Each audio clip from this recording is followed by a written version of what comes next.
want to get over here to this good bit in case he gets over to this bit.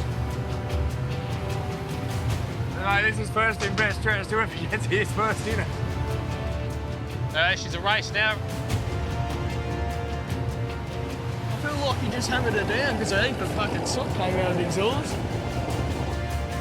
He's coming. Fucker's trying to cut us off. Let's get in front.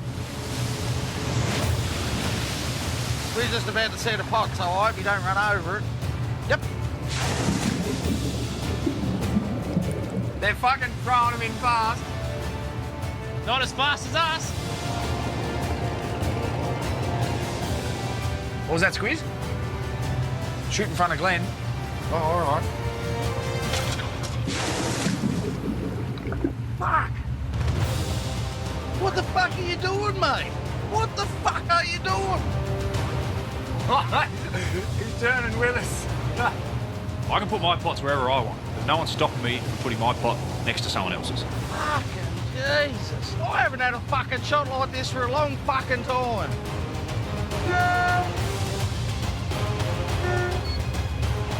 He just threw a fucking pot in there. Yeah, kind of an act, isn't it? Yeah. That's just no fucking... Fuck me. I've never fished around Bryce before, but if he does that to other people, he'll get his head belted in or fucking shot.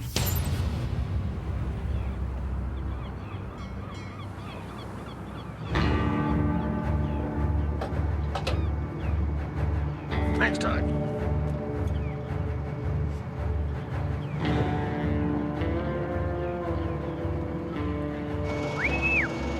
Keep tipping her in. Give us some more. 3,000 litres of diesel. Got 1,500 kilo of bait going. We're out of here. It's officially hunting season for the lobstermen of Tasmania.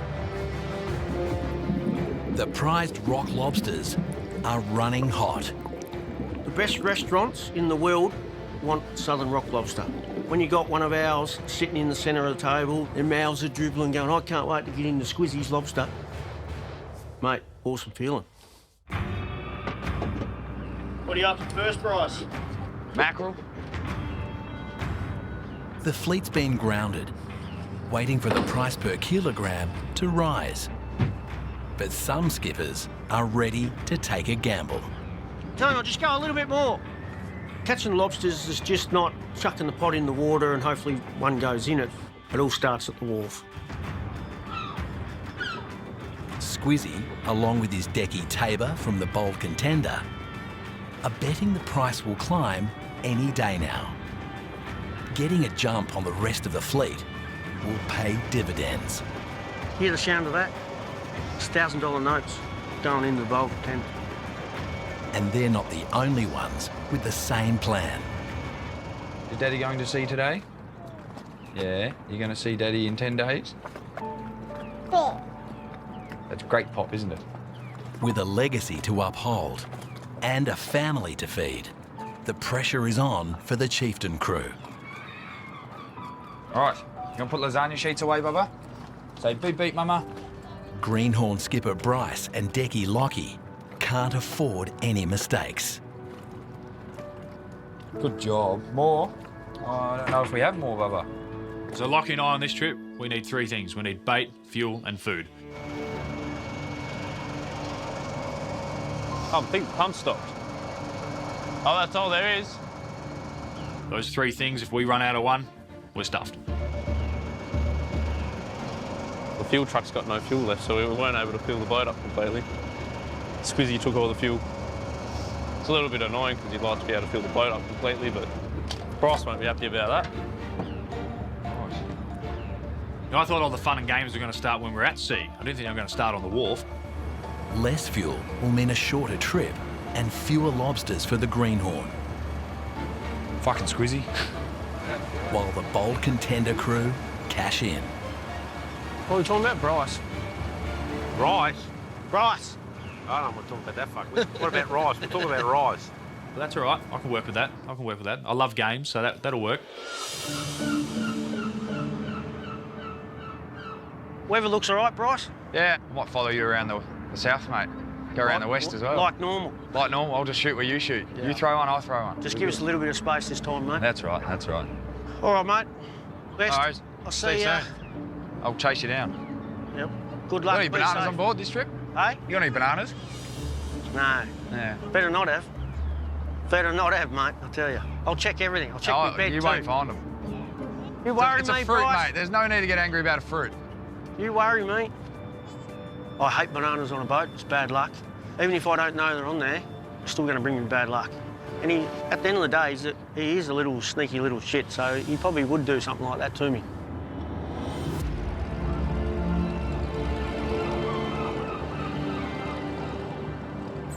We're just heading out now, just coming out Dover Bay. 25 nautical miles south, aboard the Anson's Bay.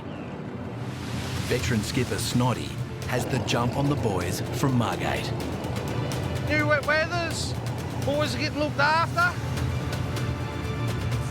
The boys can get their gear on and start getting a bit of bait in the pots and see if we can catch a cray again. The Anson's Bay is crewed by Decky Kai. Fuck them big cunts are a cunt to cut. If they weren't half frozen, they'd be fine, wouldn't they? Yeah, they wouldn't be And bad. Snoddy's son Ryan, the next generation of the Jaeger fishing dynasty.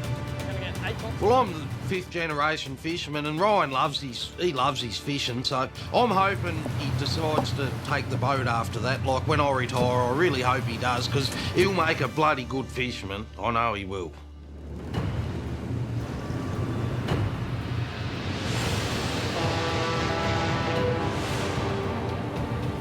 All three skippers, some of the country's most hardcore lobstermen, will fight it out in the same prime hunting ground on Tasmania's west coast.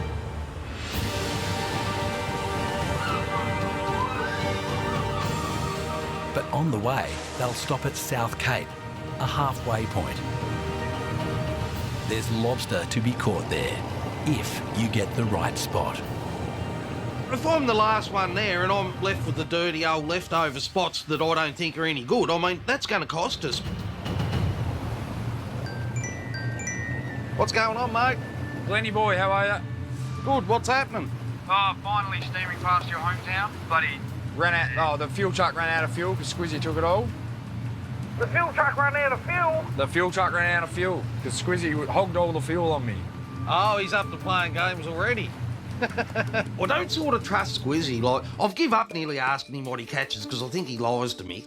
What's Squizzy? Is he telling you what he's doing, is he? Nah, he hasn't said what he's doing. Ah. I guess we'll come across you tonight. Yeah, no worries then, old boy. Yep, okay doggies. Talk to you soon. So, that sort of thing pisses you off a bit because it's like, you like to go away knowing you got enough fuel. You don't want to be worrying about not having enough fuel. So, yeah, I don't know where he'll go there, old Bryce. That'd piss me off. Like, just for me mental stability, I suppose you'd say, but... You still on 19 Squiz? Just check up on your roof. It's with all those bananas on board, mate. If you open your hatch in your wheelhouse, there might be one sitting right there. You never know. I think most fishermen have got a superstition, really. I don't like to leave on Fridays. I don't really like to wear red undies on the boat. Don't ask me why, but I just don't. There's no bananas on a boat. Not even banana milkshakes, banana lollies, nothing. Anything with banana in it is not allowed. I think superstitions are for people that just don't know how to blame themselves. You know, I think Squizzy needs a few bananas on his boat because it's going to stop his arsehole getting jealous of his mouth. Stop the shit. I better not find any. Otherwise that boat is going to look like a chook farm. Good thing we bought a couple of extra punnets of eggs anyway, so remember, you're dealing with children. While the greenhorn and Squizzy fight over fruit, Yep. Snoddy's focused on fishing. First pot. We got here first, so I'm not sure where the boys are planning on going, but I guarantee one thing: we'll have our pots in the flatter sort of area because we get first pick of it, so it's a matter of whether that's going to pay off for us or not, I don't know. Snoddy will choose the spots to drop each pot based on years of experience. Yep. It's up to the lobsters if they actually climb in. I'm about to pull out me, what I call me secret weapon. The old forward-facing transducer. Oh, I don't use this very often. Normally I know where I'm going. That means we can safely get in along the shore, and that's looking forward all the time for us. So if there's any pulleys or rocks up in front of us, I can see, and like we'll just go slow. I can pull her up and reverse off them so we don't hit them and sink, hopefully. I've never ever sunk a boat. We don't want to hit a rock. We just, like, honest, we do not want to hit a rock.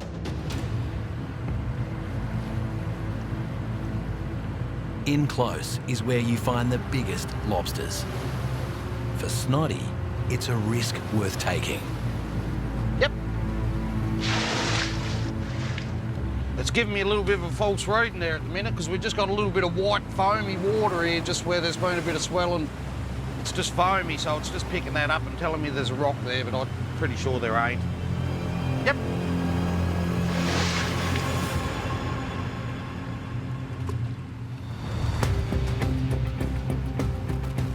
Yeah, bloody Squizzy's managed to get in front of us, so we're going to need to... Yeah, Lockie's running to get his wets on now. Zeroing in on South Cape, the Bold Contender and the Chieftain are racing for the next best spot. I reckon he's about to start shooting at the same time as us, so it's going to be a bit of a race to get him in, I think. Bryce is following me because he knows this is my backyard. If I was Bryce, I'd be following me. Seems to be he's heading out that way, but we're going a bit more inshore. We'll see where he goes. I need to get my pots in the water before Bryce.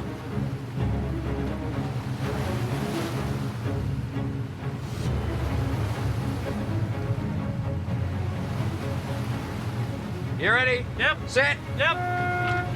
With 52 pots to drop, Bryce needs to make each one count. I'm a greenhorn, there's no doubt about it. I've got a lot to prove. I don't want to stuff this up.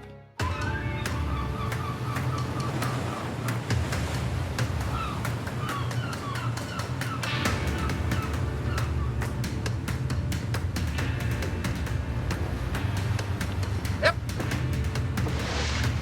Away from the battle between Squizzy and Bryce, Yeah, we just chucked our last pot in. We just brought 10 out here a bit deeper.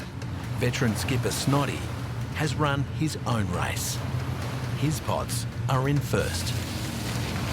Because I didn't know where I was going or what we're probably going to catch in there, I just wanted to hedge our bets a little bit, so at least we got some pots in some different places, so I'm not expecting to kill the pig here, that's for sure. Squizzy's ringing. What's going on? No, not much. We've just finished setting them, just going in to drop anchor, so... Yeah, Roger Dodger, well, that's something. Beating us. Did you pinch all the fuel off, Bryce? Did you take more than you thought or not? I've lost you. You there? Nah, you're gone. Squizzy can be a bit cagey, like, you know, I don't believe everything he says. This spot we're in now, a bit of a funny spot. It's a bit of a, what we call like a halfway fishing patch. A lot of boats will just quickly have one night here and then they'll get going. And that's what we're going to do tonight as well. When we got to South Cape, we were running late. Now, we've definitely got these pots in a lot later than I wanted, and these fish could be on the run, and we might have just missed that bus.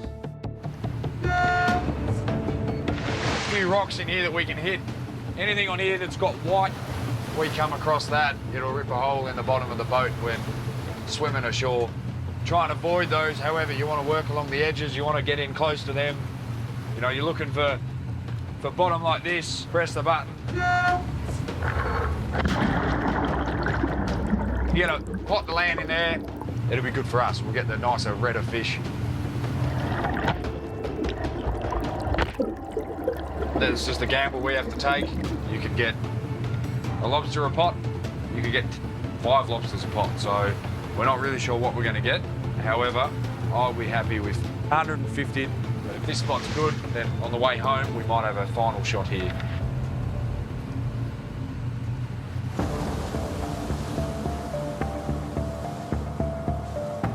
In lobster fishing, time is money, and money is on their mind. You Squizzy needs to hurry up and set these fucking pots. Yep. At the end of the day, it's a business, so you're very competitive. You want to get out there and do the best by your deckhand, getting the best price, getting heaps of lobsters on board. You just want to know I caught more than him. Got her on there, Glenn. The success of this trip rides on the price lobster buyers are willing to pay. Yeah, boy. How you going? I don't know. I got weird feelings about this price at the moment. Part of me is telling me should have stayed home, but the other part's going the gamble might be worth it. But you know, going black and red on roulette doesn't always end up well either.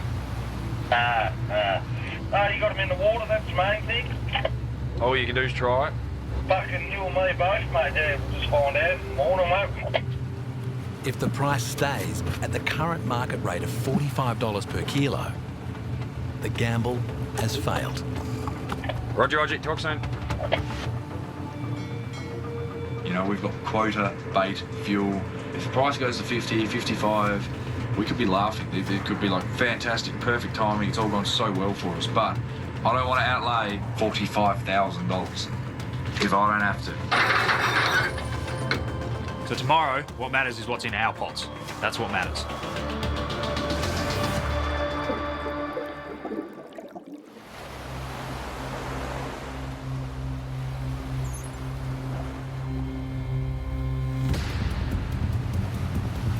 First pot of the trip. Hopefully there's a few lobsters in them. I don't have high hopes because I haven't shot this area for probably 5 to 10 years, I reckon.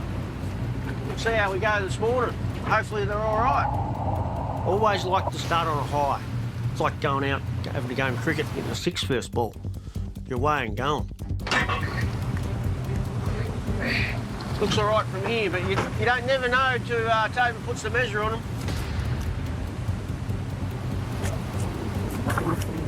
I'm competitive. Always want to catch more. I let my results speak for myself. Yeah! 6 is all right. We get a six pot average of about 300 crows, mate, for the shot. I just love catching lobsters. I'll put my heart and soul into setting the pots, don't worry about that. You're out there to make money. Yeah, a few more in this one. 4 so far. Bit better than the last few. You're pulling a pot and you don't know what's in it. Hopefully, little pots of gold. We've just pulled 9 pots and we've probably got about 20, so yeah. There's potential. There's fish in there, you got a chance.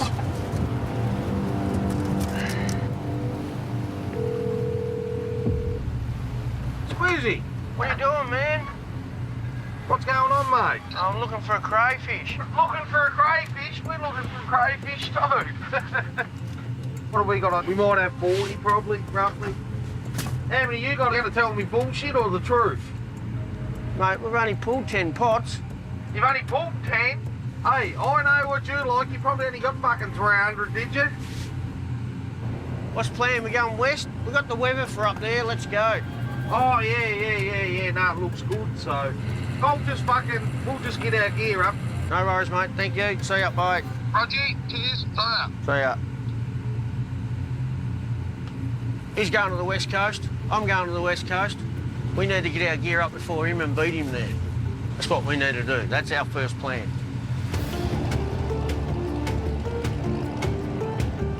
Put 10 pots in. We've got 20-odd fish. We're not going too bad, as long as I'm catching more than Bryce. I'm a greenhorn, there's no doubt about it. So I'm here to prove that I'm not just on Dad's boat. I'm here to be fishing amongst the bigger guys. Yeah, 5 fish in a pot's good, but it's not really good enough. We want to see more. Bryce took over skippering the Chieftain when his father went into semi-retirement. Bryce's father, Kent, has got the respect of the whole fishing community. I've got a lot to prove. People always look at me as if I've been handed everything on a silver platter. I know what I've been given, and I know what I've worked for, and other people can think what they want. If Bryce, old man, wasn't Kent, I probably wouldn't give him as many brownie points. On. Come on. With every single pot, Right, we're going to look at fish. the pressure is on Bryce to perform. So we pulled half the gear, we pulled 26 pots. We'll see how this morning's gone so far. Dad's not going to hand anything to me. He never has. That's not how he works. If we have to tread on some toes to catch lobsters before anyone else, I'll do it. I don't mind treading on a few toes here and there. We pulled 26 pots and we got 53, so it would have been good to see at least 80, 90 out of that first half, so we'll just have to see what the next half's got. We've got 100 in this next half. I'll be pretty happy. We got our gear in second and then Squizzy steamed a bit further, so that could have been a bad choice for Squizzy, I don't know. If he does bad this morning, then it's probably got a bit to do with he got him in too late for a night shot.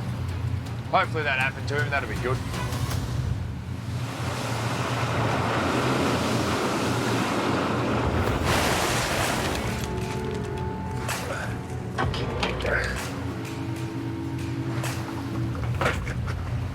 That's a nice looking pot, that one. I haven't been to South Cape for a few years. I don't think I'll leave it for another couple of years, that's for sure. 12. Yeah! Woo-hoo-hoo-hoo. That's not bad when you get a 12. I'm born to win. Yeah, baby. Woo! Are we in front? I think so. Nice pot. 7 nice red ones in that.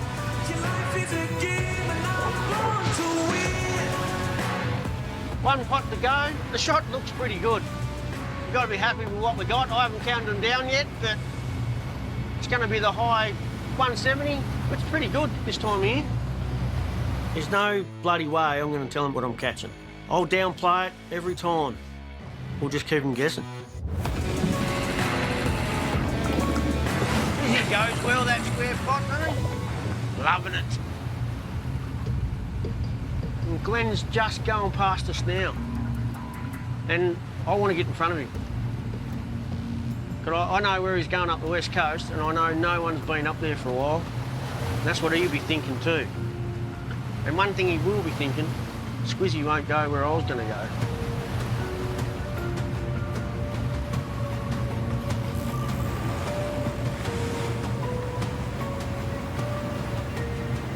Oh, well, Squizzy's wiring us in there by the looks of it. He must be keen to get up and get the spots before us. He tends to like the same sort of area I like up there too, so yeah, I reckon he's got the hammer down a bit to get past us to try and get the best spots, I reckon. As the skippers prepare to race to the prime West Coast fishing grounds.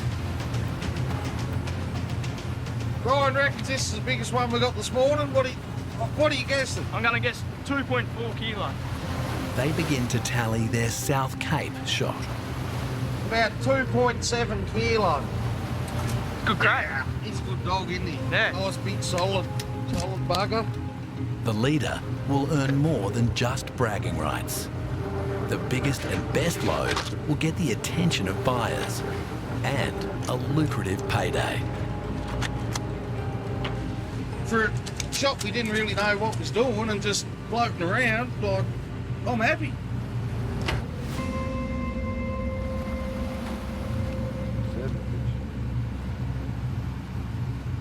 Female 107. Was that sized? Fuck, I've never done that. No. We don't need to go throwing $40 notes over, mate. I mean, Lockie basically just threw over 2 $20 notes. It's just a quick mistake, but if he makes it again, it's out of his pay. 9, 10 sized fish out of that one pot, but because Lockie threw a sized one back for the later date, 9 size fish out of that pot. So that's our best pot this morning. That's our money pot. So that's better than nothing. I don't think it'll get us to 150. However, there's about 5 or 6 sized in this pot too. So if they stay like this, we might hit 100 at the moment, but maybe I should have gone further inshore. At the moment, the shot's looking a bit shit, but if we're going up the west coast, we need to get these pots up now. It's time to go. It's time to beat Squizzy and Glenn. Hey, potty, potty, pot! But that could be easier said than done. We've got 2 pots missing at the moment. I don't know if they're missing or I've missed them. Hey, potty, potty, pot! It's about $800 worth of pots down the drain. What's worse is the multiplier effect. 2 less pots for every drop over the course of 10 days at sea could lose him up to $4,000. All I can do is steam the whole way back down where we've shot, and then we'll see if we can't find them.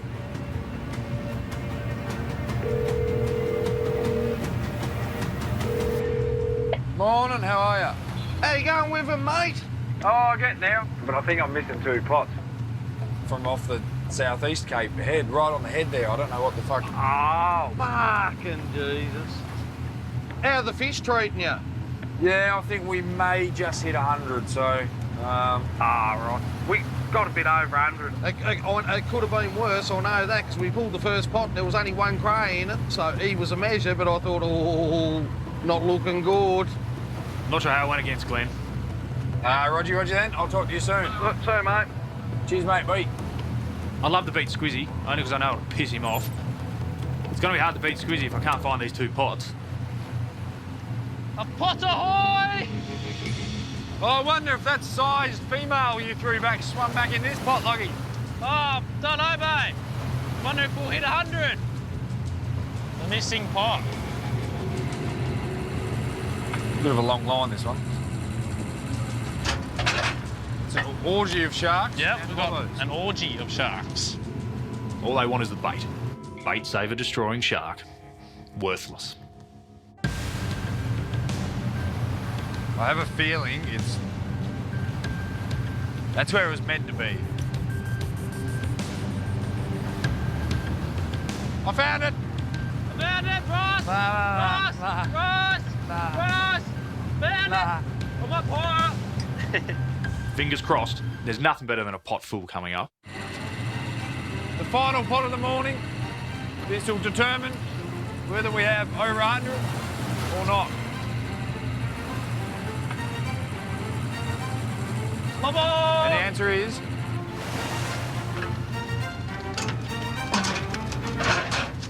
Looks like this pot might just get us over that line. We've ended up with 110, so that's not too bad. Round the west we go. That's where the real fishing is. The Squizzy's there, it must be good. Squizzy leads the pack with 174. Snoddy scored 118. While the greenhorn lives up to his name with 110. A good trip will see each skipper catch in excess of 2,000 lobsters. There's a long way to go. Yo! Hey, how you going? All right. Are you in front of us or behind us? I can see a mast, but I think that's Glenn. But I'm outside you. How'd you go this morning? oh, we going to tell numbers, or is this just Bryce telling numbers and Squizzy not saying nothing? No, I was going to tell you the truth, only because I got a crap shot. What did you get? 74. I'll move over, mate. I'll skipper that thing for you. A good start to the trip, as Squizzy would say. Yeah, baby, whatever he says. Squizzy the loser. You know what you need? You need to look for the banana on your boat. You know what he looks like now? He's got a little face, he's got little eyes, a little mustache. I think you're just trying to psych me out. Maybe it worked. Maybe that's what happened overnight. Maybe you were so psyched out. I have a couple more shots like that, I'll believe you, and then I'll go looking for it. Look, Squizzy said he got 74, but I wouldn't be surprised if you can't put a 1 in front of it and he got 174, to be honest with you, because, like, it wouldn't surprise me. See you later, loser. Have a good one. Roger, see ya. Hey, Loggy. Yeah. We beat Squizzy. Did we? Yeah, beat him. Oh, yeah. Rub the nanny. Rub the nanny. This is Nani's squiz. Or squishy. Squishy squiz. Squizzy rub the wood. I think Squizzy's very angry, so it won't surprise me if all of a sudden the bold contender starts using a lot more fuel because he's going to get to the next spot first because he knows where the fish are. I think that's why he doesn't want to fish along the south coast, is because he can't fish the south coast. Very few people are very good on the south coast. In saying that, I am no good on the south coast, so I'm surprised to actually beat him. You never tell the truth. I don't tell the truth. I don't tell them what I'm catching when I'm at sea. I'll tell them after I've caught them. But why would you tell anyone what you're catching when you're at sea? As a fisherman, as a competitor. Just fill them full of shit and let them keep guessing. That's the name of the game.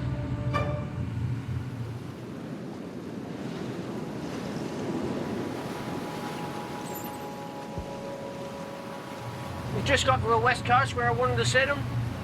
Hopefully all ours are in the water before everyone else's.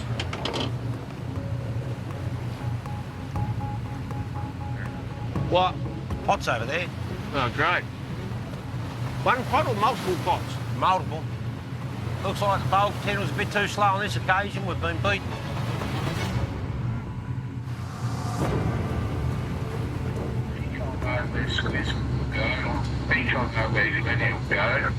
Yep. I was going to give you a suggestion around that island there.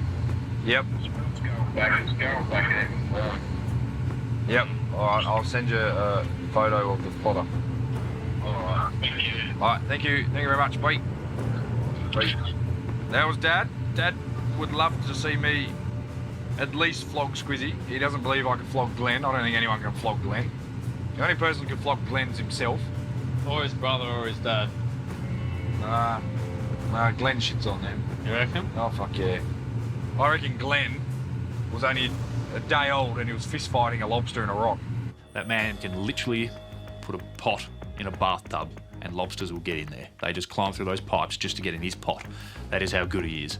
Where we're going now, he's got 30 years experience on me. I've got nothing. I've got, what, 2 weeks experience around where we're going? Oh, yeah, I've been up the west more than you. Lockie's fished more of the west coast than I have, so maybe I'll go on deck and Lockie can shoot the gear in. Dad and I have already had a quick chat. I've got a pretty good idea where we want to be, but it's going to come down to where's Squizzy going to stop, where's Glenn going to go. I know where I want to go, so hopefully no one gets in between me and what I want to do. Squizzy had the same wish, but it wasn't granted. Another boat has beaten the bold contender to this prized West Coast spot. That sucks, Taves, doesn't it? Huh? Yeah, who the fuck is it? Hey? Something, it's TU. I seen a TU on it. That's right. Yeah. I rocked up where I wanted to set my pots, where I thought Glenn would go. And Peter McKenzie's here, the mad genius. So he's actually outsmarted all of us. He got here first. He's supposed to have retired last year, but he's still here. He's one of the best fishermen in Tasmania. Now I'm just trying to work around his gear, so I don't want to get too close to him. You get too close to someone, they catch nothing, you catch nothing, then you just have an argument over nothing, because you never caught nothing. It's an unwritten rule. Just don't shoot too close to someone. Give them some room.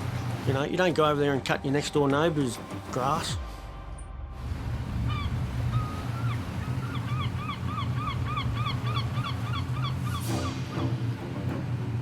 I can see Squizzy's up there in front of us, and it looks like he's setting gear where I normally set gear, to be honest with you. We're too fucking late, mate. It's a good spot here, too. I like it. I think he might be playing games with me. You on this one, Glenn? Yes, mate. Am I putting them in the right spot? Yeah, you can't. No dramas, you've bet us. We'll go further. I've worked around Squizzy a fair bit around that area, and I've never seen Squizzy set pots there in my life. I don't know what he's up to be honest with you. He's cost us a few fish there, hasn't he, mate? What happened last time we shot it? Talking 300s, weren't we? Yeah. You might as well get back in here. That hurt having to leave that. That was me go-to. That hurt. It did. It hurt. Next move, we're going up to Green Island now, so we'll just leave him with it, and yeah. I hope he remembers that we've left him with it. It would have been pretty arseholey of me to start setting pots around him, so I had to leave him with it. Even further behind, with everything to gain and nothing to lose, is Greenhorn skipper Bryce. Oh, Squizzy beat us to the first bit of bottom here, so yeah, he's Squizzy now, shooting his gear in. He got the jump on us, so Glenn's got the jump on us up there, so it looks like we're gonna have to just keep going past. Are you starting about where you are, Glenn, or are you gonna keep going? Nah, mate, we're going up a bit further. Yeah, no worries. I can't see any pots there. I know your old man loves it. Yeah, it bloody looks like it. I can't fucking see shit. It's a bit glary, isn't she? Nah, I mean the fucking plotter. There's that many marks on it. That's just nothing but marks. Oh. Oh. Hey, why don't we just check on me, mate? Watch what we're doing. No worries, get out me gulch. Bryce is calling it his gulch. How can you say shit like that? Like, he's calling it his gulch and I've never ever seen him in there, and I've spent a lot of time at Green Island, so... I just want to get him in. We've got Bryce coming up here now. Dad did say avoid the gulch and keep on going, but the last time I was there, I had a good shot there, and I just wanted to put a few pots there, sink a few pots. Just want to get over here to this good bit in case he gets over to this bit. Fucking Glenn. Glenn had the same idea. Mate, this is first in best dressed. Whoever gets here's first in it. She's a race now. We're both going to the same bit. She's on, like Donkey Kong. We're letting him get in front of us. He's got his revs down as well. Fucker's trying to cut us off. Let's get in front. I don't want Bryce getting in front of me. I feel like he just hammered her down because a heap of soot came out of the exhaust. I wish he'd just fuck off. I thought we were just having a bit of fun. We're just about to set a pot, so I hope you don't run over it. He's gonna block us in. He's turning with us. What the fuck are you doing, mate? What the fuck are you doing? How would I describe him right now? If I had a gun, I'd shoot him. Of course it's going to affect me catch. Yep. I'm not getting the pots exactly where I want because I'm rushing. It'll lose me money. They're fucking throwing him in fast. Bloody Snood's blocking us in, and we can't get in there, so he's blocked us. The Fisherman's Code. It's a book that has no cover and no pages. It is completely and utterly made up inside a 40-year-old fisherman's head, and I don't know it. We were sitting, and I think he was trying to get this spot, but we got a pot in before him, so that's good. Won't get the spot now. I can put my pots wherever I want. There's no one stopping me from putting my pot next to someone else's. Almost looked like he was trying to do it to piss you up, but I don't think he was. Yeah, I don't know. I don't fucking know. I don't know if he knows what he's even doing, but I don't know what he's fucking thinking. I didn't want to lose two of my fucking favourite spots. Squizzy took one of the cunts, I weren't going to lose another. Yeah, Glenn's not the biggest fan of having people fish around him. He likes his little areas, he likes his peace and quiet, so he doesn't want a big green-looking boat up his arse, I don't think. It says, under Anson's Bay in my book of rules, stay the fuck out of my way. Something I must have missed when I hovered over this page. However, he's on the move, he thinks I'm going this way, so what I'm going to do here is, I might try and sneak up the inside of him. I saw a little opening. There's a little shallow patch that often you probably can't go over. The tide was up, and I thought this could be an opportunity to get through there. I'd love to know what he's thinking. What was that, Squiz? Shoot in front of Glenn? Oh, all right.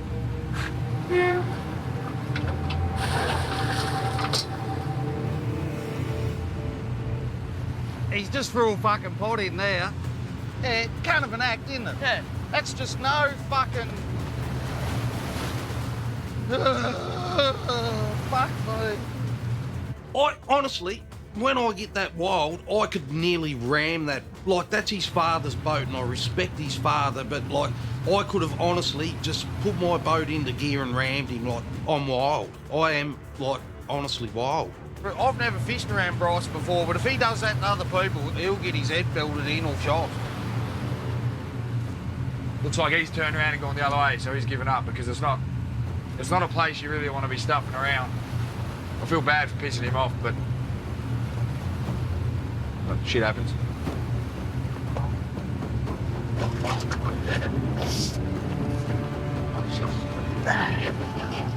Dad told me to do it, Glenn. It wasn't me, I promise.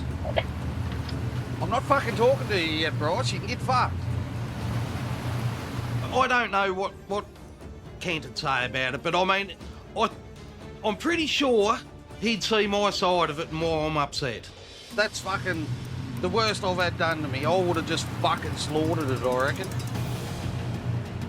It's not my ground. I don't own it. But you just can't go and jump in front of someone and start setting pots when someone's setting pots. Fucking ropeable now. Fucking ropeable.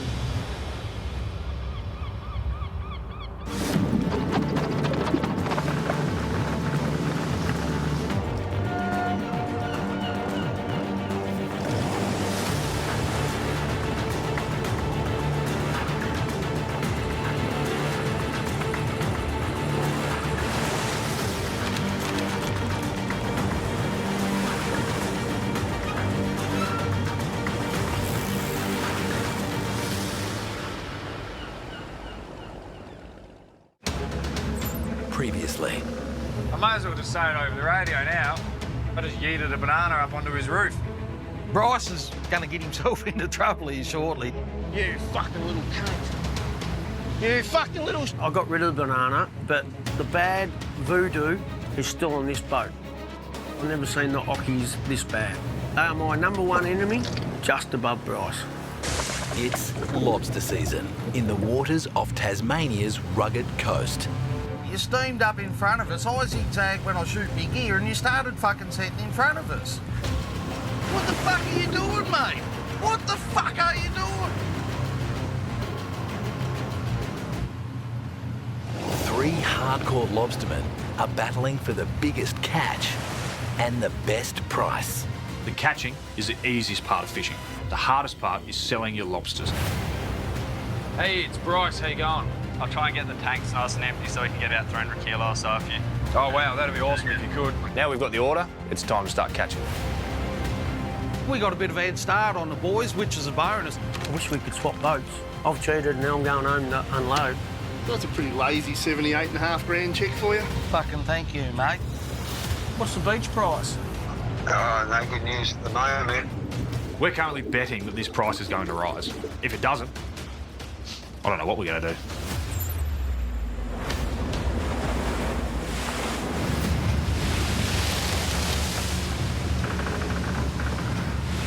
Fuck every pot snags. We had 3 snag pots this morning in a row. That's why you don't do banana shit.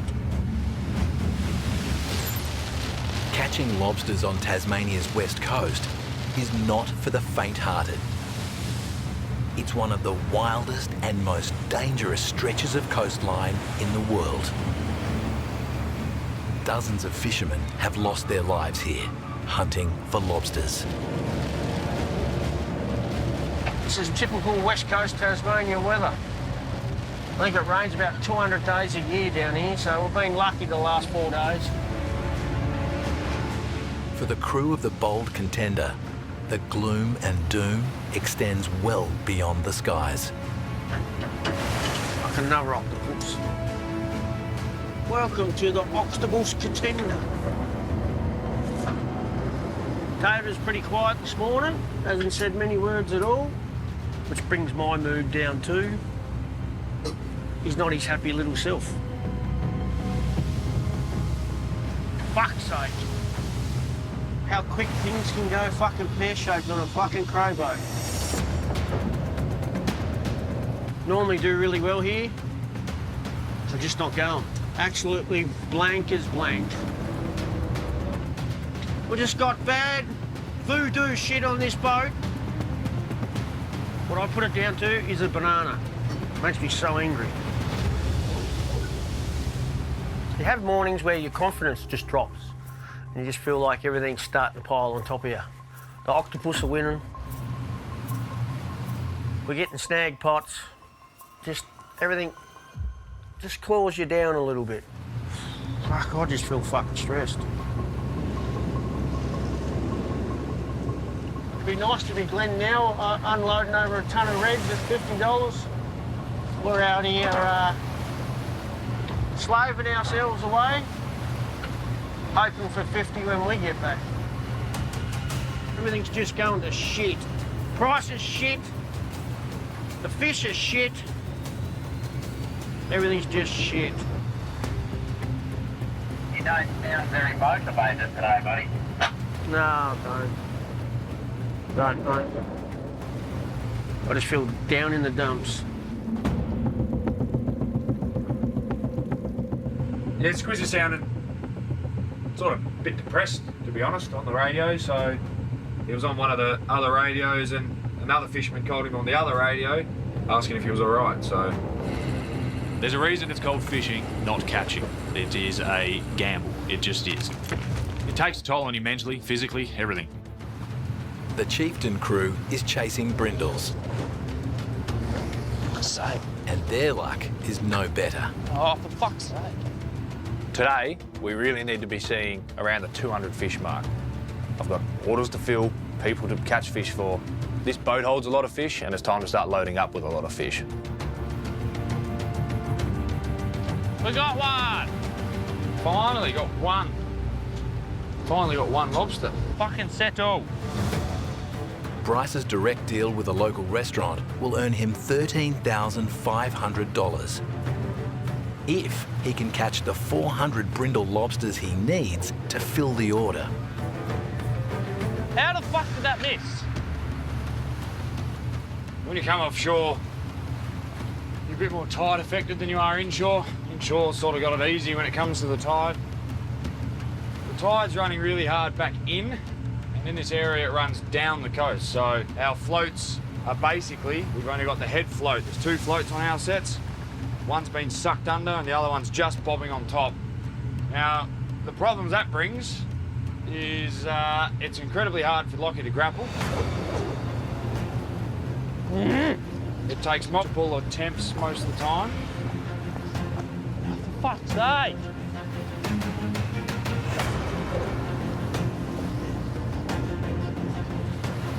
You got it, boy? You got this one? Fuck doing that 50 times. Whew. Jelly arms after one set. Lockie's built like a prawn. He weighs 72 kilos. As Lockie's holding onto those floats, once he's got it over our tipper, the tension on that line can be upwards of 150 kilos. Like, it can just fling him over.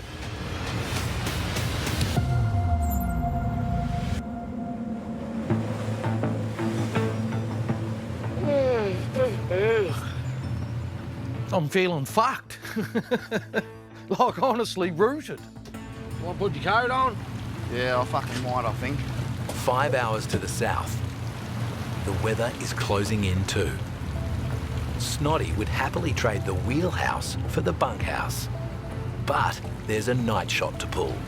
My body nearly went into shutdown because I thought what I was going home, because that's what normally happens, but we've come back out and, yeah, I'm feeling it.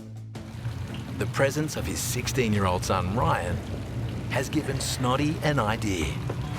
And if it works out, he might be able to get the respite he's after. I'm going to give the young bloke a little bit of a crack at driving the boat and pulling pots and setting some pots this trip.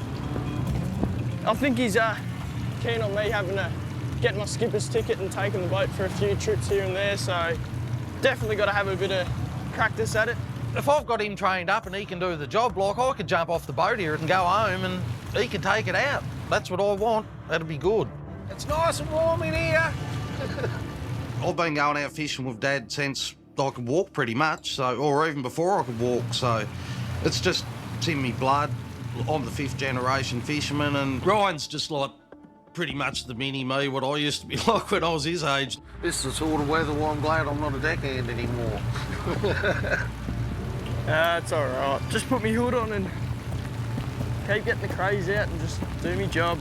I've got to give Ryan opportunities to drive the boat to learn. There's only one way to learn, and that's through doing it. The last sort of 10 pots have saved us. Right. Getting like 5s and 6s and shit. Yep. Snotty will skipper the rest of the shot. The next one's in Ryan's hands.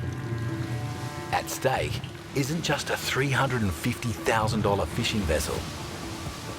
It's their place on the tally board and the financial success of the trip.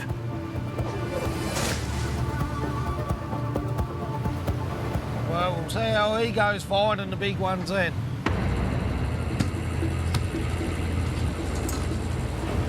It's literally all hands on deck just to get these pots aboard. I don't want Lockie to be harmed. So me going out and giving him that little hand to pull these floats in, it's really important to make sure he's all right. Pull, Bros, pull! Pull, Bros! It's bloody hard to pull in. Like, both of us pulling on a line, it's still a struggle. Shots like this can get fucked. Unless we're all getting like 20 a pot, they can get fucked. Well, we might from now onwards. We were doing pretty well here yesterday. That's why there's 4 pots here. Jinxed it. I haven't even pulled one out worth measuring yet. Oh, maybe that one. No. Tiny. We're fishermen. We always want more. More's always good. More lobsters, the better. Less shots, the better. Less time at sea, the better. We always want more lobsters in our pots. If this has no lobos, we're fucked. Leave them in the water. If there's no lobs in this, just fucking pack it up. Looks like a good pot. Thanks, Squiz. Thanks, Squiz. That's a bulk contender pot. The previous owner of the bulk contender, Neville, who Squiz worked for, I was down at the wharf one day and he was putting some pots on and I made a remark about, they're bloody nice pots. And he turned around and gave me one and said, you can have that. And then about, 6 months later, Squiz said, that's my pot. What's that doing on there? And I said, well, Neville gave it to me, so yes, but rest in peace, old Nev.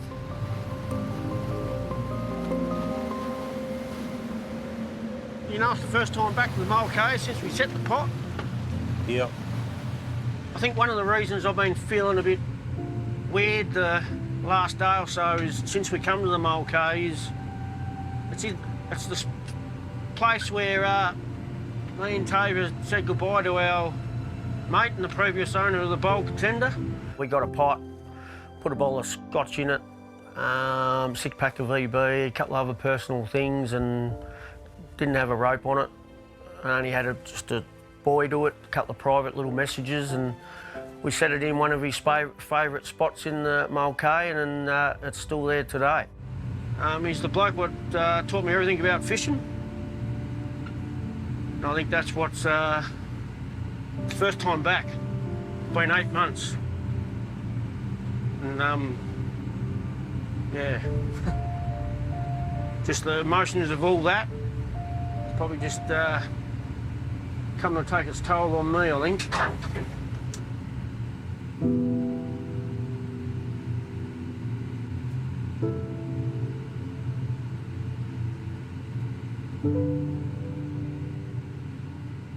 I got my first job with Nev. He taught me to be a deckhand. I wouldn't be where I am today without him. He gave me a chance. There's not many people in this industry get a chance and weren't bred into it. I didn't have a father that was a fisherman. I just wanted to be a fisherman. And he took me under his wing and led me through it all. Oh, Nev was just champion bloke. I've sat down in the wheelhouse and listened to Neville talk to other fishermen on the radio, like just his knowledge of the coast and what he was like was brilliant. If he said something, I'd listen. Neville was almost like a second father. He was someone that was there through all my childhood, was always at his house causing a ruckus. Every kid, no matter how young they were, they looked up to Neville, and Squizzy had that same thing.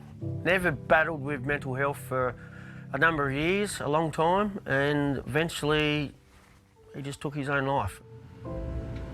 If you've ever got mental health issues, just make sure you talk to someone about it.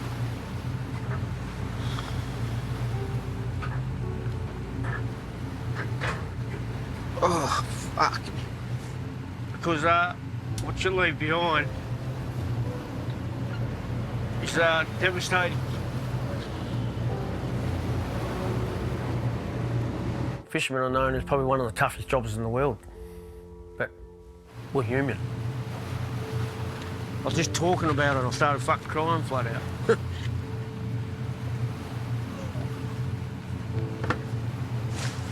You got to lean on your mates, your family. Ask for that help and just speak up.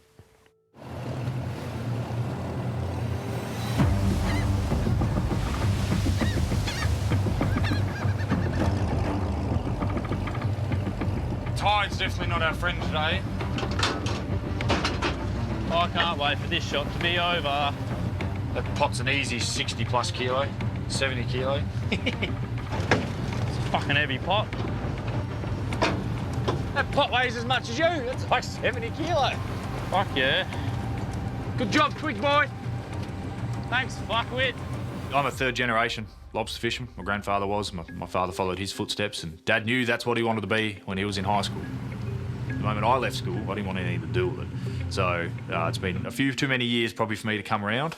I'm a late starter, but I've got a lot of catching up to do. I've only been in this industry for a few years, really. As a kid, I was never really paying attention. You know, I was driving the boat when I was only little. You know, Dad was on deck doing things, and he'd let me haul some pots and drive the boat around the gear. But that's not, you know, that's fun years.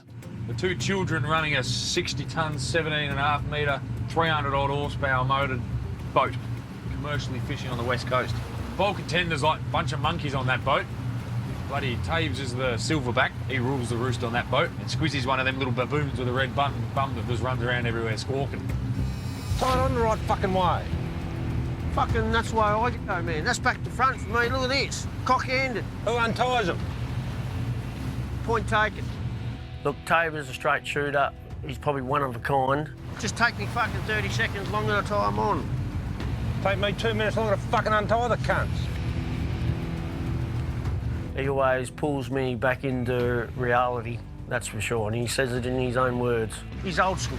He's hard to get out of bed, but he just works like a Trojan. He doesn't complain. He does complain in his way, gives you a dirty look and all that stuff, but he just still does it. He's old school, mate, and they don't make him like that anymore. How many more you pulling? I see two. You can definitely see two. Now, Taves, I fucking can't see. I'll measure them fish when I get the anchor. Ended up pulling 40 pots for 108, so better than yesterday. We've improved. Didn't end up pulling all the pots because I left them ones inshore just to protect that zone, so we ended up keeping it. A lot of boats around. There's 5 in the anchorage here tonight at Mulcahy. We ended up with 181 to the day shot, so it wasn't quite what I was after, but it's close enough. Only 20 off the goal of 200, so I'll accept that. Bryce bagged 72 more than Squizzy, but he still trails him overall. Snoddy's 129 cements his place at the top of the tally board. It was first time back to the Mulcahy since we set Neville's pot, and yeah, as you could see, I took its toll on me today, like just mentally. Yeah, the stress sort of builds up and emotions take over. I'm not ashamed to show it.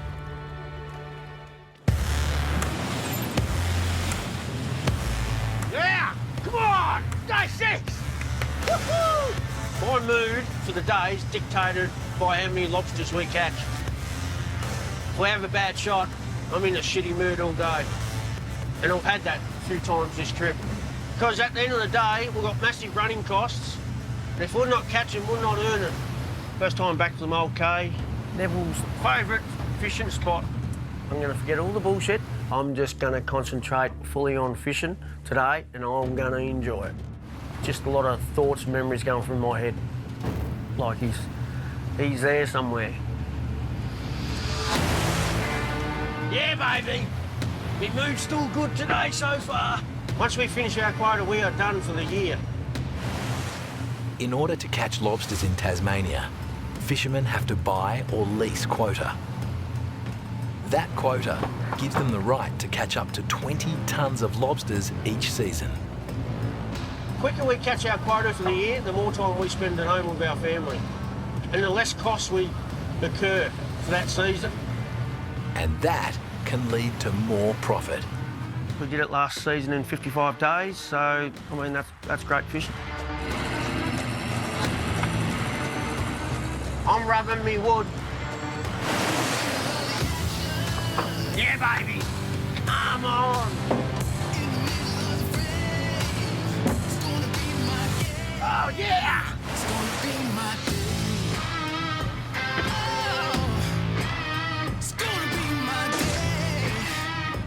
9, finally got a few girls. 9? 9 red ones. Yeah, baby. We're going pretty good this morning. Hopefully they stay like this, and we should end up with 100, 150 for the morning. Pretty good. Yeah, happy boss, happy life. I don't have a wife, so I can't say happy wife, happy life. We really want them. Hitting the milestone of 1,000 fish, it's sort of like you're nearly there to the trip. The chieftain is currently sitting on 912 lobsters. If Bryce has dropped his pots in the right spots, he should reach his milestone this morning. Redfish flying everywhere. If I talk about it, they'll stop coming up. My internal excitement's bubbling, but if I show it, blank pots. 13, 14, 15, 16, 17, 18, 19, 20, 21, 22. Got 4 left for the first half this morning, and not saying anything, but it's looking all right. I want to look at the bins, but there happen to be 2 bins full of lobster, and we've still got 4 pots to pull. I don't want to go jinx myself, but today's goal is 100. Anything more than 100. So now I've spoken, that's a blank pot. 2 sharks in it. So maybe I believe in a bit of karma. Oh, look out, fucking lobsters. I talked about the pot, the next minute it was fucking blank with 2 sharks. And then I didn't talk about the pot, and now look, you believe in jinxes, Lockie, not superstitions, isn't that right? Yeah, mate. What's the go with when I come out, we're having a good day, and I come out with my phone, what happens? The pot comes up blank. You say, oh, get ready, there's going to be heaps in this pot. The pot comes up blank. You pull your phone out, and then the pot comes up blank. You say, oh, this is going to be a good one, it's in a good hole. Comes up blank. Every time. Just stop talking. Just stop talking. Less talking, more working. When it comes to superstitions, especially fruit superstitions, I don't believe in it. Jinxes might be on a different level. They're not banana level, they're just different. Blankety blank. Bryce must have spoken about it. Must have thought about it.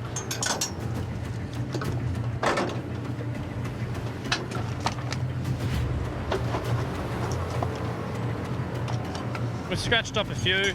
We can't complain. The night shot brings Bryce's total over that psychological barrier of 1,000, and he's nipping at the bold contender's heels. The greenhorn has decided to take a leaf out of Squizzy's book. He's going to feed him some inflated numbers. Is that you out wide? I've got to try and catch up to you, mate. Well, we're on 1,200 total, so you have fun with that. It's all peace, love and friendship, mate. If you call it that. I'd let you kiss me toes. You can kiss my ass. That's too far to bend down, mate. You're a short man. Give you a hint, you want to shave it first. I think I just regurgitated all my coffee. Yeah, Roger. We need some coffee. If you've got any spare, we've run out. It's the wild west coast of Tasmania. There's no roads, no supermarkets, there's nothing. You run out of stuff, you don't get it till you head back to port. I've got a shit ton. I've actually got I bought one of them massive bloody like $30 fucking glass jars. So if we can have a peace treaty like Christmas Day, World War I or whatever it was, mate, yeah, I'll pass you some coffee. You just tell me where your closest pot to me is when you shoot it today, and I'll go over to it. I'll attach a bag to the float with some coffee, and we'll keep it halfway. We'll call it the middle grounds, and we'll just stay away. Bryce won't bring us the coffee because he's a chicken. He just doesn't want to face us, and he's just running like a chicken. I don't think Squizzy even drinks coffee. You know, he catches enough lobsters to keep his heart rate up, so he'll be fine. I don't know, something sus is going on here. When it comes to the egg war, Lockie and I have a bit of a disadvantage. Squizzy's a pretty good cricket player. Tabor is just a big, fit bloke that can throw an egg. I reckon most of the eggs he throws may actually break mid-air due to the pressure of flying through the air so fast. It's an expensive paint job, and it's a nice paint job, and I don't need broken eggs and possible scratches all over it, but that's what happens when you play games with other adult children. There's consequences to be had, and we've earned consequences. You happy to measure him in? Not really. Why's that? But if there's any close ones, just bring them back and I'll measure them if you're worried. Righto. I've only found one rat out of your whole fucking thing, so... I'm fairly sure there is one in there. It was like real... I'll just bring that one back to you. Yeah, just ram her up in. You just fuck, you know what you're doing, I trust you. Snotty Skipper School is open for business. And son Ryan's first class is measuring lobsters. I'd trust him measuring them straight into the well now. No worries at all. If the cops come along, I've got complete faith that they're all measures. Just don't talk to him while he's doing that, because it's easy to lose count. On every boat, the lobsters are measured twice.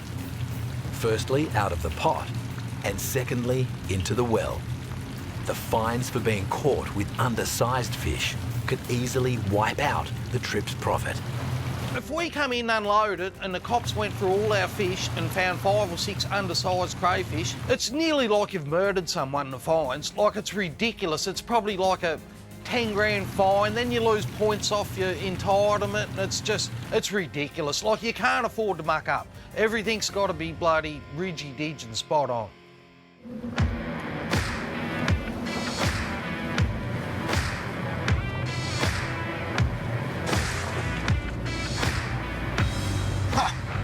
Number 10. Touching the wood. The shot looks pretty good at the moment. We pulled 19 pots, and there's been 5 pots with over 10. Rubbing the wood, I don't want to jinx us, but let's keep it going. Let's finish off strong.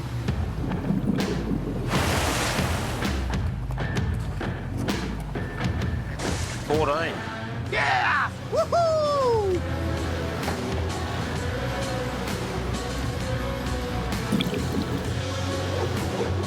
Woohoo! There's some nice red ones in that. Whoop! Thanks, Dad. Thanks, mate. We've already put 60 down. We got 201 for our night shot. It's our best night shot for the trip. I'm stoked. I'm stoked, baby. All red too. Woohoo! Squizzy's bumper haul may have come at just the right time. I think the price is going to go up because the weather's going to turn bad and there's not that many boats out. So I'm thinking now, let's just put as many lobsters in the tank as we can. It doesn't matter if they're brindles. I'm going to take the gamble, the price goes up on the brindles. The current brindle price is undesirably low at $40 per kilo. It's a huge punt for the bold contender. You're better off to get back to Margate, unload some brindles at $50 if you can get that, and then get paid for them. Then get to the wharf going, geez, I wish I had that shot on the brindles.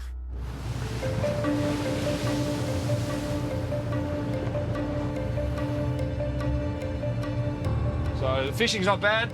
We're just working our way through this area we haven't been before. As you move along the coast, I get less and less familiar with it. Still comfortable, but less familiar. It's not like I was mentored my entire life before I became a fisherman. A bit harder when you've got not really too much idea as to what happens, but trying not to call Dad every 5 minutes and ask questions. You do need to learn a little bit yourself here and there.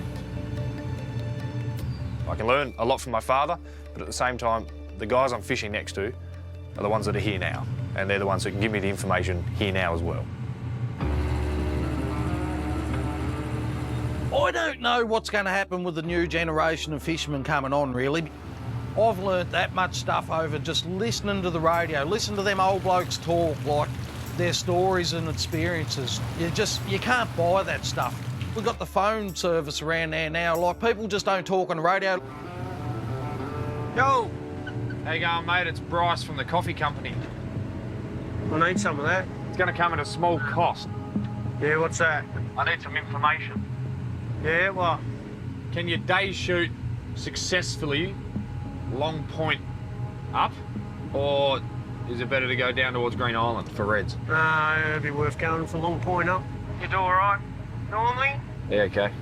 I think if you pull back all the layers off Bryce, he does maybe look up to me a bit, and cause he always asks for advice, which I don't mind, and I'll always share it with him, you know, when I can. They're going to learn, hopefully not the hard way, like, you know, I know spots where I shouldn't be, just because, like, listening to the radio, someone says, oh, it's breaking over here in 6 metres. You go, don't go anywhere near over there because it'll break. You know, that's how dangerous it is. Like, you don't really get many second chances. What are we doing tomorrow? I think I'll be going south tomorrow, looking at the weather. You going south, are you? Tomorrow. I was going to stay here till Tuesday. I've been on this boat in some serious weather. I know what it can do. Even if the weather's shit, it's a big boat. It's a big locky. He can handle it. I can handle it. Might not be fun to be in, but if we're catching the numbers we need, I'll accept it. The west coast of Tasmania, in strong, bad westerly winds, is an arsehole of a place. Just don't want to be there. You imagine the worst place you've ever been to in the world, and that's worse. I want to get out of here. If I was Bryce, I'd be following me. He doesn't have 30 years experience like I do, or Glenn's got 30 years experience plus 50 years from his old man. Why take the risk?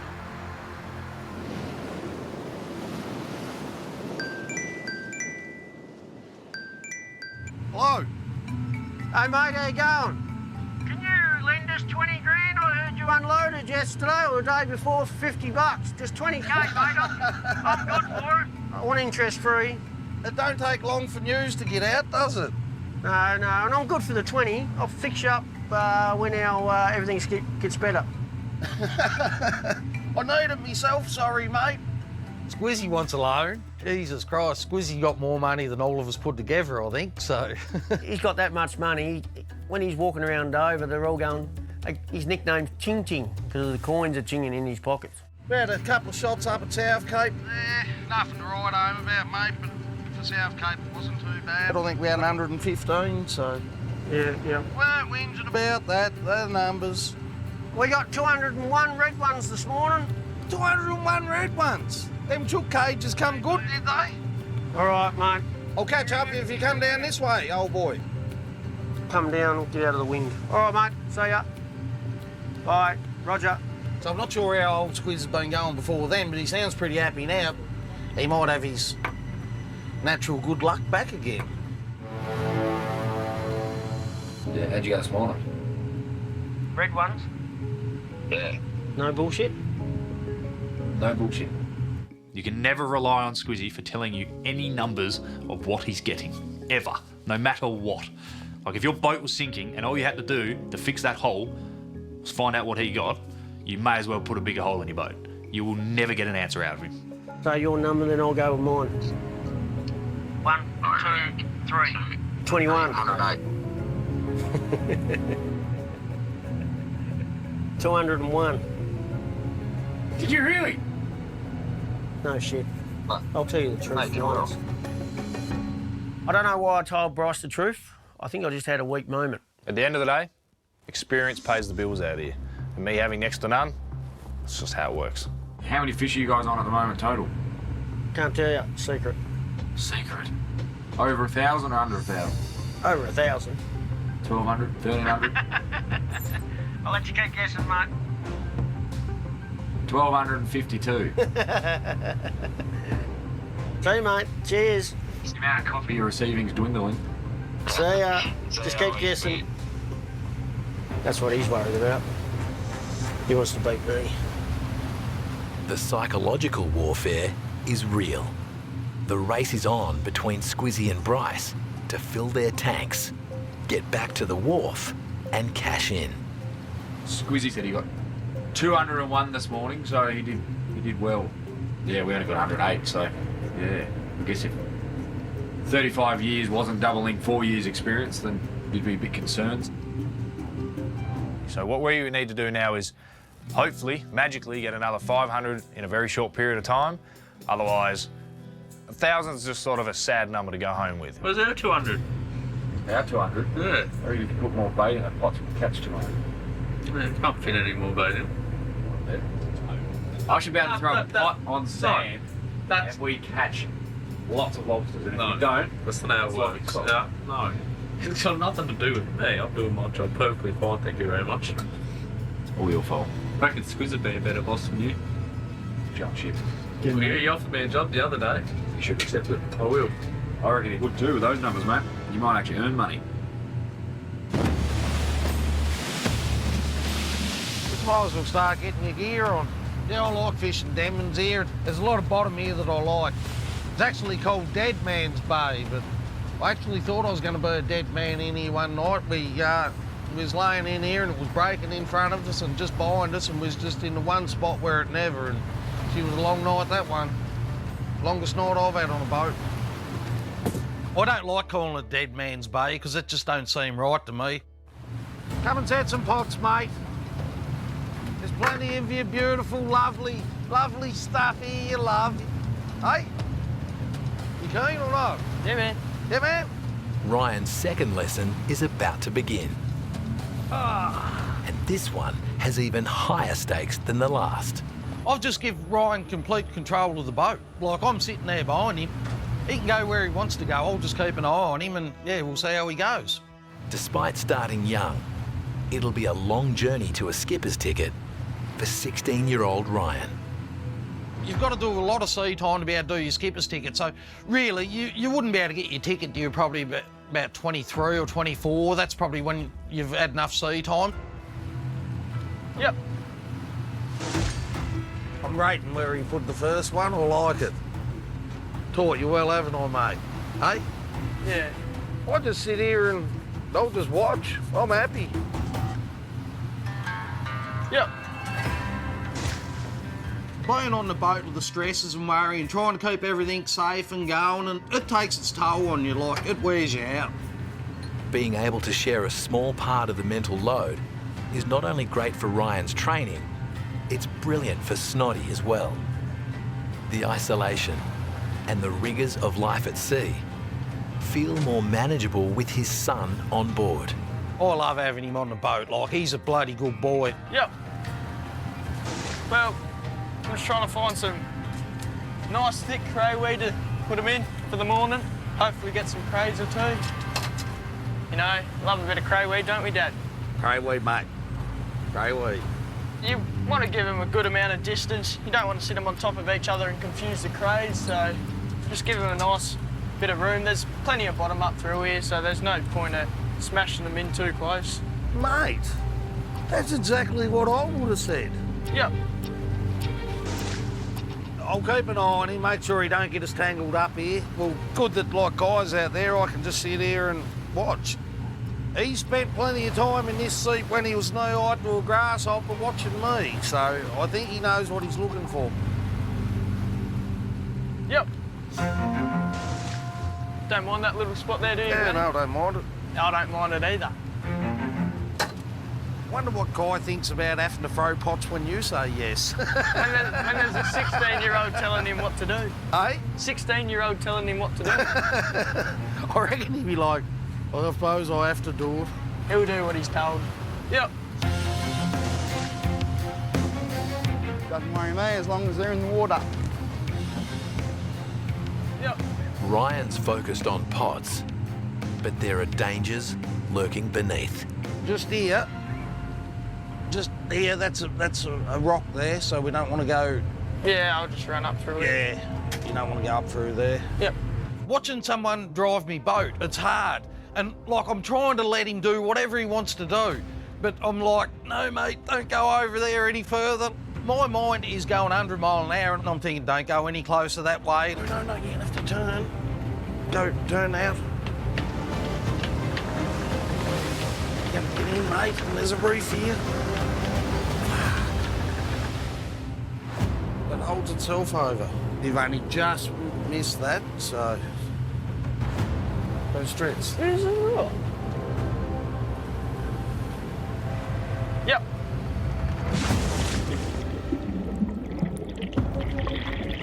He don't know it like me. I've had that many shots there, like I know it like the back of my hand. Like, he's seen what he's seen on the plotter and the 3D, and he's going, oh, yeah, well, I can get close over here, but that's as close as you can get. You can't get any closer than that, otherwise you hit the rocks. This is his first, like, ever, like, full shot, so, yeah. It's good just sitting back watching, see where he goes and what he does. And he's got the boat under control. He's driving the boat beautiful, so bloody awesome job, mate. Look what I'm doing. I'm just kicking back. Love it. I don't know how it went yet, but I know I'm happy with it where they are. If it was me, I'd find it hard to sleep tonight if I'd done that when I was riding with the old man. He used to let me have some pots, and I'd be thinking about it all night. He'd be thinking, oh, I hope I get some bloody crays. It'd be interesting to see what's in them in the morning. Like, we love our crayweed, me and the boy. Like, he gets a bit excited when he sees a crayweed on the sounder, like I've taught him, and he's like, yes, like he's happy. He's thinking, you know, this is where the lobsters live, and hopefully we get a few. Look at this pot, baby. Oh, yeah! Some of my best shots have been around the Mole Cove. I'm going to let Tabor get that one. Yeah, a little bit heavier than usual. He's got something in him. Certain times I go to Neville's favourite areas, I get like this tingle, like your hairs in the back of your neck are just standing up, like he's there somewhere. What size ones? Oh, 14, I reckon. These are really nice fish, really nice. Nice and chunky. Some bigger ones in with them and smaller ones, just a mixed bag. These will sell beautifully off the wharf. At the moment, they're just going to keep coming. All these fish are around a kilo or a bit over, so it looks really good. That's what the market wants. Jockey too. Winner! Look at that, Winner! Chicken dinner! And we're having chicken tonight too. Mate, this is shit hot fishing. Absolutely brilliant. Awesome to see. These pots have been in the water 5 hours.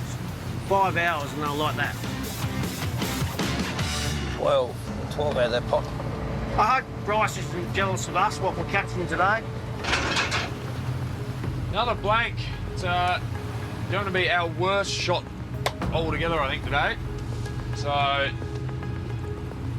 yeah, it's fucked. You know, I've been throwing a lot of pots at a lot of Dad's good spots, but it still doesn't necessarily mean that the angle you're on, the approach you're on is correct. There's more rats in that than the city of France at the moment, with all their rubbish on the street, mate. Fucking hell. Looks like I'm just pulling size after size after size, but really, it's undersize after undersize after undersize.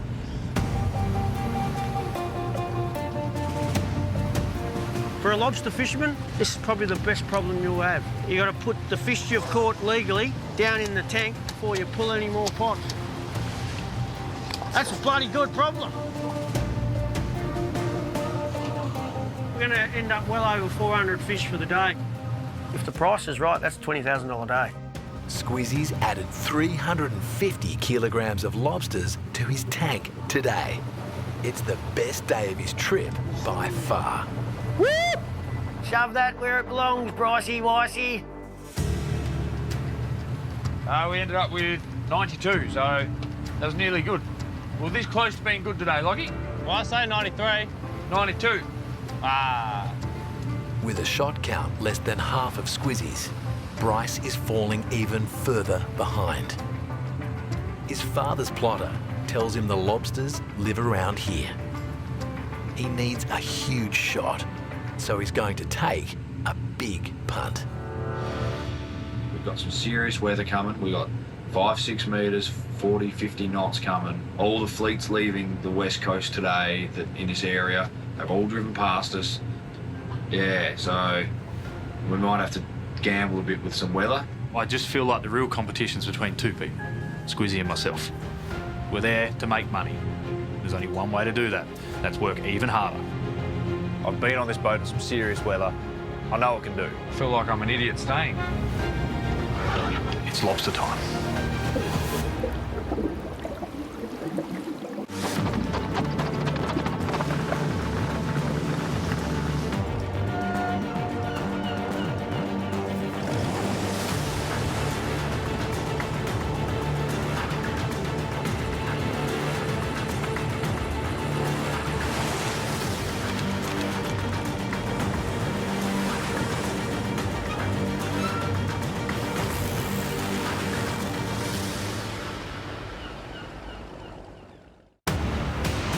Previously. Can you lend us 20 grand? I heard you unloaded yesterday. I need it myself, sorry, mate. I may as well just say it over the radio now. I just yeeted a banana up onto his roof. At the end of the day, mate, you're starting a war, and I'm going to make that chieftain look like an omelette. It's lobster season in the waters off Tasmania's rugged coast. I'm going to give the young bloke a little bit of a crack at setting some pots this trip. Yep. I'm rating where he put the first one. I like it. 3 hardcore lobstermen are battling for the biggest catch and the best price. Yeah, how'd you go this morning? 201. Did you really? Yes. No shit. You can never rely on Squizzy for telling you any numbers of what he's getting, ever. Another blank. It's going to be our worst shot. This boat needs at least 1 tonne minimum before we go home. We're there to make money. There's only one way to do that. That's work even harder. It's lobster time.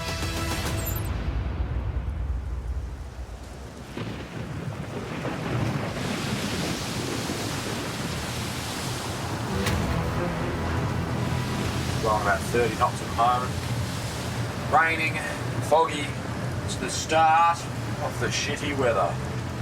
After days of calm conditions, the weather has turned wet and wild on Tasmania's west coast. Treacherous wind gusts over 100 kilometres per hour are battering the chieftain and its crew. Woo! Hunting in these conditions is a whole lot harder. Better be lobs in this pot. Come on. The weather's no joke. Even on a boat like this, your risks for injury are substantially higher, your risk for damages, your risk for one small mistake. You seriously are in danger, and you've really got to outweigh the risk and reward.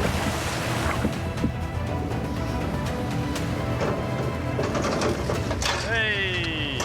Not too eager to be up here whilst it's blowing 40 knots and 4 metres or whatever, but sometimes you just have to do what you have to do to make money. Just one out of that pot. It's Monday and I'm unloading Friday, so we're going to punch into the weather and we're going to fish. Female 88! In the lobster game, having a boatload of fish means nothing unless you have a buyer paying the right price. So it cost us around $46,000 just to leave the wharf. Due to the processors only offering us low value for our lobster, we've had to find other markets. Come on, lobos. Bryce is bypassing traditional buyer processors. He's negotiated an above-market rate by selling direct to restaurants. Very touch and go, those pots. So having these small little buyers is really going to help us in the long run. It allows us to bring our sort of medium price back up a bit, one little bit at a time. A few phone calls to make today. I'm going to talk to one of my other buyers and see what's happening. His handshake deal with Jock from Muir's restaurant is locked in for 300 kilograms of brindles at $45 per kilo, $5 higher than the current beach price. 2's better than 1, 1's better than none. These smaller restaurants, they've got a lot of things happening at once. So it's important that I check up with Jock to make sure nothing's changed. The deal with Jock is worth $13,500. Good, mate. Yourself? Yeah, good. That's good, that's good. How's it going? Good. Fishing's not too bad. The brindles are easy to catch. What day will you be in? Aim for the Friday, this Friday coming, like a late afternoon. Yeah, okay. If that works. Yep. But if anything changes, I'll let you know straight away. Okay, cool. No worries. Just double checking. How many kilo were you after? Yeah, look, I reckon we can do, say, yeah, 250 is probably better. Is that going to work? Yeah. 1 minute, we got 300. Next minute, we got 250. Thank you. Cheers, mate. Wait. At the end of the day, that 50 kilos would cover half of Lockie's wage. It could cover the grocery bills, it could cover the fuel. So not having it just means we're going in the negative again.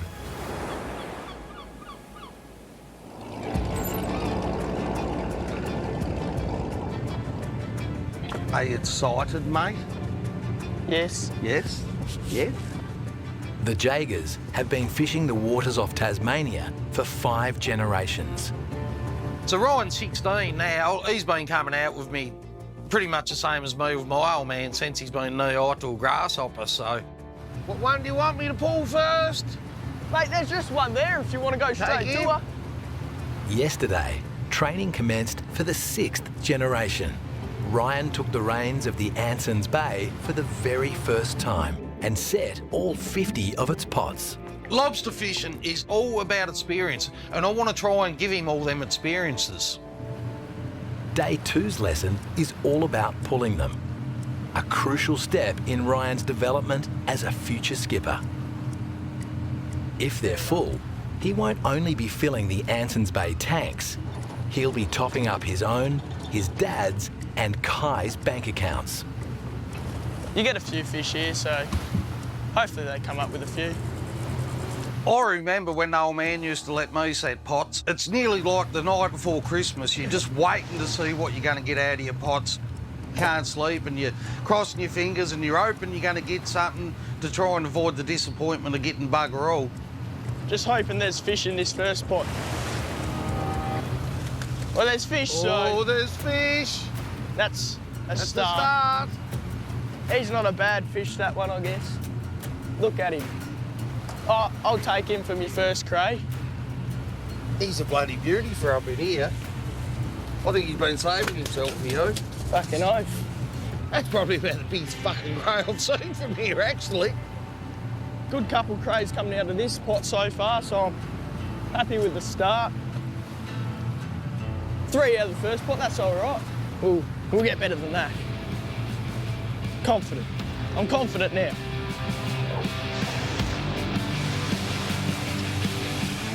Let's just hope the run continues.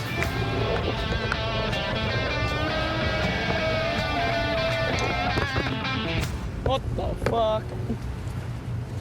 Well, she was in cray weed, weren't she? It was in a lot of weed by the looks of it.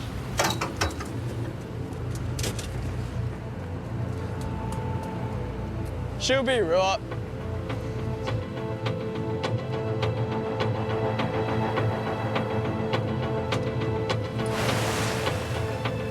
Oh, it's going to be like that, is it? A cray would be nice. Any someone alive. Pulled the first pot and he got a nice big one. I think he got 2 or 3 out of that, and we've had a couple of blanks here now, so he'd be starting to get a little bit worried. This ain't no idea, old boy. Brian would have been waking up this morning thinking, oh, I can't wait to pull me pots, and like he's a bit of a confidence boy. When he's confident, so I'm hoping that don't get knocked out of him. You know, there's a problem if you can't even catch a shark. We need a few more of them. Just wait on a little bit. You just gotta have faith, bro.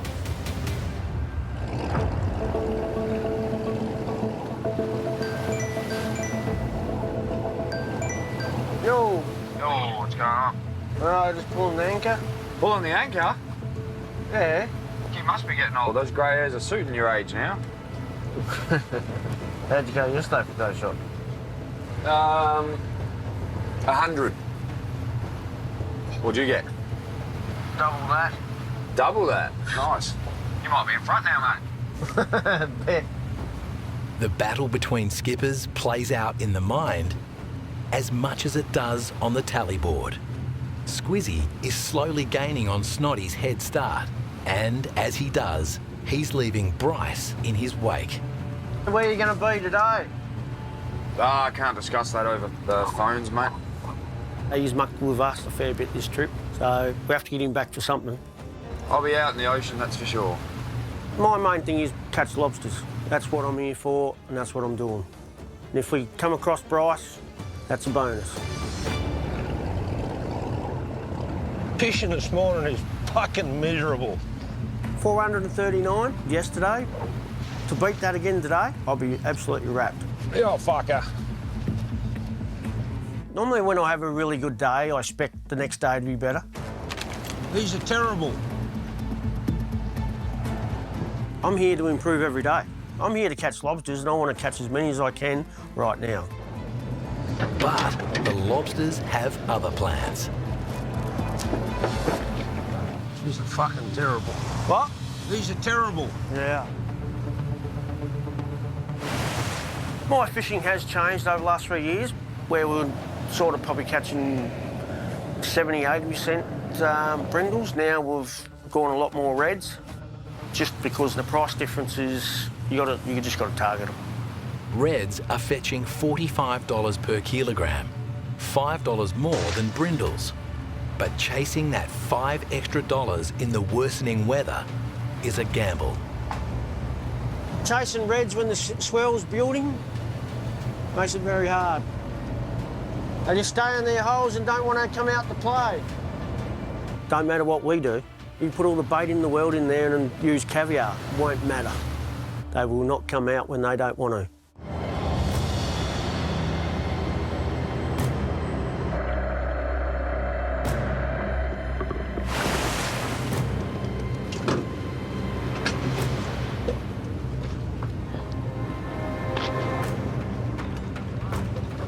One out of that pot. One's better than none. With bad weather, you've got swell picks up, they're not going to move, they're not eating, they're not going to come out of their little rock. If they do, they'll get flung around the ocean.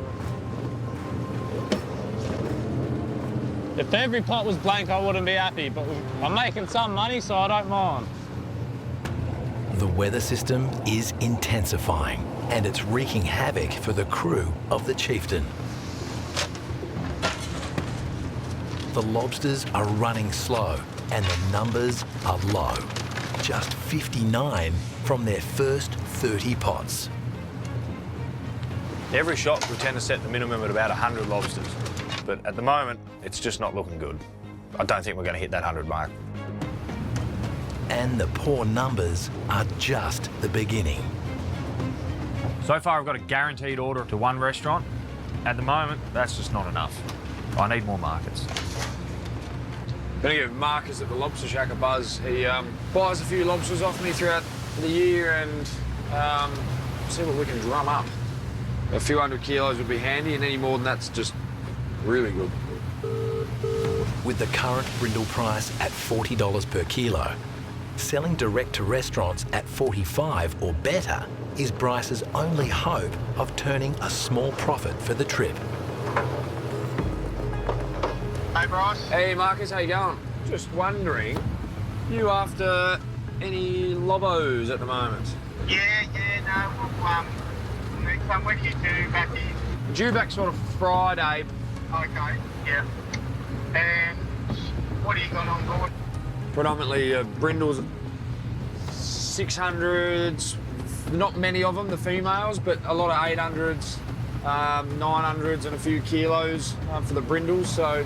Yeah, what sort of deal can you do on the I was sort of looking at maybe 50. Glenn got 50, so we deserve 50 too. Yeah, people's probably getting up there to those fish. I don't know, what do you reckon then? We'll just go 45 on the brindles? Yeah, we'll do that. At $10 more than market rates, 50 per kilo would have been a huge win. But Bryce will have to settle for 45. All right. Sounds good. Talk soon. Cheers. Bye. Just these two little restaurant deals, we're talking around $25,000. We need at least another 400 brindles. I really want to be unloading on Friday. If that's the case, we're really up against the clock.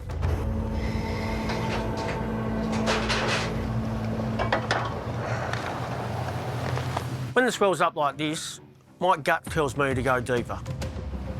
Because you're not going to catch reds in the forecast. What's forecast for the next couple of days? Not big numbers anyway. Brindle lobsters live at depths of 25 fathoms or more. They're less affected by rough seas, which means they're more likely to remain on the run. However, they're worth less than big reds. Squizzy has no choice but to suck it up and see how the rest of the shot pans out.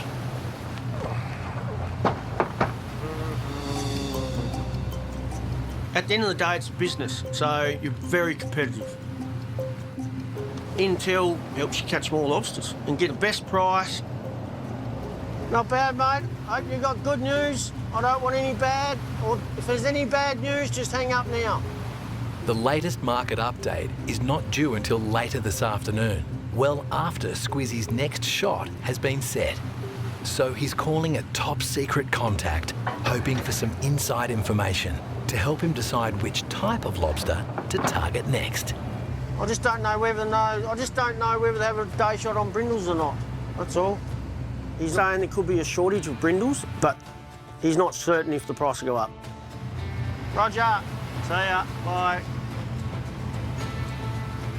Being a rock lobster fisherman is a total gamble. If the price doesn't go up, we could lose money. Our luck's got to change. Our luck has to change.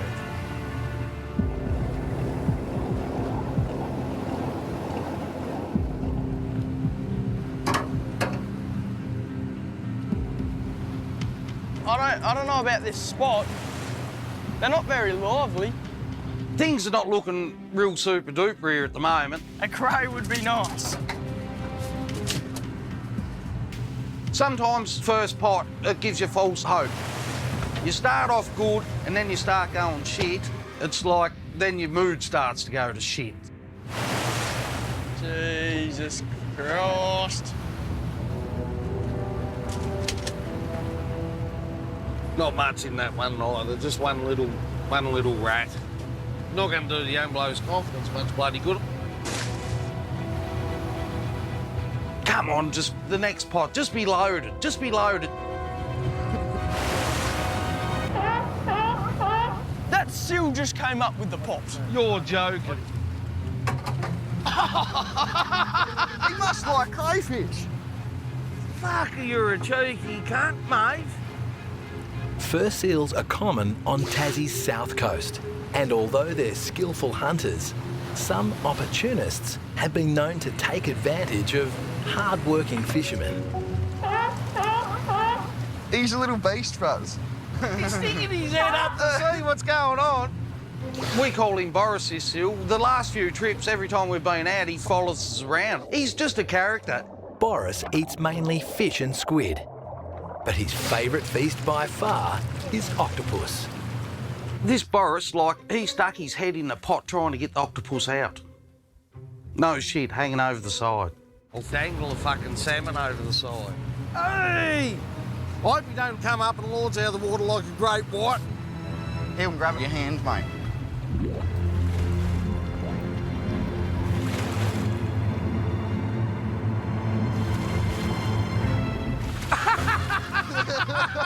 I thought he was going to bite that. Cheeky little prick.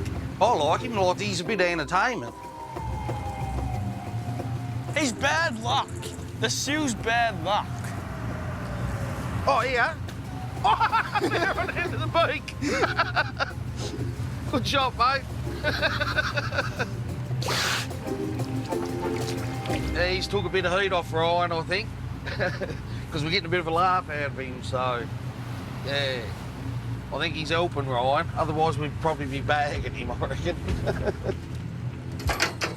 Ryan is scoring less than a fish a pot on average. I'm upset. I really wanted him to do well. You start getting empty pots and then you lose your confidence and he knows he set them and it's like you you get a bit disheartened. If this has got nothing in it, I'm just quitting.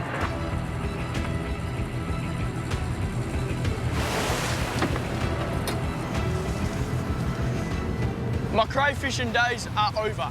Never again in my life.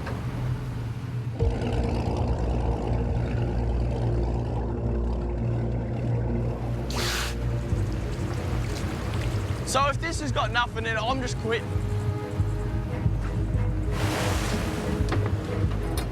Fuck off.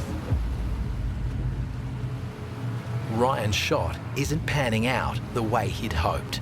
The skipper in training has only a handful of reds from the first 20 pots. The low numbers are messing with his confidence. I don't think I'm going to be a crayfisherman.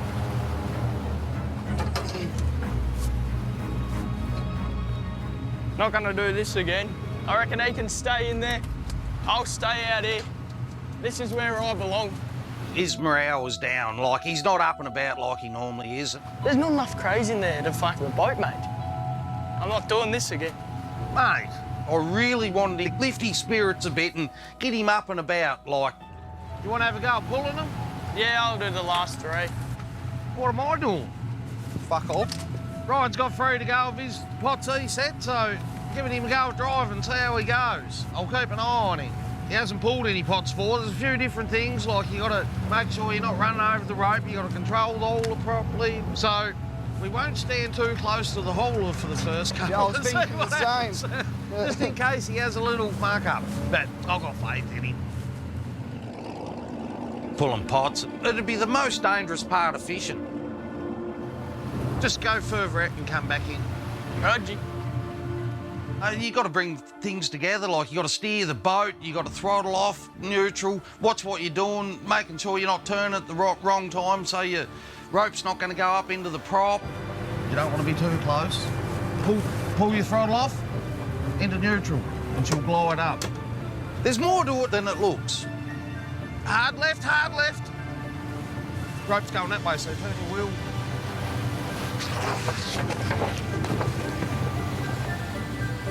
Get it going. You're in control of the pot hauler. The pot hauler's the dangerous thing on the boat. If you don't turn that off at the right time, the pot could end up anywhere.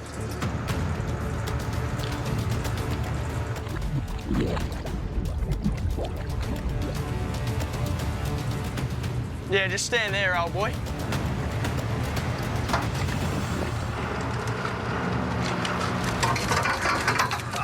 That! That's brought you luck. Maybe I needed to pull them all. Maybe you need to pull them all, yeah.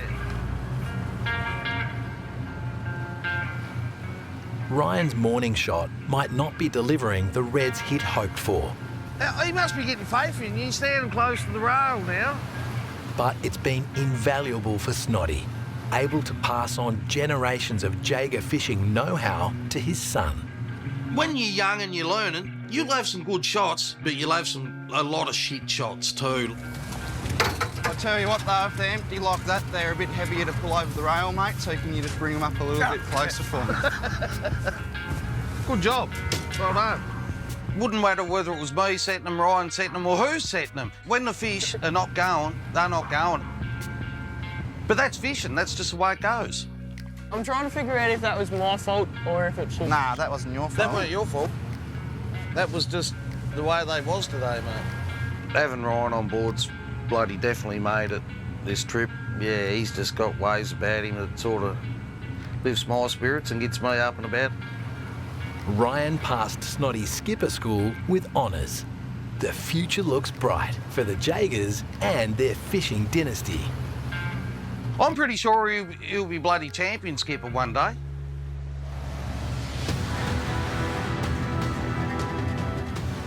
Ryan's rookie shot was less than he wanted, but he still bagged the Anson's Bay 58 more reds.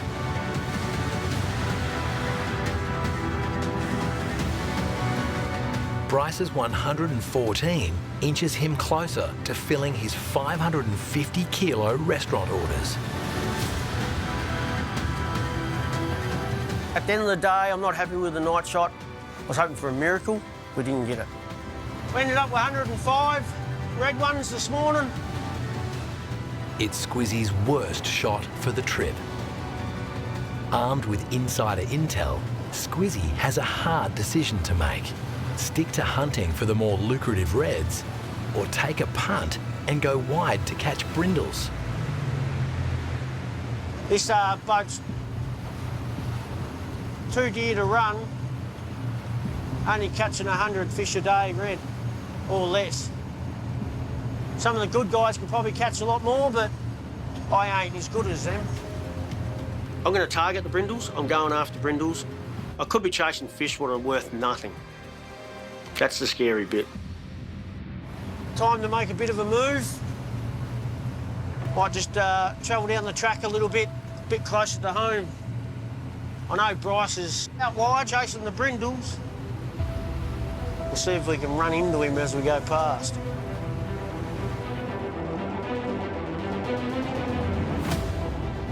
Bryce put the banana on our boat. It has to be Payback. Bryce has been a little bit quiet and hiding, and he's just running like a chicken. At the end of the day, I'd like to turn that chieftain into an omelette, but we've got to find it first and we've got to catch it. Fuck! Fuck! Where's that Squizzy? Squizzy looks a bit lost. He shouldn't be this wide. He should be going against the shoreline. He shouldn't be out here. Came down to an egg war. We've got a few punnets on board. I don't mind pulling them all out. I don't actually know if he knows we're here. Imagine if we got to sneak up behind them because he's expecting us to be inshore, wasn't looking out here. Oh, no, I'd rather not go near him so we don't get egged and don't cause more shit. It's inevitable, mate. It's happening. No matter what happens, he's going to egg the fuck out of us. So I wouldn't leave your wets yet. Now, if he doesn't know we're here, I've prepared myself, and there's a possibility we might sneak up behind him and I might just shit stir some more.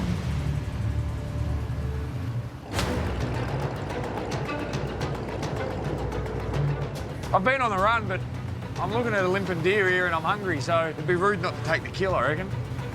If you're not first, you're last. So we'll egg him first. An egg war with the bold contender seems inevitable. Bryce currently has a small advantage, the element of surprise. He's got a really shit view through the side of his wheelhouse. Or so he thinks.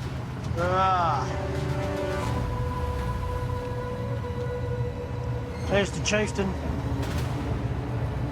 Just spotted Bryce on the horizon. He's out wide, looks like he's chasing the brindles. So I'll give him a ring. Yo. You're chucking him in or pulling him? Nah, we're anchored. Yeah, right. Oh, you're on the Morris. Yeah. Does he think I'm an idiot? We do have radars, Bryce. I can see you. Why's that? Where are you? Just going light alongside you. Oh, are you? Yeah. Yeah, you're not on the Morris, because you're fucking still travelling sideways. Yeah, I was just waiting for you to steam past and I was going to come up beside you and egg you, but no, I won't bother now. Came down to an egg war. I may as well just tuck Lockie up in bed because I don't think he's got much of a throwing arm on him. So for now, we're going to stay away from Squizzy and do our own thing, catch some more lobsters. I guess we'll see each other in a day or two. Maybe. It's always time for payback, but out here in the ocean, trying to do eggs is impossible. Eventually we'll meet up. Doesn't matter if it's on the wharf or at sea, we will meet up. You there on this one, Glenn? What was that? Yeah, Roger. Oh, is that you, Dad? Like, I didn't recognise voice started off with. You must be very close. Where are you going? I don't want to get in your way. Now you're talking good sense now. Yeah, we just got in the way. Oh, yeah. Oh, are you up there now, did you say? Yeah. Geez, old boy, I'll catch up here. With multiple generations of jaegers hunting for Tassie's biggest reds, sooner or later, and for better or worse, they're bound to come across one another. Yeah, they were just dead really in there this morning, till 3 crays in the pot. Snoddy's father Warren has been fishing in Tasmanian waters for nearly 60 of his 74 years. Did you put any in that outside bay here? No, she's done. Totally stopped, haven't they? Oh, she's that time of the year, isn't it? They're dying off. You Brian any pops, have you? We might have a little story to tell you there. Well, he said in Denman's, we got 58. Yeah, what's wrong with that? Stooged up hard. He was hoping for more than that. Oh, did he? His uncle got there before him, I think. Cracking me brother, he'd been in working Deadman's there before we got there, so that sort of blends in with Ryan's shot, like not doing so well. I got stooged up hard. Like there's 3 Jaegers out there, so yeah. Like for the areas we work, we run into each other a lot. For Snoddy, the last 2 days of mentoring son Ryan have been a time to reflect. Well, it's sort of a bit of a funny feeling, like, because I know, like, how the old man used to teach me and what he used to do. And now I'm doing the same with Ryan. I feel like I'm the old man teaching me now. Like, it's just, yeah, it's weird, but, yeah, it's like, just must be in your DNA, I suppose. Roger. Yeah. I'd love for one day for Ryan to have a boat and pull up and talk to me. I'm the 5th generation fisherman, so hopefully Ryan can be the 6th. But Ryan's going to know all my spots and he's going to want to try and get into them, and then I'm going to be like, oh, you little bugger.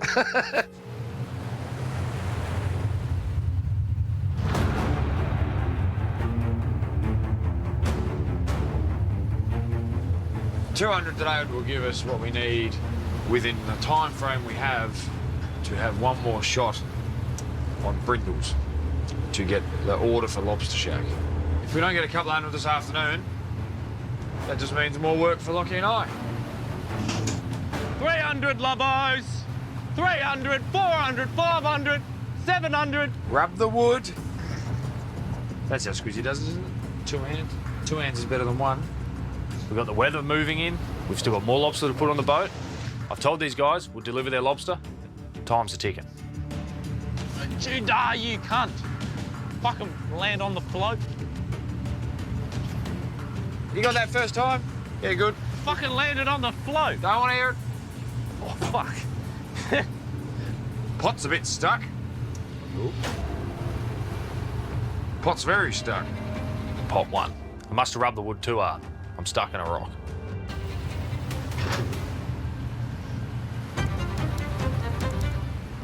This rope has been tensioned to a crazy level. At a snapping point, basically. Come on, you cunt. There we go. Oh, well, no. Just don't go anywhere near that line. It'll take you with it. Get fucked! Lockie's in a danger zone. Tipper! It takes one little mistake, one rope around a deckhand's leg, one anything, one wave with enough strength to snap that little bit of rope, and that's it. It's all over. You're crushed. We're back off the coffee pot where we nearly started the trip when we got up the west coast. We had a day shot out here, I don't know, 4 or 5 days ago for 230. And most of the fish are under a kilo, and that's what we want. This shot on the brindles is a gamble. We don't know what the price is doing, so I just don't know if they're worth anything. The most my business can catch in Tasmania is 20 tonne, so you've got to try and work around that market. You want your best return for that quota, because you don't want to waste it. Squizzy won't make much. Unless that price comes up to brindles today, you're just chomping quota up for nothing. That's why you got to try and save your quota for when you get a decent dollar for them. It's a gamble now, just catching it, because in 2 months' time, the situation in the world could change and we could be back to $100 a kilo. And I've just burnt a tonne and a half at 45, 50, 55. There's $75,000 extra just straight off the bat. And it can be the other way too. You've got to make some money now because in 2 months it could be 35. That's just too much uncertainty, but we've just got to do the best we can. I know Bryce is catching brindles as well at the moment. That does scare me market-wise a little bit because we don't want too many going in, because next minute that price drops flat out to nothing. That's thousands of dollars, and that could be the difference between making money and losing money. You're in a hole, mate. You better be full of fucking lobster. Lockie keep his eyes out and make sure that no rope comes flicking at his face or around his legs or anything like that. It's a bit of a dangerous time. Got him! The pot's come unstuck. It's a good sign. Now it's a matter of what's in it. Always makes you fucking nervous. Yeah, at least we know it was on a rock. It's gonna be fucking chockers, Lockie. And this pot has... It'd be funny if it landed upside down and there's nothing in it. Come on. Give us a pot full. I'd say the cray's holding it down, Ross. That's all right. The pot's looking good, but you can't count your chickens before they hatch. Got 8 out of that. That's 1 full pot. We just need 51 more. Come on, 15 fathom lobos.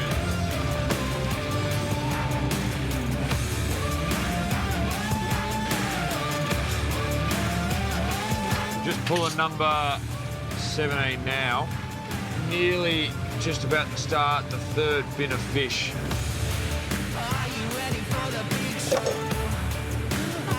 Not bad, Lockie, not bad.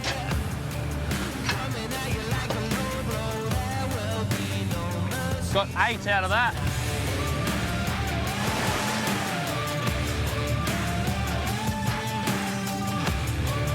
Some nice fish in here, mate. There's like 6 in there, isn't there?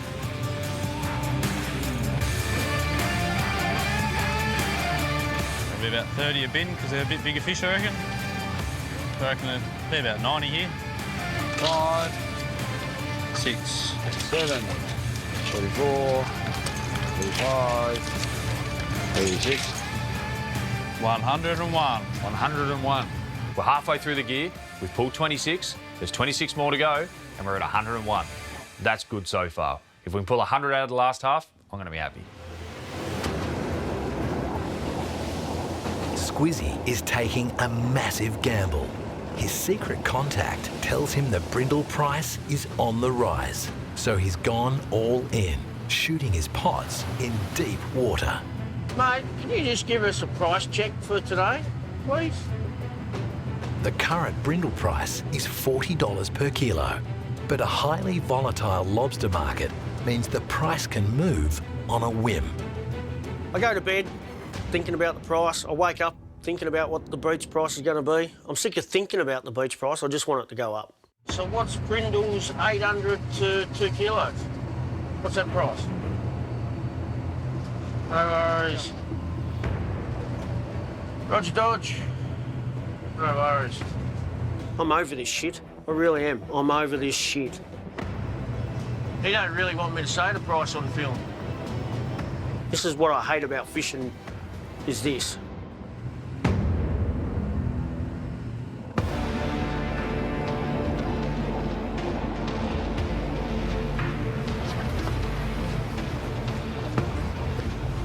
I need to get 200 for this shot. I need to get half of the Lobster Shack's order because I've only got 2 days to do it.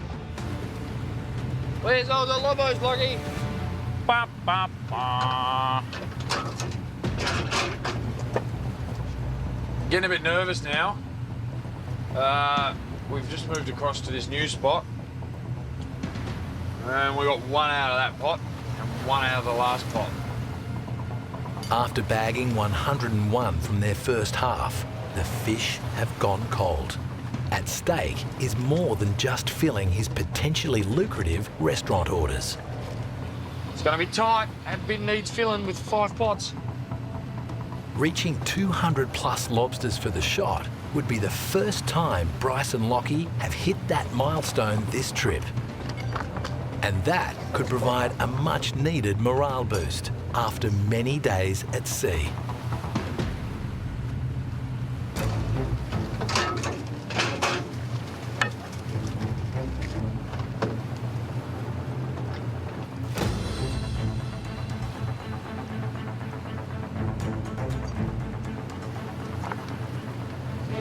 Come on, you fuckers. Give me your size.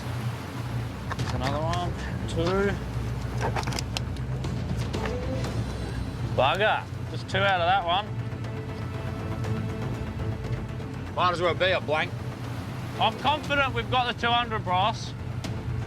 Last shot, Loggy. Woo!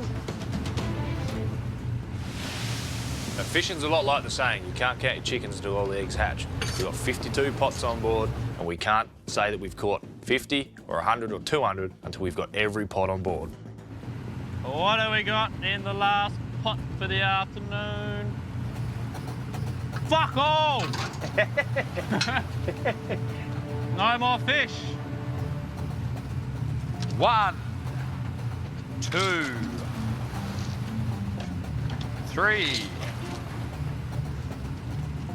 4, 5, 96, 97, 98, 99, 100. 2, 0, 1. Best shot of the trip. Squizzy's biggest shot so far this trip is 239. The Chieftain's 201 isn't far behind. I just feel like the real competition's between 2 people, Squizzy and myself. If Bryce keeps this up, he might just be able to shake off his greenhorn status and climb up that tally board. I'm happy as 200. That's very fucking good. With shots around the 201, if we can get this consistently, we'll be up there. We'll be up there with Squizzy now. Bryce's day shot nets the Chieftain a $7,200 payday. His plan to lock in smaller restaurant buyers for above-market rates could be a masterstroke, especially now the latest beach prices are in.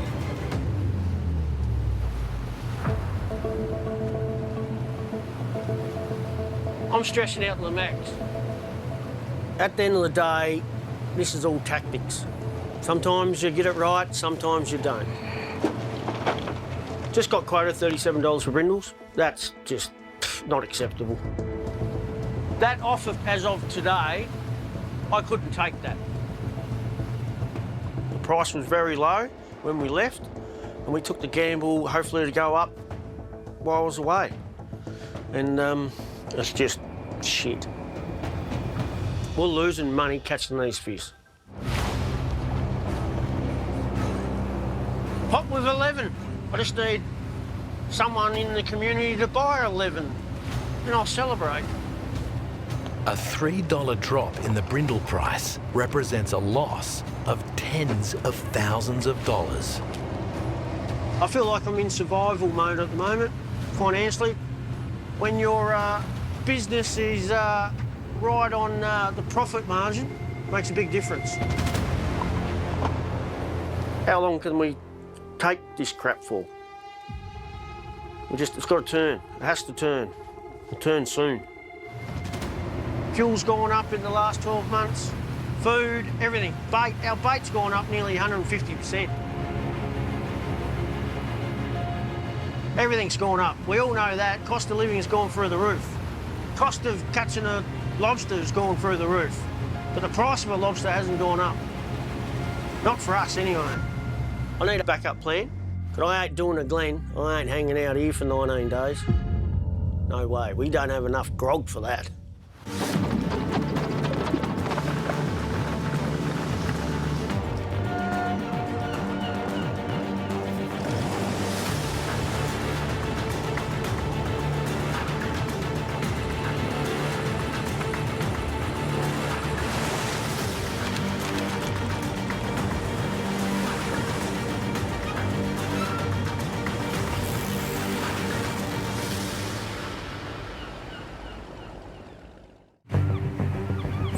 Previously. How you going, Steve? What's going on with price? Anything or not? 47 all in. Yep. It's like, no, mate. I want 50. There's a banana on Squizz's boat with his face on it. We threw it on there last night. It's lobster season. Fucking another octopus. In the waters off Tasmania's west coast. Oh, I'm starting to think Bryce might have put a banana on our boat. 3 hardcore lobstermen are battling for the biggest catch and the best price. He has massive balls. You fucking little cunt. You fucking little shit. Do you know how much bad luck that is? You don't do that, people. Are you coming in for Barbie tomorrow night, Bryce? You probably want to have plenty of padding around your body. You steamed up in front of us. I zigzagged when I was shooting your gear and you started fucking setting in front of us. What the fuck are you doing, mate? What the fuck are you doing? Didn't know that was the rules there, so... Fuck me! If I had a gun on board yesterday, I probably nearly would have fired a shot at you. If I go and catch up with Glenn on the beach, I think there might just be a little stab in the back.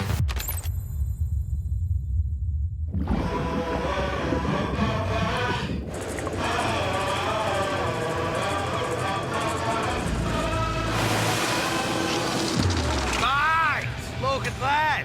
He could pot that one, I like that.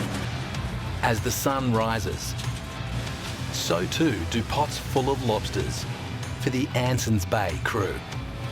It's peak season on Tasmania's west coast. 12! Fucking look out! Crays aren't a bad size, so hopefully they keep coming up consistently and it'll be a good morning. Oh, there's a nice few craves in that one too, I like it.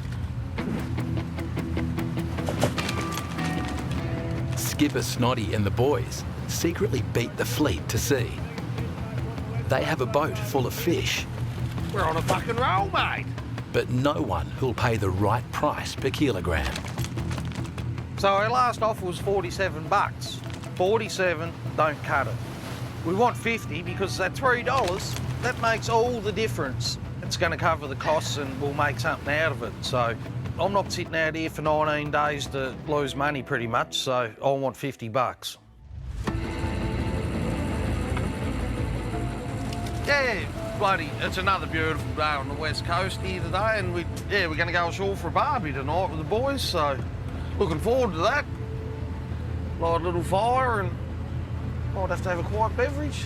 I'm looking forward to seeing Bryce. Like, I've told him why I'm not happy and Bryce knows if he does it again, it's just, that's not what I like, so he's been warned pretty much.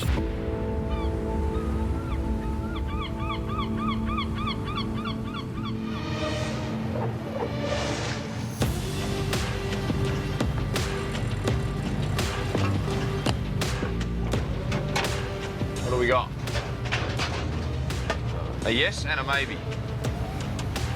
Not 100% sure whether I beat the other two up. I think they're still thinking about their beach dinner this afternoon. I might pull up to the barbecue and offer a meat sacrifice. Wouldn't surprise me if I got to the beach and Glenn was going to do something to me. I don't know if I can trust him or not. He's got 2 young fellas on his boat that probably want a bit of a game as well. If I don't make peace with Glenn today, so be it. You know, I plan on shooting twice a day. There's only a bit of a weather window and I don't really want to fuck about, so we're not here to fuck spiders. We're here to catch lobster. Strong westerlies are expected to hit the west coast of Tasmania in 48 hours. The weather on the west coast can get horrific. You got 5-6 metre waves, 40-50 knots coming. You seriously are in danger. You just need to be ahead of the game when it comes to the weather. The lobsters, they won't get in your pots. They know it's coming as well. They're a smart little creature. While the weather's good, we've got a nice window and we really need to get in and start getting some more lobsters on board. Where's all the lobos, Bloggy? I don't know, they're not fucking around this morning. Every shot, we tend to set the minimum at about 100 lobsters. Our money's not earned until our pots are lifted. How many lobsters is this one, Lockie? Well, there's bull kelp, So there is none. If you're not catching fish, you're not earning money. I've got a family to feed. What do you reckon, Logie? Should we get a second deckhand, mate? Not really. You want to share two lots of sweet fuck all? No. Because you know what that is? What? 2 lots of nothing is... Negative nothing. Negative nothing. I don't know how people have 2 crew at the moment. It's not viable to have 1. With the potential of the market price now coming up, this boat holds a lot of fish, and we need to start putting a lot of fish on it. Now, if Glenn can get $50 a kilo, it's a start. The processor tanks are empty. This boat needs at least 1 tonne minimum before we go home. Hockey!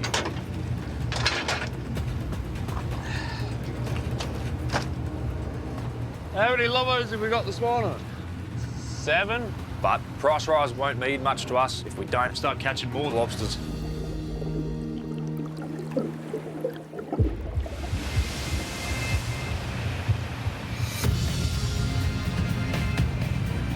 I think a good result would be if we can beat yesterday's. If we do that, I'll be happy. Yesterday, Squizzy landed 354 lobsters. Here's the first pot now, so hopefully there's good things to come. A good shot today will propel him closer to Snoddy's big head start. Glenn might have more fish on board, but technically, the way this game's played, I'm in the lead. You can't cheat like that, mate. So we're scrubbing that number off, and you're back to 0. I got 4 out of that one. Not a bad start. Touch wood.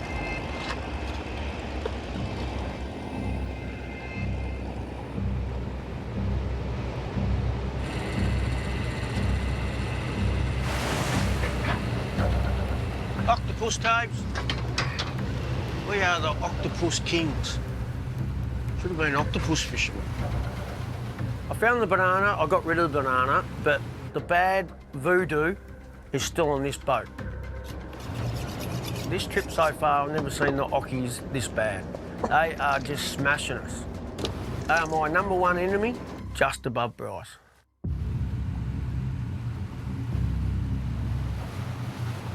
Fucking knackered everything. Yeah, no, they'll inject them with an enzyme and suck all the meat out of them. So the meat comes out of the shell real easy. It's supposed to be translucent, not white. Octopus sells for $10 to $15 per kilogram straight off the boat. Much, much less than the lobsters killed. I hate octopus, and it just seems over the last 3 days, mate, they've beaten us to a pulp. The full moon's out, which makes them very active. Got another Ockie in that pot. Fucking hell.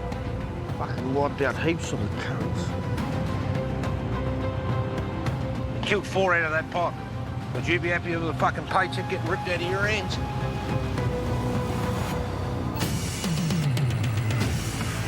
I'll say 4 out of this one.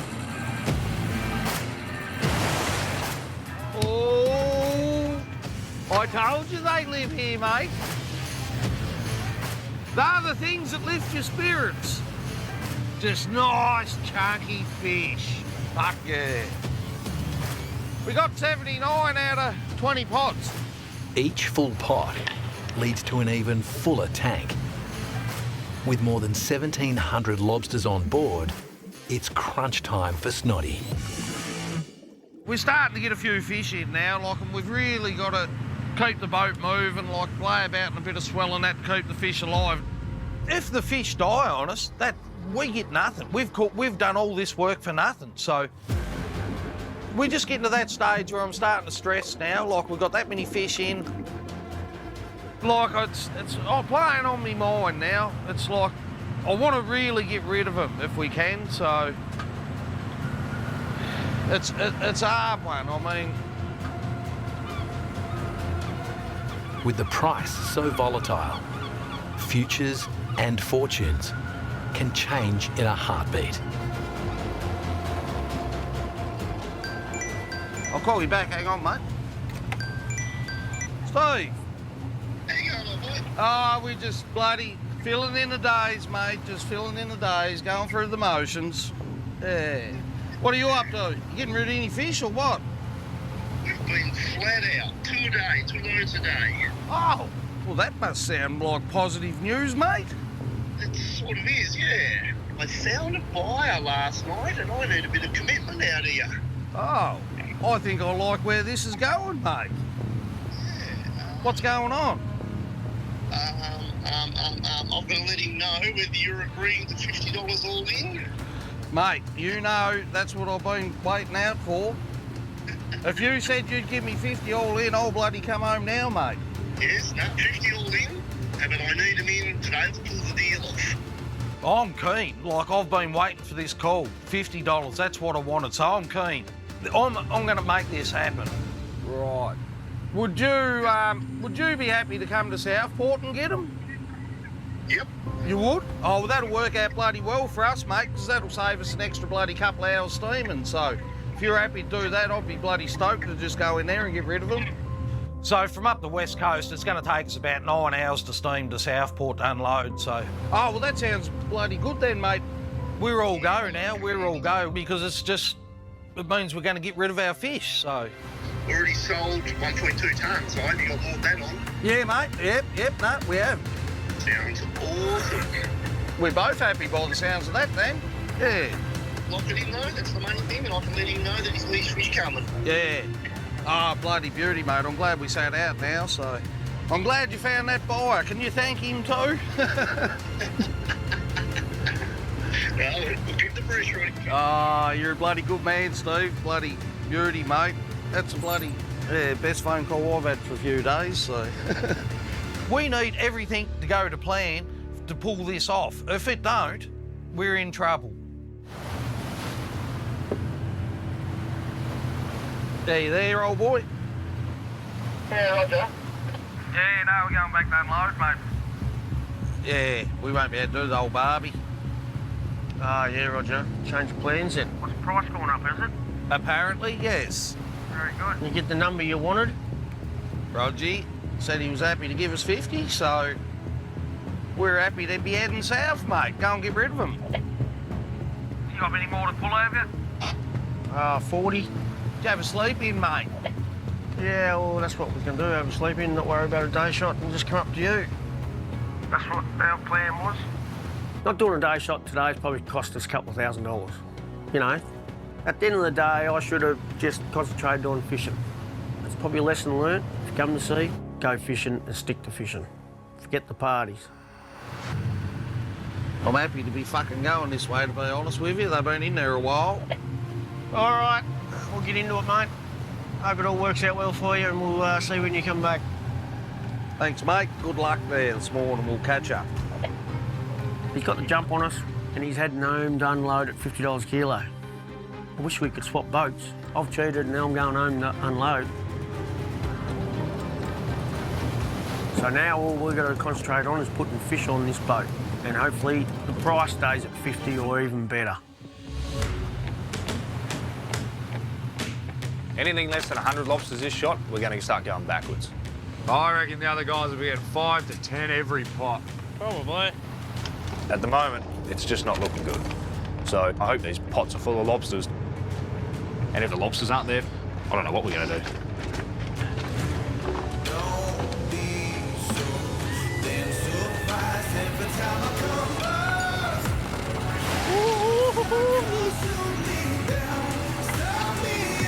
Better be lobs in this pot.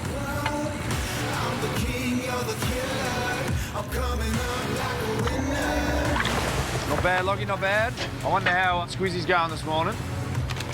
That's what we call a good pot.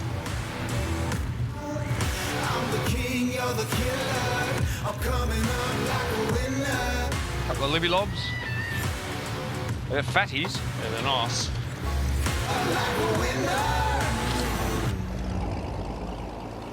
It looked like a good shot, but looks can be deceiving. This morning was our worst shot so far. Shot all the gear in last night. I wasn't really focused on where I was doing it. I just really wanted to get them in because it's not every day that someone says, if I had a gun on board, I would have shot at you. It just makes it really hard to concentrate, so we did end up with 94. The problem is we just need more. We need consistency. We've really got to zone in on what we're doing, where we're fishing, work out what's working, what's not, what depth is, what depth isn't. 94's not good enough. If you're not catching fish, you're not earning money. And with the current prices of things, you need fish coming over that rail.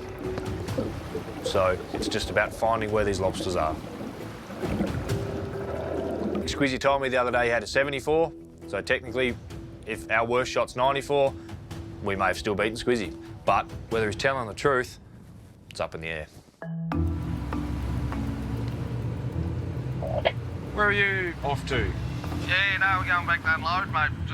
Steve just rang there just before and said he was happy to give us 50, so we're happy to be heading south, mate. Go and get rid of them. 50? That's a big increase from nothing to 50. He's been a fucking long wait, though. I will make a few phone calls now, I think. If it's gone to 50, then I better go up another gear and start trying to actually catch something, I think. Yeah. Oh, we have to have a barbecue when you get back, mate. Oh, yeah? Sadly, the cook-up of Bryce has been cancelled. Hey, I'm all for it. I don't mind not going to the beach this time. Maybe next time. Just coming up alongside old Squiz here. We'll see if he gets anything out of this pot. We'll see if he's been lying to us or not. Yeah, this will be interesting. I'm ready to listen to this one. Well, watch it, mate. I think we're in El Primo's spot here. I'm surprised he hasn't turned the boat so I can't see, actually. Still coming, mate. Still coming. Hey, mate, was there even a cray in that? I don't think there was. I don't think he's lying to us, Bryce.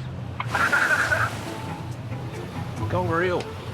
I can see old Tobe is still at the rail there with his head hanging down. I think he's a bit disappointed. I don't think he'd be real happy with Squizzy this morning. Yeah, he might have to get that bloody banana off his roof. If he gets the banana off his roof, he'll do all right. Yeah. I don't like being close to you. I don't trust you with your bananas. Mate, Squizzy was not expecting it. I may as well just say it over the radio now. When we pulled up the other day and you were talking to him and then you left and we pulled up, he turned around for 1 second, so I just yeeted a banana up onto his roof.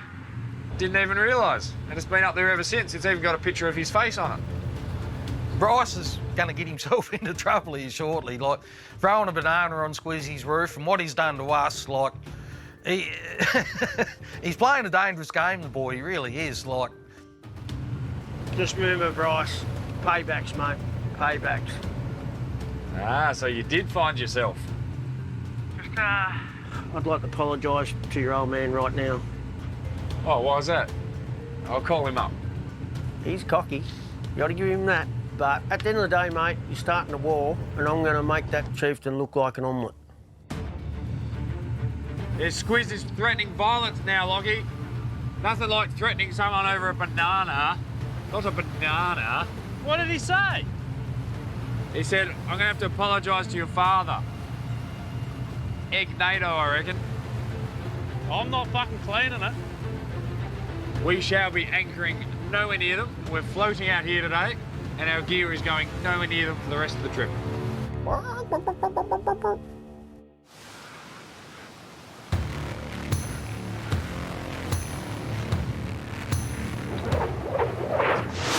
going to forget all the bullshit. I'm going to forget the markets. I'm going to forget the bad voodoo.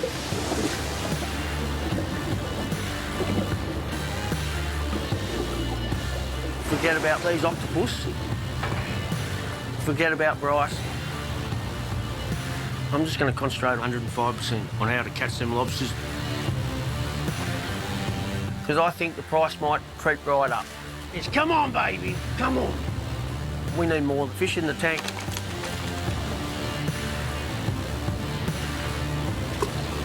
Really nice fish, really nice. Nice and chunky. Gee, just the morning of the octopus. I reckon we've lost, I don't know, maybe 15 size fish to octopus this morning so far. So we're getting out of Octopus Bay and we're heading up a bit further to the north. We'll jump over where Glenn's been and we'll jump over Bryce and get in front of them. Try our luck there.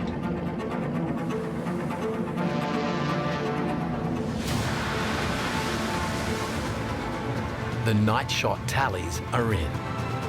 Bryce and Lockie's 94 is the worst shot of the trip so far.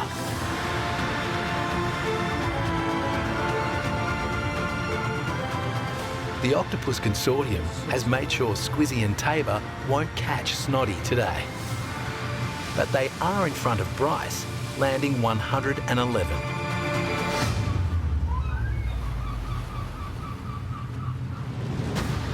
Snoddy's steaming home with an extra 181 fish in the tank and a $50 a kilo deal locked in.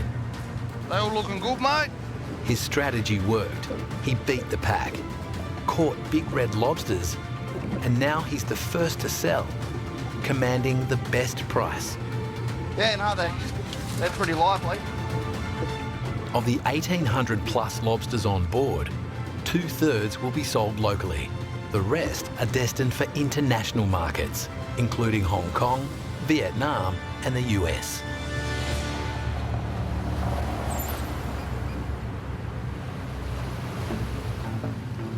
Yep. So we've got about 3 hours to get back to Southport.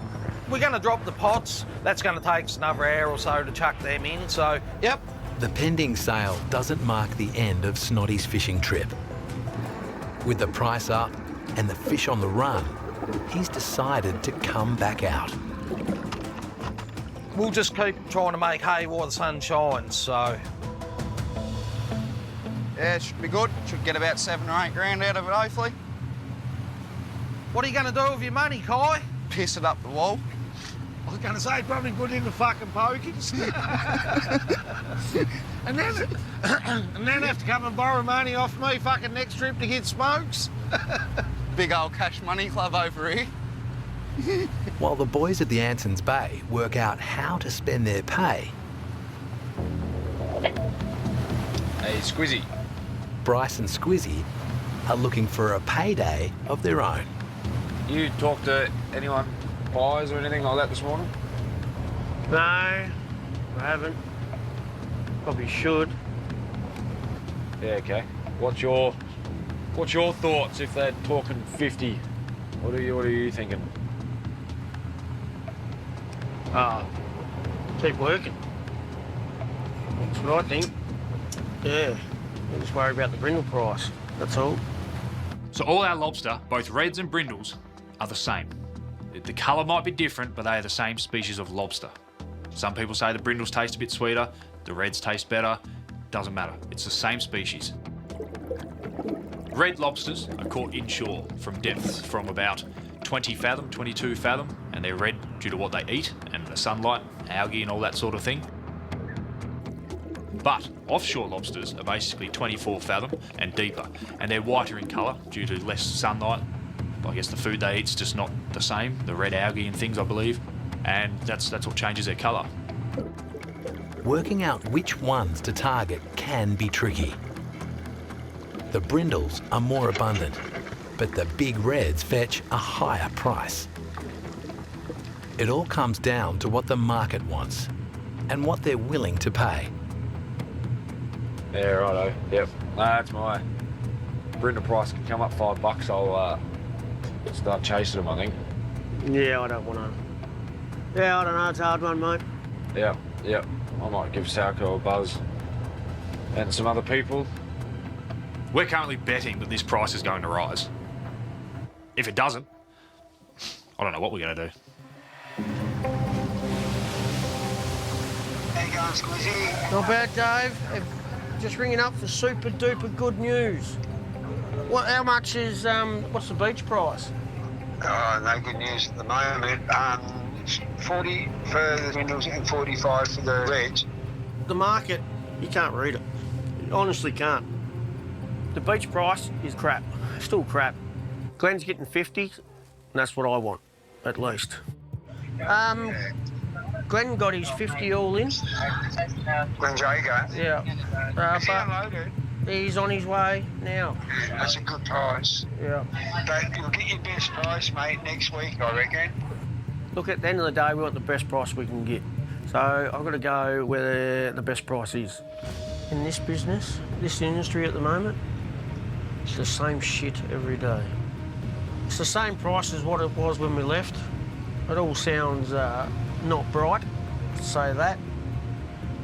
But he thinks it might drop next week. So do you load, do you work hard and try and put heaps of lobsters on? Or do you just sort of ease off a bit and play safe? I don't know what to do, to be honest.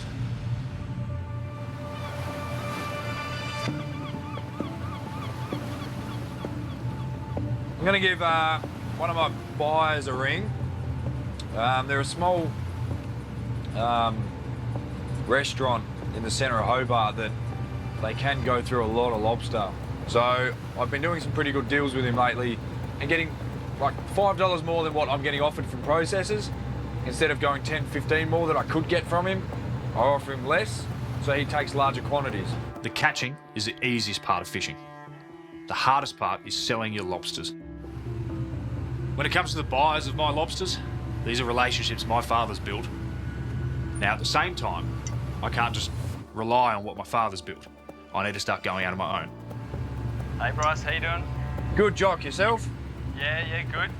So, being young, on my toes, I'm looking for other avenues, other venues, other places to go to, other ways of getting an income. Fish processors are currently paying $40 per kilo for brindles. Getting $5 extra on top by selling direct to restaurants could turn a loss into a small profit. It's a clever move, if it works. How are things going? Fish aren't too bad. We are moving spots. It's going to be really hard to tell number-wise, but a few 1.5 kilos sort of things. But what will you guys be after if you're after any fish, like 600-800 grams or a bit bigger? 6 to 8s work well for us. You got a price in mind at the moment? Well, I was about to ask you the same thing. I mean, 45 is what we sort of did for that last load. How's it looking from there? I think at the moment, with current beach prices, that'll be the go. I mean, if the brindle price rocketed up to 50, 55 or something, then, you know, I wouldn't expect you to pay anything more than that as well. So that'll make a big difference for us. Yep, sure. No, that's fine. We'll just we'll keep in touch about it, and if things start moving, just let me know, and we'll make sure we can make it work for both of us. I'll try and get the tanks nice and empty so we can get a good load. Hopefully about 300 kilo or so if you... Oh wow, that'd be awesome if you could. Him taking 300 kilos, it's a $13,500 payday. It's a start. Sounds good. I'll talk soon in a couple of days. Yeah, all right. Cheers, mate. Good luck. Happy fishing. Cheers, Jock. All the best. Thank you. Now we've got the order, it's time to start catching them. Yep.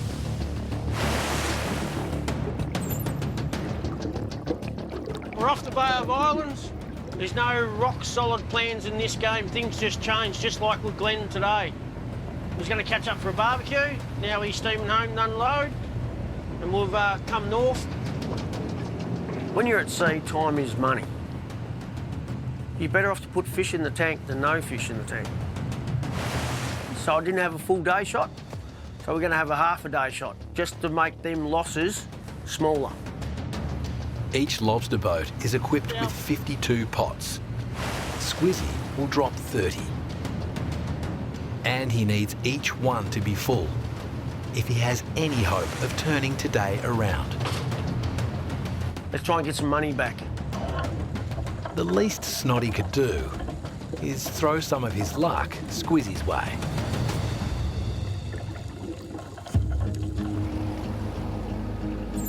The Anson's Bay steams into Southport. How you going, Steve? All going to plan. It's about to be payday. Is it? At the wharf? Yep, it's black. Oh. Dead. Yeah, right. Oh, shit. Ryan, you just come here and drive, Ryan, for a sec? Where do you want me to go?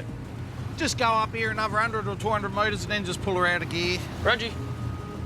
Oh, Steve just called and said that there's a lot of fresh water at the wharf. Fresh water and lobsters don't mix. That kills them, so we can't afford that to happen. We're going to have to shut our bungs off and pump out before we get to the wharf. Yeah, I'm glad he rang, so at least we can just do this now. Shut the bungs off, pump her out, and get these babies out. They aren't babies, man. They're old ones. Get the fucking clunkers out. Yeah. If we don't shut the bungs off properly and there's fresh water there, that's still coming up through the boat and getting into the lobster tank. Ah, get out of the fucking way, you cunt. If the lobsters are in fresh water for too long, bang, they die. This has cost me a lot of money to catch these crays, and we've put in a lot of work, so we can't afford to lose them. Definitely got all 6? We need every one of them crays to be alive and get our $50 for us to cover everything and make a little bit of money, so that's what we need.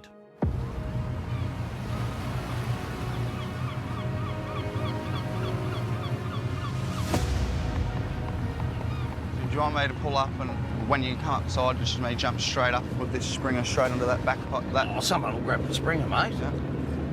Surely the Christ.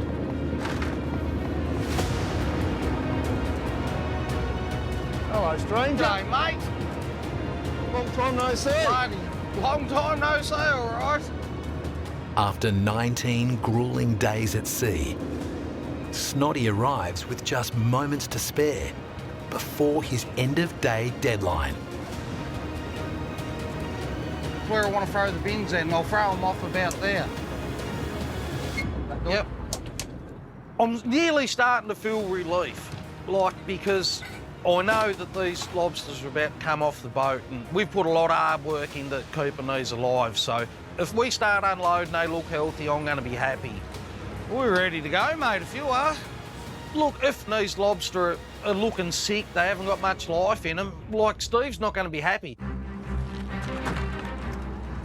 We've worked hard for these reds. That's good. You're not paying you hard for them. That's good, mate. Works both ways.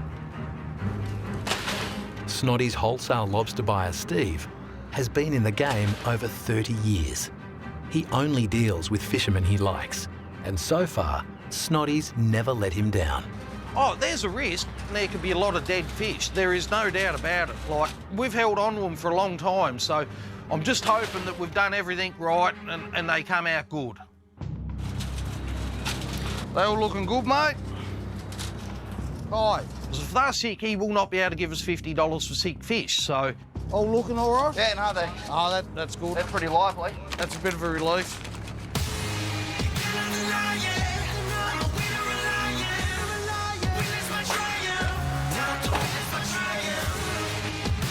Some more bins, Steve, please. Bit of variety, Steve. You got some little ones, some big ones. They're all measures, mate. Well, we need that. Remember I told you what the order You've was? got the... Across exactly. the range, you order, so... Yep. You just get what you're given, mate. Right? Good girl.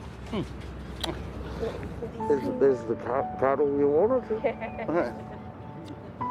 Being back home, even briefly, gives Snotty a small but precious window to reconnect with partner Donna. It's good to come in and unload and see the missus and have a coffee or whatever and... I fucked. Yeah. Do I look fucked? You look tired. It's hard. It would have been nice to stay at home, but that's the way it is. It's just the industry we're in. That's what I've got to do. Time at sea means time away from loved ones. And it never gets easier. It's hard work being a fisherman. And as you get older, you've got a family, you miss time with them. You know, you miss kids' birthdays.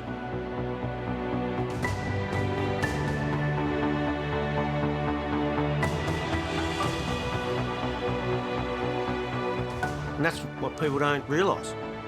You miss a lot of stuff. You don't get it back. You can't get it back. Yeah, okay, ready? Here comes a pot. Big difference between when I was a kid versus what Dad was doing is I'm able to talk to my daughter all the time. Lockie, Uncle Lockie will hold it. Is that shark? What's he doing? He's waving. He's saying hello. He's waving his tail. Hello. Hello. We put him back. You could go 20, 30 days without seeing your father, really only talking to him here or there. Growing up, it was just a part of life, and not seeing him was a part of life, and you feel like you lost a chunk of your father during that period. So for me, I don't want that to happen between me and my daughter. Bye-bye, love you. Mwah. But Glenn's epic trip came with a silver lining this time. A chance to strengthen his relationship with son Ryan, the future of the Jaeger fishing dynasty. I don't know how I would have done it if Ryan wasn't on board. Like, he kept me going, like, just his cheeky little ways. Like, I love him to bits. Like, he's got a way of picking me up, so...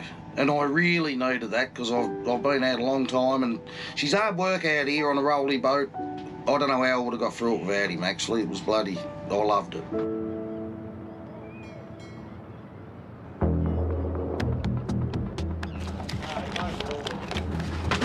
How many dead ones on that side, boy? 4.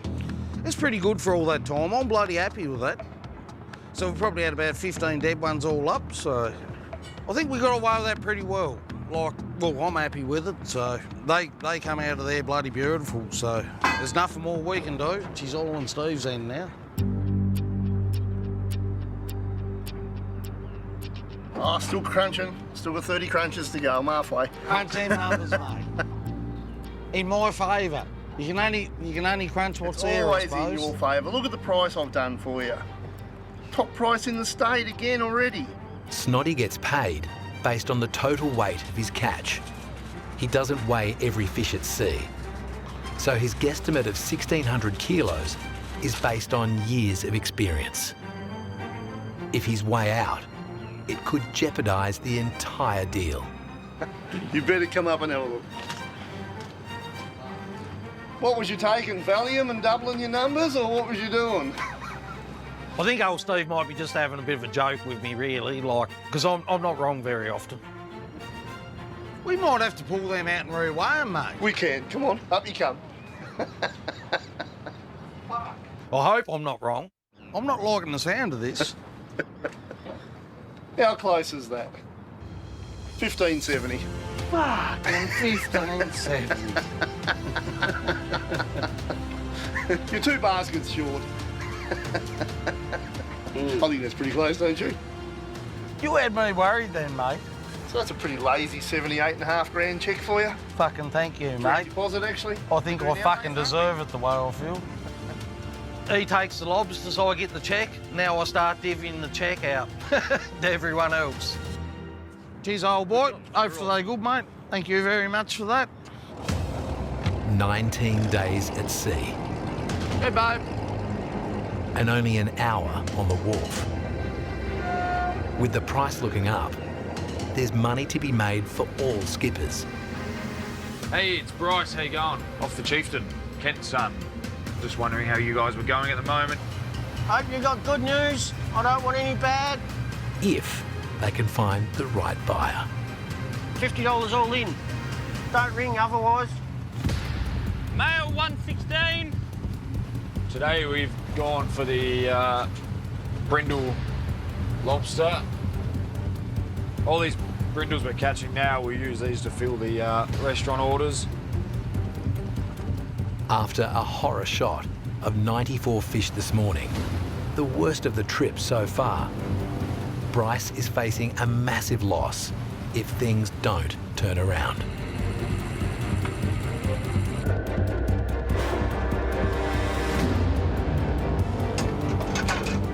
That looks like a 7-8 sort of fish pot.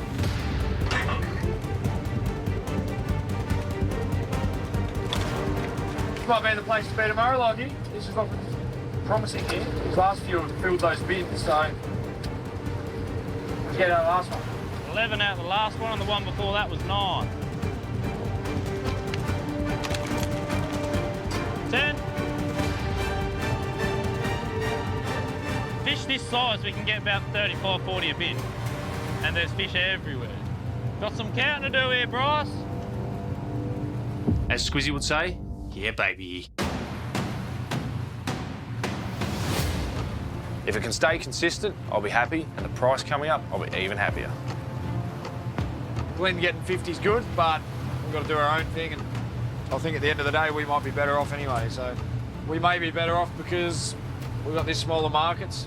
Just because you get that one good payday, it doesn't mean that everything's all shiny. It's definitely, you need a few in a row to make it work.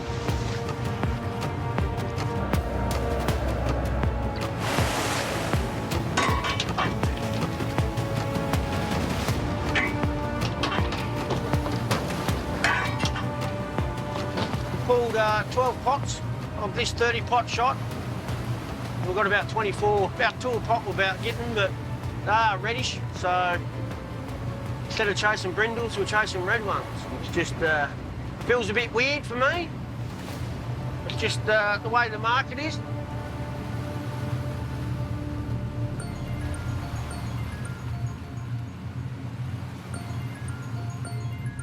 Squizzy, how are you? What's going on? Oh, not too much yourselves? Not much. Just having a day shot on the reds. You're having a day shot on the reds? Yep. How's that going for you? Oh, yeah, killing the pig. Going really well. Ah, that's yeah. This is our first shot on brindles, and You're a fair way out there, bro.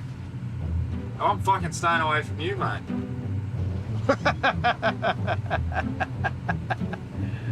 Yeah. I'll have to ring your dad and just, like, apologise before it all happens, I think. Oh, well, when are you going to come out of hiding? Mate, we're staying on the Morris tonight. Bullshit.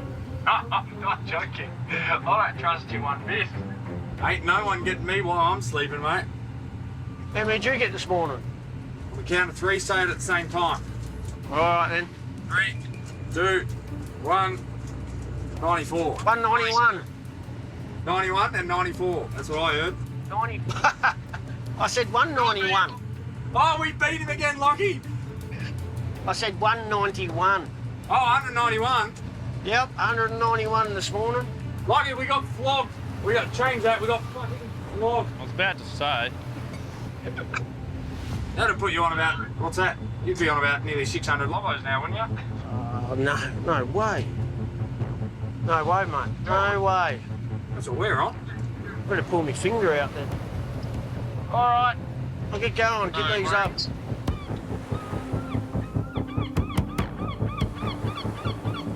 If he's telling me the truth of what he's catching, he's doing about the same as us. I told him we got 191 this morning just to mess with his head a little bit. When you have a good shot, tell him it's a bad one. When you have a bad one, tell him it's a good one. There's only one problem with that. I haven't been writing down what I've been telling him, so I don't have a clue what I've been telling him. I might have to start writing it down. Have a bullshit book. I don't know if Bryce is telling the truth, but I expect he is. I'll be devastated if I'm wrong.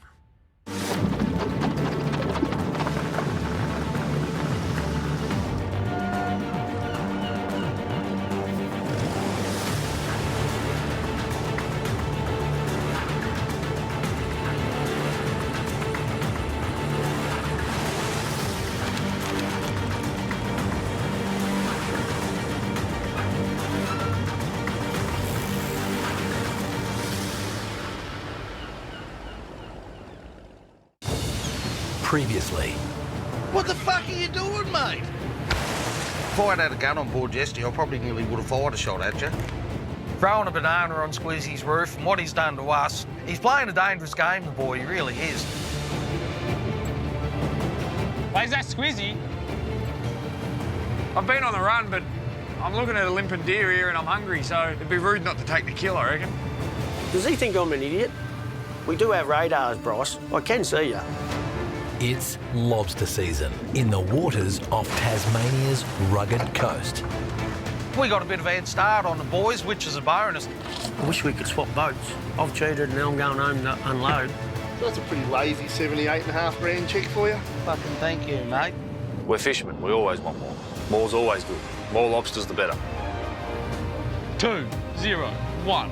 3 hardcore lobstermen are battling for the biggest catch and the best price. At the end of the day, it's a business, so you're very competitive. 10. Just these 2 little restaurant deals, we're talking around $25,000. What's the beach price?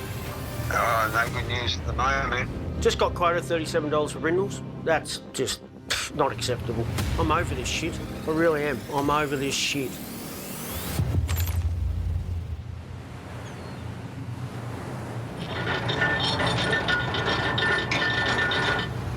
Hurry up a little bit, old boy. What? Hurry up a bit, man. Well, get that charcoal off then if you want to hurry up. It's the calm before the next storm on the south coast. Snotty and the boys have a small weather window Shackles off. to put lobsters in the tank and money in the bank before the wild weather rolls in from the west.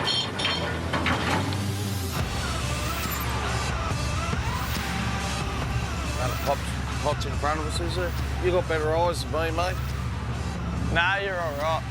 Snotty's handshake deal with buyer Steve still stands. $50 per kilogram, no matter the lobster's size. So to get the most bang for his buck, he's going for weight, not quantity.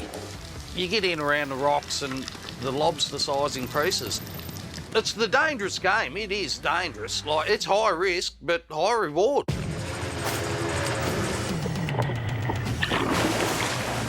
Got a good sized beetle in him. Oh, good beetle. Good beetle. Your concentration levels have got to be up all the time when you're sort in around like all these bits like this where it's really shallow and you start wandering off and thinking about something, you'll come unstuck real quick. Good fish. Not a bad dog. Nice one, mate. If we got one of them every pot, it'd be 100 kilo shot. Snotty's plan to fish in close, where the big ones live, is on track. Once you get to know an area, like you know where you can get them back, in what sort of conditions. I see colour in that. We'll take him, mate. We'll take him over. It's just all really comes down to experience. Like you can't just come and do it. You can come and do it, but your boat probably won't be floating for long.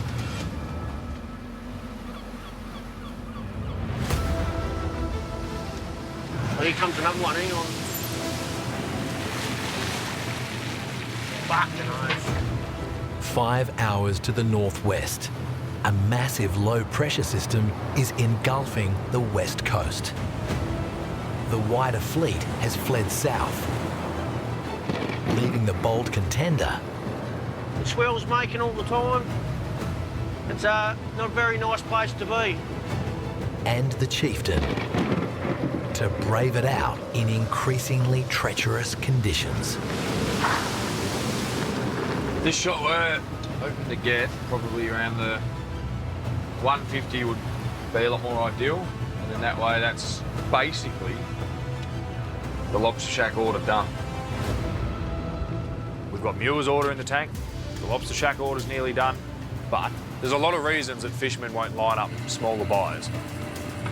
And it's because when I come back to shore, there's no guarantee that they even want my fish. But I'm young enough and I'm willing enough to gamble. They'll take it.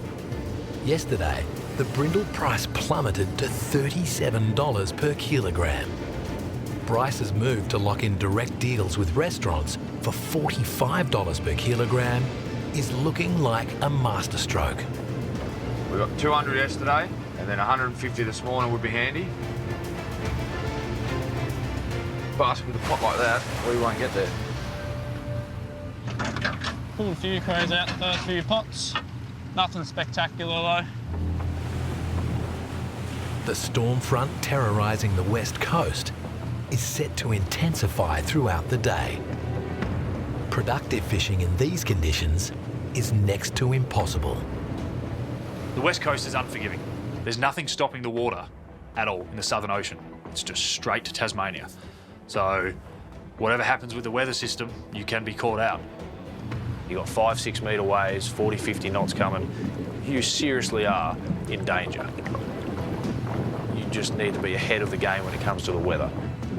The lobsters, they won't get in your pots. They know it's coming as well. They're a smart little creature. Just chuck him in the middle for us. Yeah. Thank you. Today will be Bryce's last shot on the west coast before he heads for the calmer waters of the south. It's not an option not to catch this fish for this order.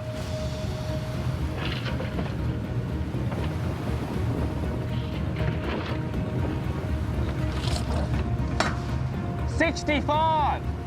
65 off the first half. Second half's on a completely different bottom, so much slower here.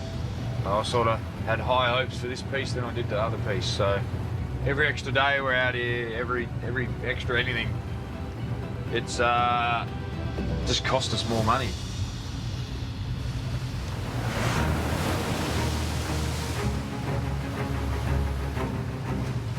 If I don't get 200 this morning, I'm going to be disappointed because we're going to miss a day shot travelling down to the south coast.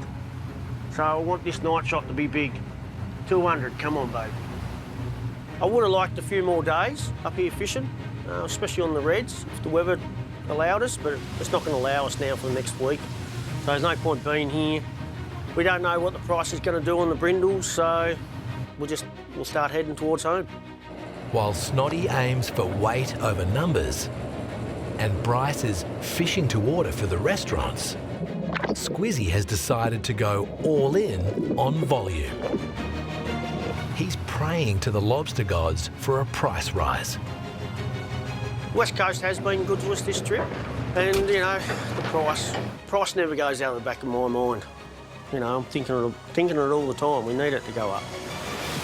Guys, yep. It's not just a battle between skippers. There's also a battle raging between the fishermen and the buyers. Good intel is key to winning the war. Bryce. Yo, how you going? All right. Who are you selling to, you know, or not? I'm not sure. To keep tabs on prices, skippers are in constant contact with one another. All right. No worries. There's multiple buyers in Tasmania, and of late, I have shared it around between buyers. At the end of the day, I'm going to chase the highest dollar. And at the moment, it's all a gamble. His trip is near its end. He's heading home in 2 days. He still can't find a price that will cover his costs, let alone turn a profit. It jumps like this at the moment. Just a stressful time. So far this morning we're going all right. We've pot of 10, pot of 8, pot of 5, we've only pulled 5 pots. Be nice to keep that average up. That one there was 10. Another 10. Yeah, baby! Woo-hoo-hoo-hoo-hoo! We're looking good. Touch wood.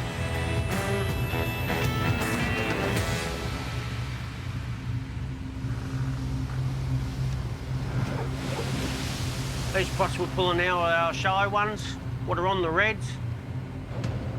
My fishing has changed over the last 3 years. It's driven by market, where we're sort of probably catching 70–80% brindles. Now we've gone a lot more reds, just because the price difference is, you just got to target them. But catching the more lucrative reds comes with a huge risk. At the end of the day, this is all tactics. Sometimes you get it right, sometimes you don't. Size? These spots are just shit. They're no good. We left them out where they was, Cobber. We left them out where they was. I think our 200's looking a little bit sad at the moment. Just like I've been saying, once the swell kicks, the reds go quiet. They don't come out of their holes. I wish I just listened to myself. That's what happens when you try to chase extra $5 a kilo. Sometimes that $5 a kilo costs you everything because you don't catch any.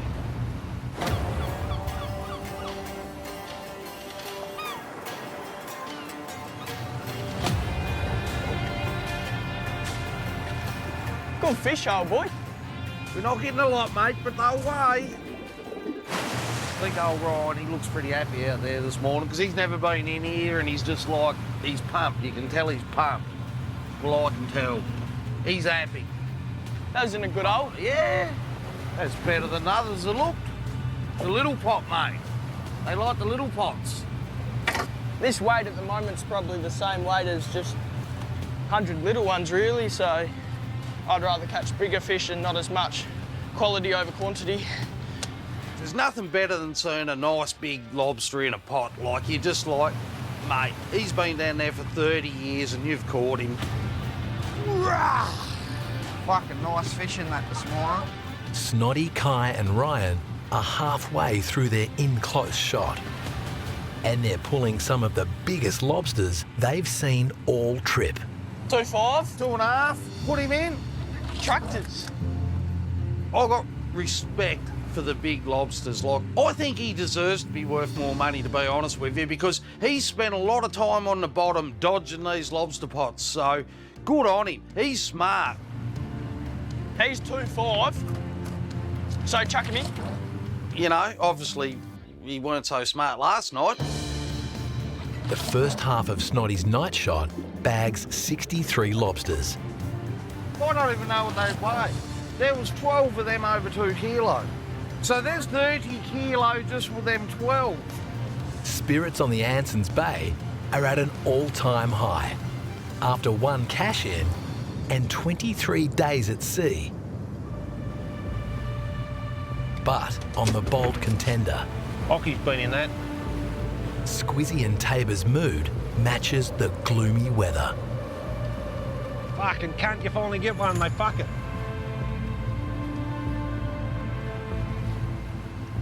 What? Because you fucked up and you said I'm fucking shallow. Tabor just tells it as it is. If he don't like something, he'll let you know. We had a winning thing going yesterday afternoon and I fucked with it. I want me fucking head red. We're like a married couple. We fight. Been married 50 years and we have bitch and piss off, but we just still work together and we get on well together, but we do have them conflicts. We're halfway through. We've got about 70 or 80 lobsters in the bin. I'm nowhere near my target. I stuffed up. I got sucked into going for a few reddish ones again and paid the price. Sometimes you make bad decisions. Can't be perfect all the time. Like Tabor, he's always perfect. Always right. He's fucked it. A good deckhand will earn you money, a bad one will cost you a shitload. And there's not many deckhands around like him. Deckhands are the lifeblood of the lobster industry. Tabor started as a deckie at age 15. He joined the Bold Contender crew 8 years ago. Deckhands normally get paid by a percentage of the catch, whether it's 10%, 15%. But the more lobsters you catch and the higher price you get, the more money they get. If a deckhand gets on the right boat, they can earn 100,000 in 100 days. It can be a lucrative but physically taxing job. Most deckies have a limited shelf life before the rigours of sea take their toll. Only thing I'm worried about, mate, is he's starting to get old. And I know he's got to come in here and have a bit of a go. Tabor's he's skippering now. One of the reasons why Tabor's got his ticket and moving forward on the Bold Contender is because I know I've got to give him an opportunity, otherwise there's 10 people who want to hire him. There you go, kiddies, didn't get paid for that one. So I've got to really look after him. I've got a lot of respect for him and I see him in our future on the Bold Contender. So what do? We try and train someone up younger? But they've got to have the attitude to do that. And the biggest problem we've got at the moment, the money's not there to train someone up. I'd love to have a young fella on here getting trained by both of us now.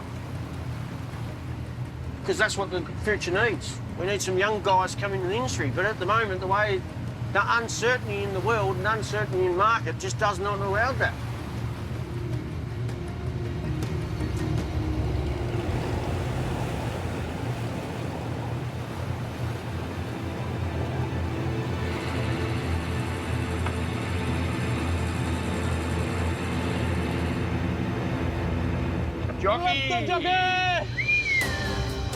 A lobster jockey is a lobster that's on the outside of the pot. It's ridden that pot the whole way up from the deep, all the way back to the boat. Well, he's extra excited now. Is it sized, is the question. If you get it, it's meant to be a lucky spot. Is it sized? Woo! The rest of the trip will be mint now. So here we go, this little piece here, this little rock here, it's going to be Lockie's rock. If you get a jockey, you get the rock named after you. To me, a jockey is a sign that there's lobster there. There's no luck, there's no nothing, it's just a lobster on the outside of a pot. Bryce could be right. The first half of their shot produced only 65 lobsters. If they have any hope of hitting their target of 150 and filling the last of their lobster shack order, they'll need a strong second half. Yes, lobs in the pot. That's what we want. 7 out of that pot. Winner, winner, chicken dinner.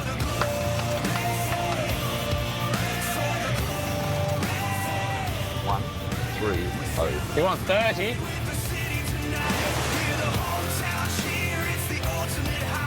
I reckon we're on the way to 130. It's nearly time to start the third bin. We've got 11 out of that pot. 1 to go. What's in the last fucking pot? What do we got? Lobos! Perfect. That's it.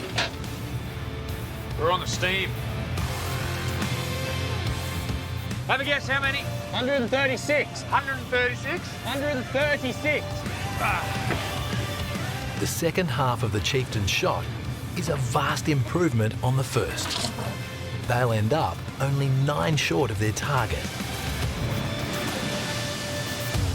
Looking at our numbers here, I believe we have about 703 brindles. But the total number of lobsters is not as important as the weight. To pull off his direct restaurant deals, Bryce needs 550 kilograms of brindles.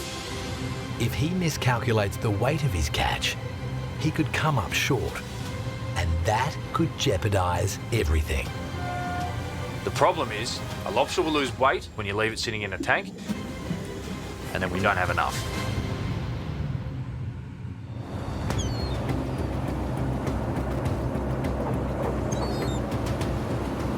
The beach price been playing on my mind a fair bit, so I'm just going to ring around and see what's on offer. That's all I can do.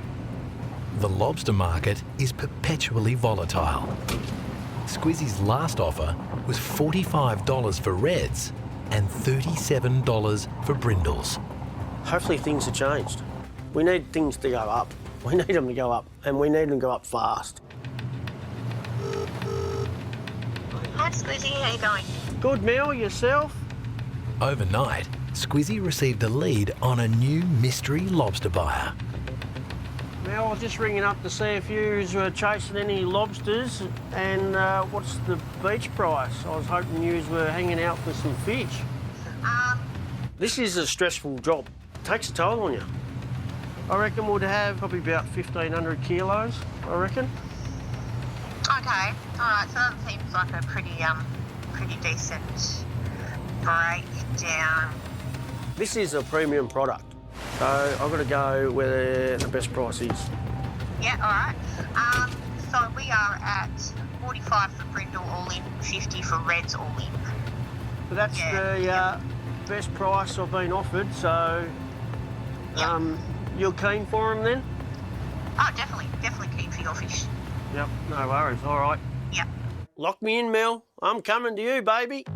All right, you made me day. Appreciate it. You have a nice day. You too. Because I'm going to have a better one now. Thank you. No worries. All right, talk soon. Thank you, bye. Yeah, baby! Yeah! Woo-hoo-hoo! That's what I'm talking about. Hey, James, just got a big pay rise. Well, that's not the worst news I've had today. Mate, that's a win. That is a win.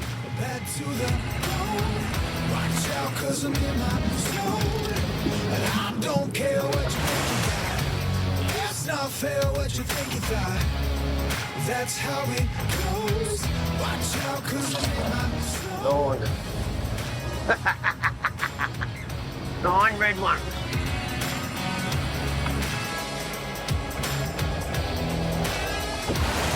Look at this pot, baby. Oh, yeah! Fucking heavy. Right now, for the first time in a week, I feel a little bit de-stressed. Like I could have a beer and smile. 181, 19 short of my target, but mixture of brindles and a few reds. We come back at the end, so that was pretty good. Just that middle shallow ground hurt us severely. We would have got well over 200 if I had them in deeper water.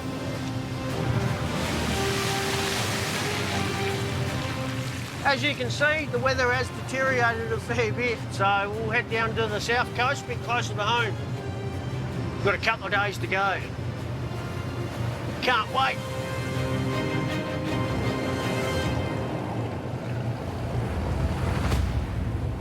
Looking at our numbers here, I believe we have about 703 brindles.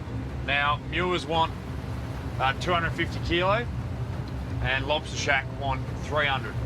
Now, weight-wise, I don't see them weighing under 800 grams average, so at 800 grams by 703, we're looking at 562.4 kilo. Now, we only needed 550. We filled the Lobster Shack and the Muers order, but the payday is not guaranteed. Nothing's guaranteed until these lobsters leave the boat and get in their possession. That means we've done it. Finito.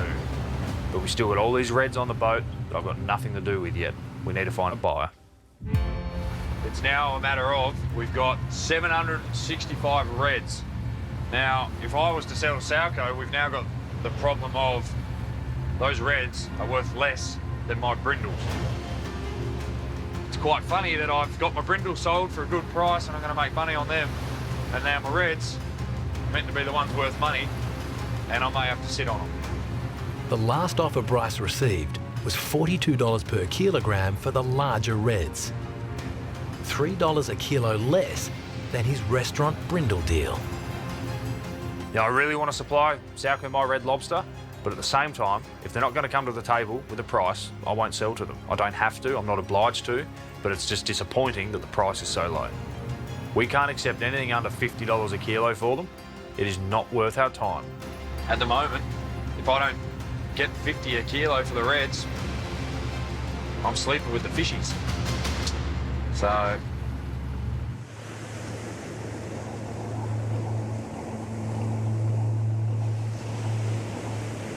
got my little forward-facing transducer going with an alarm on it, so if anything comes up too shallow, I'll get a little bit of a pre-warning that there's something there, and hopefully I've got enough time to slam her into reverse and stop her before we hit something, so.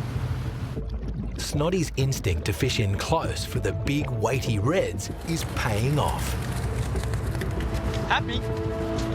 It's dangerous work, but he's added 63 giants to his tank. That's got to be the biggest fish I've ever seen, I reckon.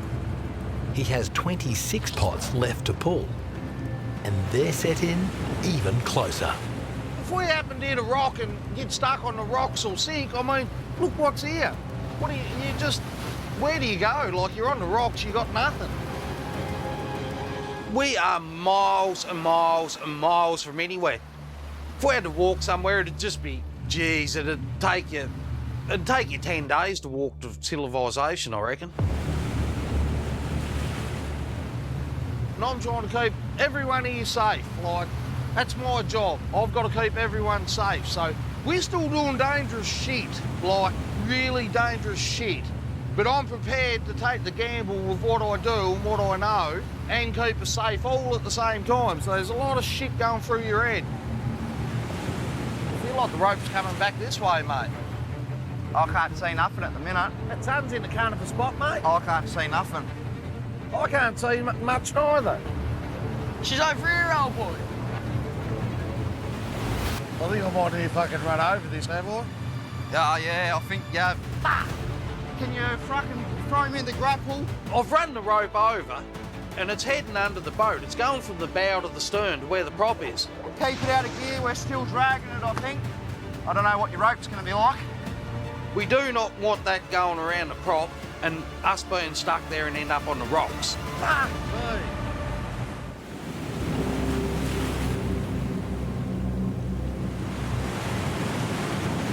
Fuck me. Can you throw me in the grapple? Keep it out of gear. I've run the rope over. No, get it, mate. And we don't want that rope getting anywhere near that prop. So I'm having to reverse off this flat out.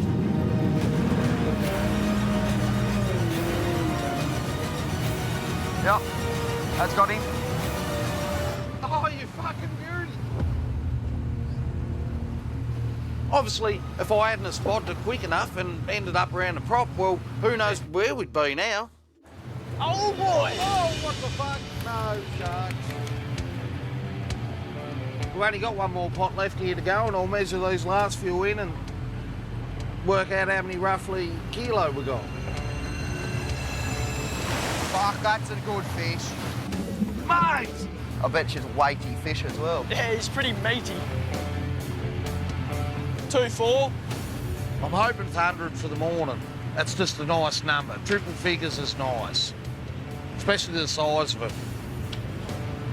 We'll see what old Bugger Lugs comes up with here. 25. 25, that's good. That gives us 103. Perfect. I'll work out how many kilo we got. Not the most fish we've had for a shot, but definitely the best quality we've had. I reckon, what's that, 25, 103 fish for the morning, but they would have well gone over 103 kilos, so yeah, it's better than the other 2 shots we've had down the south coast for sure. I worked them out at about 117 kilos. Yeah. So, Like, that's a good average. That's a good average for where we're fishing. Like, that's weight. That's what we're after. We get paid on weight, and we've got weight this morning. Snotty's haul cements his top spot on the tally board.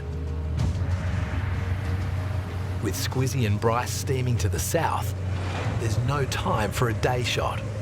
They won't catch Snotty today. Just going to give Sacco another buzz. Just seems like everyone else's prices are up.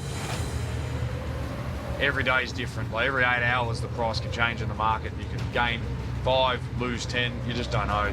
There's 3 parts to being a fisherman. You got the catching, the selling, and then the maintenance. Now the middle part, the selling, can just be the biggest pain in the ass.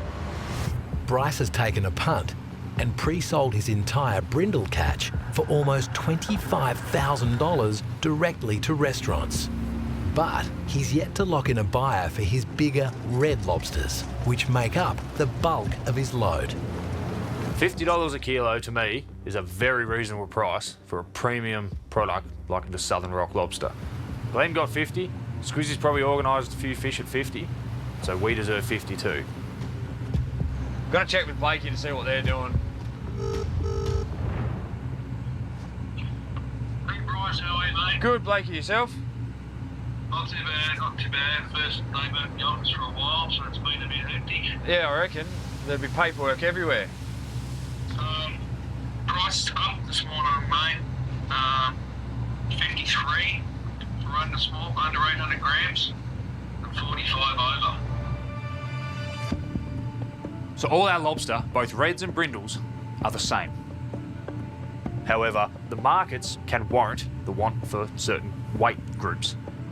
In the lobster market, weights are classified in 5 200-gram segments. Each category fetches a different price depending on what buyers want.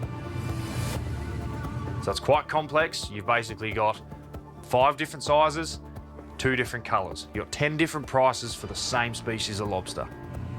Bryce's buyer Blakey is offering $8 more per kilo for reds under 800 grams. due to demand from the domestic and global market for smaller dinner plate-sized lobsters. The profitability of Bryce's trip all comes down to the weight of each lobster. Hey, Lockie, come up here for a sec. I'll get the one that handles more fish than me. What do you reckon the reds will average? Yeah, over 800. Do you reckon we have many under 800 grams reds? I don't.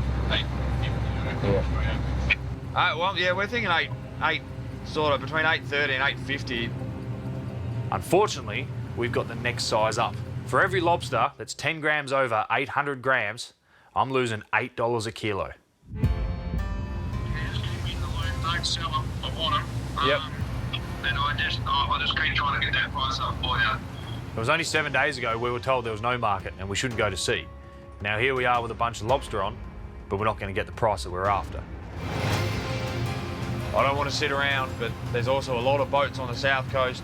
There's a lot of boats have left the west coast and waiting to come back up. They're all going to want to unload.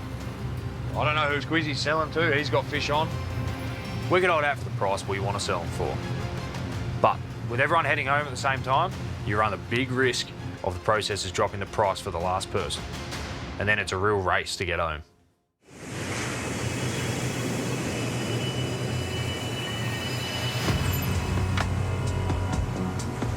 That was a fucking big one. In the fisherman's world, weather is just something that it's a part of life. We left the weather just to fish the other weather on the south coast, because why the fuck not? Really, why not? Hold on. South Cape, it's a beautiful place on a nice day. Couldn't hope for anything better and don't want to be anywhere else. But when that weather's shitty, you just don't want to be there. With the market price looking up, yep, Squizzy and Bryce are positioning themselves within striking distance of Margate Wharf for a rapid unload. The first one back could get the best price. It's a gloomy old day now. We've got heavy rain, a bit of wind, the swell's making all the time. Plan is for this shot to crack the 2,000 for the trip. That's a bloody good number. Now I've got my price off the buyer and I feel like a weight's been lifted off my shoulder. I'm just going to have a couple more shots to make sure I beat Bryce. Just to teach the young bull not to knock the old bull out of the paddock just yet. He's been a little bit cocky. Yep. So I'm just going to make sure I bring it home.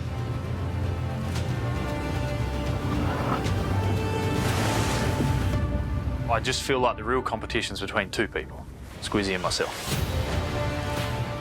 We're shooting here, just... I was going to keep steaming along towards South Cape, but Squizzy was so far in front that by the time we got there, he would have had half his gear in, he would have had all the good spots. This isn't time to stop. It's time to put more lobster on the boat and keep on moving. I want to beat Squizzy. With the last of the chieftain's 52 pots in the water, they'll seek shelter from the South Coast storm.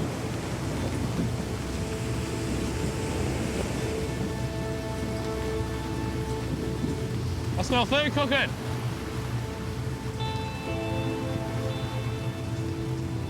Hey, mate. But tonight, we're going to be tying up with Jack and Daniel on the Booran and have some dinner with them and have a chat and have a gander. So it'll be better and a bit more fun being around people our age than it will the old timers who just want to put holes in your boat.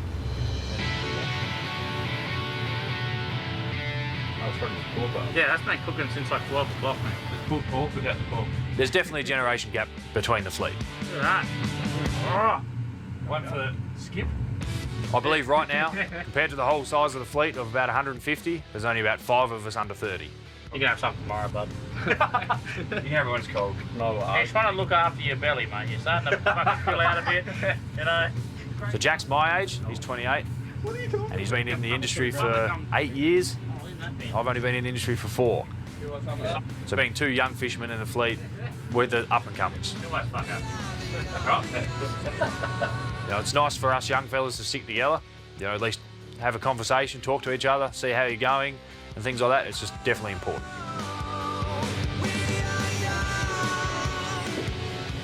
The other day, we got to Green Island. Glenn was just in front. We got over there, it was a bit of a race, but he was at a quarter mile in front of me, and he got there first, cut in front of me, shot a few pots in front of me, went through a few of his pots, and then continued on. I was about 7 boat lengths away before we shot a pot. Right or wrong? What's the etiquette? Old timers are saying I fucked up, and my boat should have been shot at. What do you think? What's your go? Is it wrong? I reckon if you gave fair distance between where your last spot was and your first spot was, you didn't cut anyone off, you gave them enough room, like you're not shooting through them, shooting too close next to them, I think it's fine. Everyone's got a bit of respect, they don't shoot next to each other, through each other. You give enough room.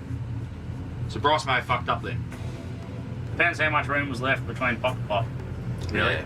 I think it comes down to pot, but I think Glenn thinks it comes down to the old timers boat etiquette of if someone's there, move on.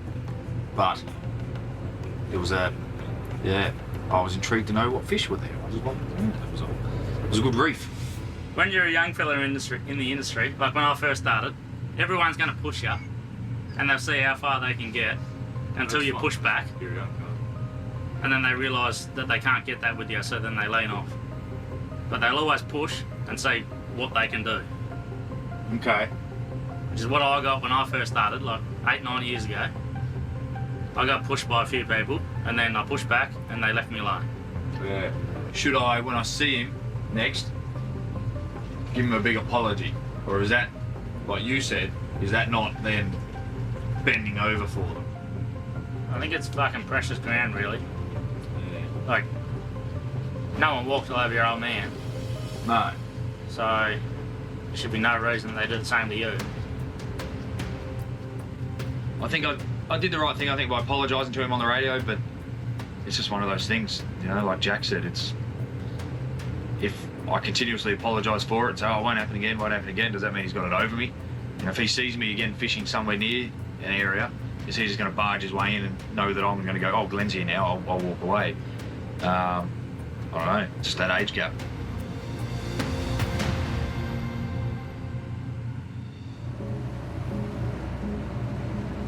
I reckon that's Glenn up there in front of us. I wish this was Bryce's boat. We could just sneak up and egg the fuck out of it. If I did that to Glenn, I reckon he'll get the guns out. But I've seen his temper.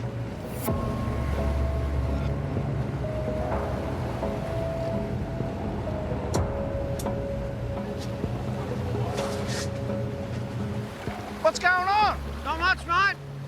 I've missed you. You're the first person we spoke to in 5 days. What, wouldn't Bryce talk to you? He threw the banana on the roof. Haven't seen him since. Oh, haven't you? He's probably worried about the ramifications, I reckon. They're coming. Ah, what's your plan? What's happening?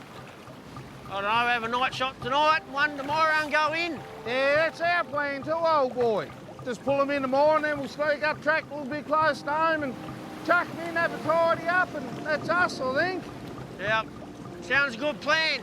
That'll be about day 25 for me. You've done well to hang out, mate. Mate. Never again. We gonna have a roast tomorrow night or what? Fucking hell, that sounds all right, old boy. On your boat. Mate, you got the bigger wheelhouse, I reckon your boat. My boys don't like washing up, mate. I've got to tell them to wash up. Is Bryce invited? Nah. No, I would have said the same. Yeah, no, he's invited. I'm looking forward to seeing Bryce. He's just a cheeky little shit, really, to be honest with you. Like, it'd be good to have a yarn to him. It's starting to fucking rain, mate. We might go drop the anchor and have our bickies and cheese. We'll catch up here tomorrow. See you later.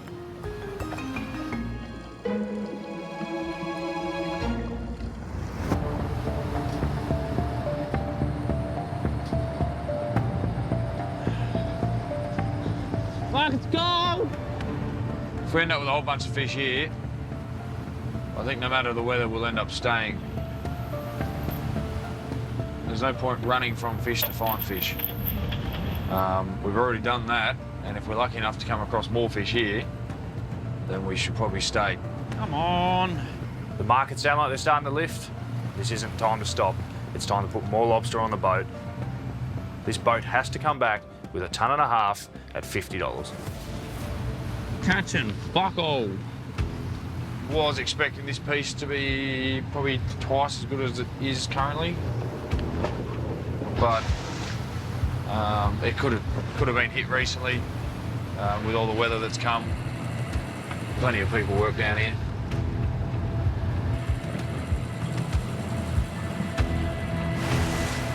Just want to catch fish. That's all we want. Wizzy. Hey mate, how are you? How you going, mate? Oh, not too bad. A little sleep in this morning. Spent the night with Jack and Daniel on the Booran, so... Oh, yeah, sweet. No worries. Thought you might have been up there by yourself, so I'll bring it up, check up on you. Oh, that's nice of you, thank you. No worries. Oh, well, be careful. You coming back this way? Yeah, yep. No worries, we're having a roast with Glenn. If you want to join us, more than welcome. Is this a truce meeting or is this a go for gold meeting? I don't really know what's going on. I never know if Squizzy's telling me the truth. I'm inviting you for a roast, mate. What was that? I'm inviting you for a roast. That's what I was doing. Yeah, I want Bryce to come. Be good to have a chat to him and stir him up. Get close to him. We'll see what happens. A truce meeting, all right, huh? Well, truce. I'll come to the truce meeting. You said truce, so... Take care. Be safe. Cheers. Roger, will do. Talk soon. Bye. See ya, bye. Bye. Yeah, I think that's the official invite to the tie-up for Glenn and Squiz, so... He said truce. It's a truce meeting. If this dinner turns out to be a fake and they're just there to egg us and destroy the boat, there will be a retaliation, no doubt about it.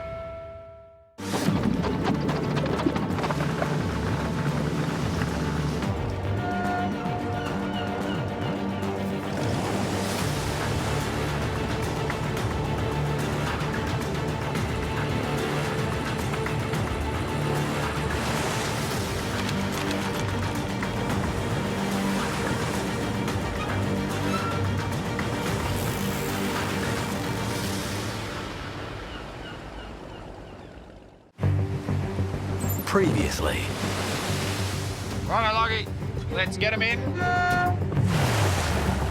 If I'm the last one there and I'm left with the dirty old leftover spots, that's going to cost us. What did you get? I'll move over, mate. I'll skip that thing for you. We beat Squizzy. I wouldn't be surprised if you can't put a 1 in front of it and you got 174, to be honest. Why would you tell anyone what you catch? Just fill them full of shit and let them keep guessing.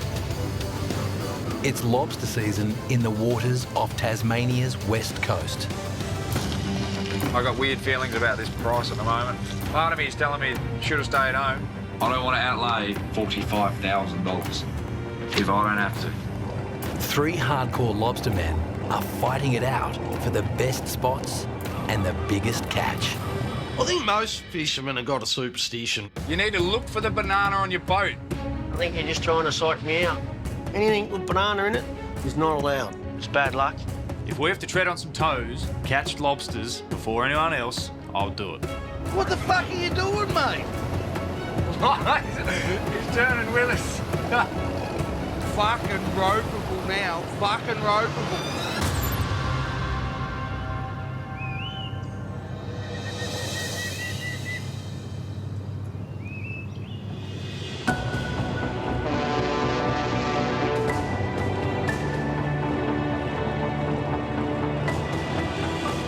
It's the calm after the storm.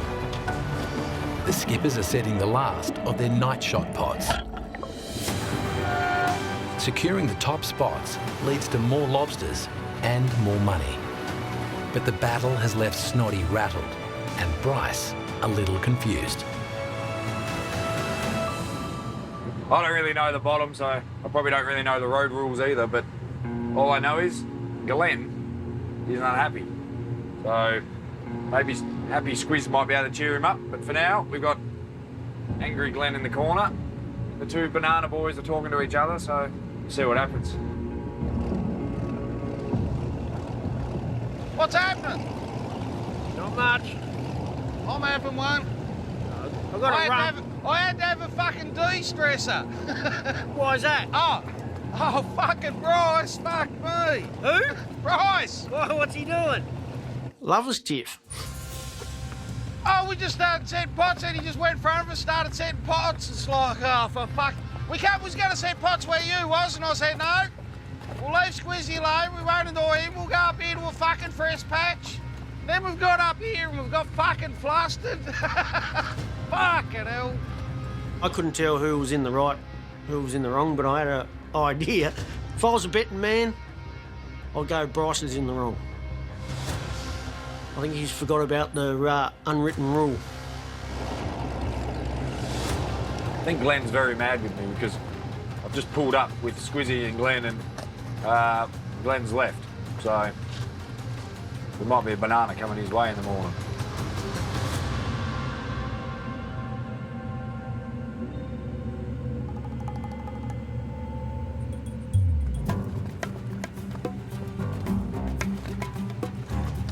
What are you doing? Afternoon. I think I upset Glenn.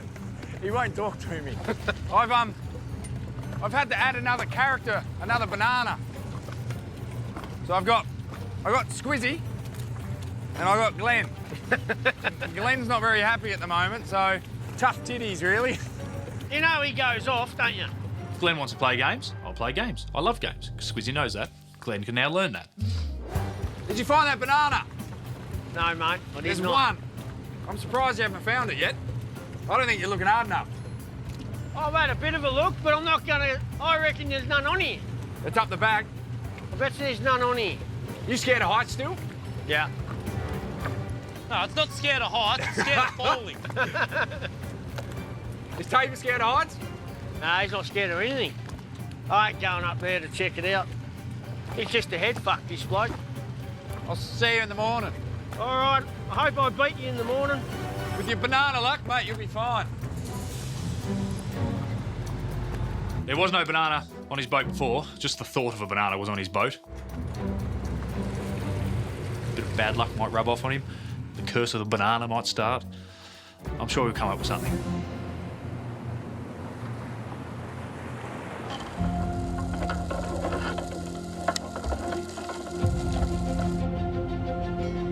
The skippers' pots have been in all night. The leaderboard and their livelihoods ride on what's inside.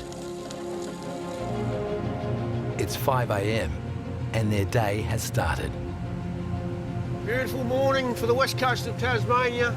It's not cold, it's flat calm. It's just, it's going to be magic, a magic day. Touch wood.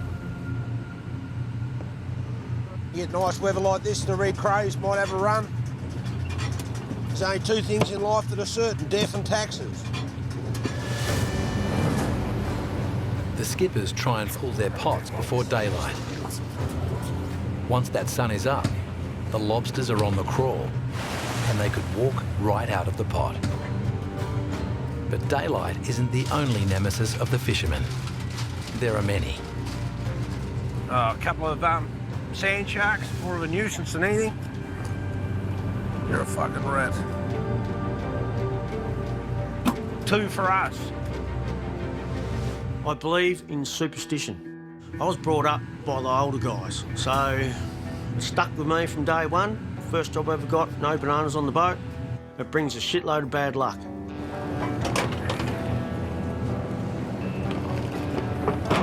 Looks like a slow morning. It's not very exciting, not much to look at. Maybe once or twice over my career, we weren't catching any fish at all. I went out to the new deckhand and I said, have you got anything in your bag what shouldn't be on this boat? Anything, bananas or anything? No. Oh, I've got a packet of banana lollies.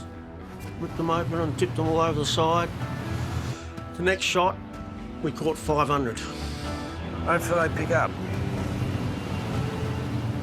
I know everyone's probably saying you're crazy or whatever, but nah, no bananas. Bryce knows fishing wars are waged in the mind. Fingers crossed we beat those two. Just as much as they are on the water.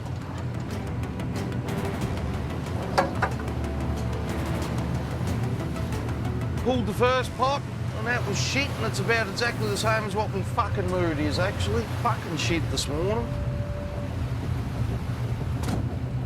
I haven't even heard no radio talk this morning. Old Bryce, I won't even be fucking talking to him. The only way I'd go and help him now if he was sinking, I'd be reluctant, but I'd go and fucking help him, but yeah. Fuck. I think he's done his dash with me. I don't put up with that shit. Fucking angry, that's what I am. Like, generally angry.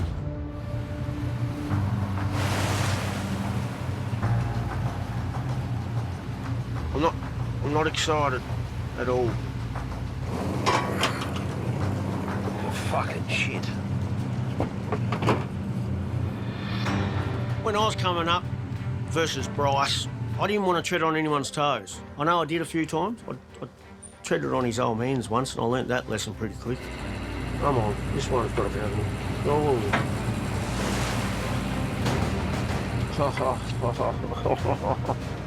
A young buck trying to knock dog bulls out the paddock. That's exactly what it is. What do you do, set it on fucking sand or something?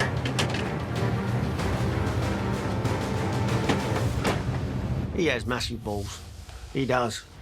You're not having a good morning, Squiz? No, I'm not. You don't just go in there full bore and tell them how it is, because it'll come back to bite you on the arse pretty quick. Oh, shit. I'm starting to think Bryce might have put a banana on our boat.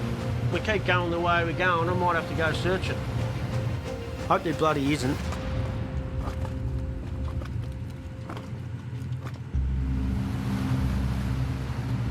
We're on our way to where Glenn cut us off, and then I cut in and behind Glenn. So we've got 3 pots to pull just outside where that happened. And I guess we're going to find out if that was worth it. And I reckon Glenn's going to be over here in a minute as well. Looks like he's only got 1 or 2 more to go over there. And then he's heading this way again. So let's see if we can't have take 2. There's a generational battle unfolding in the waters around Tasmania's west coast. It's youth versus experience. Not worried about it. I've got heaps of eggs on this boat, so if he tries anything funny, he'll look like a bloody chicken coop. So shit happens, it's fishing. We're here to make a living, we're not here to work together. The older generation of fishermen, they're stuck in their own ways, their thoughts, their processes, the way they do everything.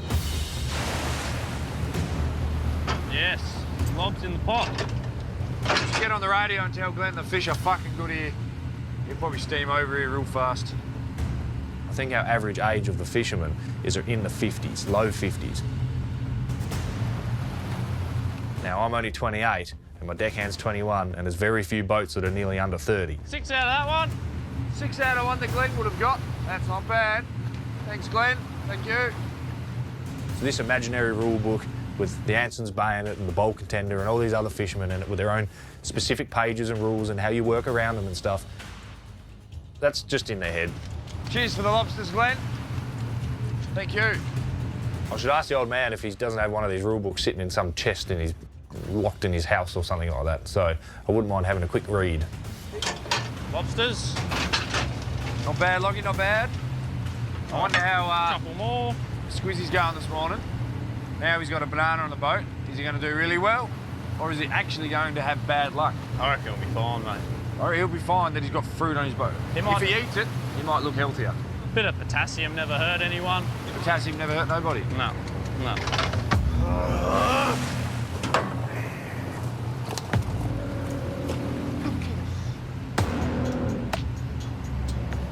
But blank, blank, blank, blank, and we get a pot with 4 or 5 in it, and there's bloody octopus in it. The thing I hate the most is octopus. And the ones I really hate are the ones that just get in the pot, kill the lobsters, and they don't even eat one. Killed that one. They just kill them for fun. Fucking Aussie. Fucking another octopus. Piss off. You see a pot come up and it's got 12 lobsters in it and there's an octopus in there. All the mess they fucking do. All them lobsters, they know they're all dead. Was all right until the Lockie got in it. That's our luck this morning. Shit. Look at the next pot. Someone's playing with our gear up here. I'd go with Bryce.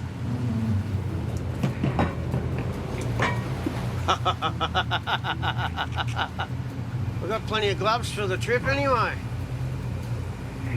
Never got us with a flower ball trick. Eggs. You know the bonus about that? We got more eggs. Read that. Lifeline, call Glenn Jager. I know Bryce can't call him because Glenn ain't talking to him. He's very upset with him. Hey, Tabes, we know that's not you because it's smiling. Must be me. Have a nice day. Gonna call Bryce up on the radio and see if he did it.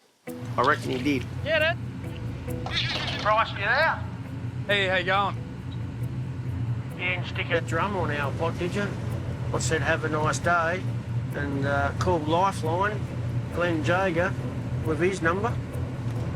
A drum? What do you mean a drum? Drum. And about 10 pairs of gloves. And a flower bomb. And about 10 eggs. Oh, right, nothing. I didn't do anything. That wasn't me at all. I'll ask Lockie. Lockie, did you put a flower bomb on Swiss's gear and did you put a drum with a smiley face and gloves? No, negative. Dodgy dodge. Just remember, paybacks are a bitch.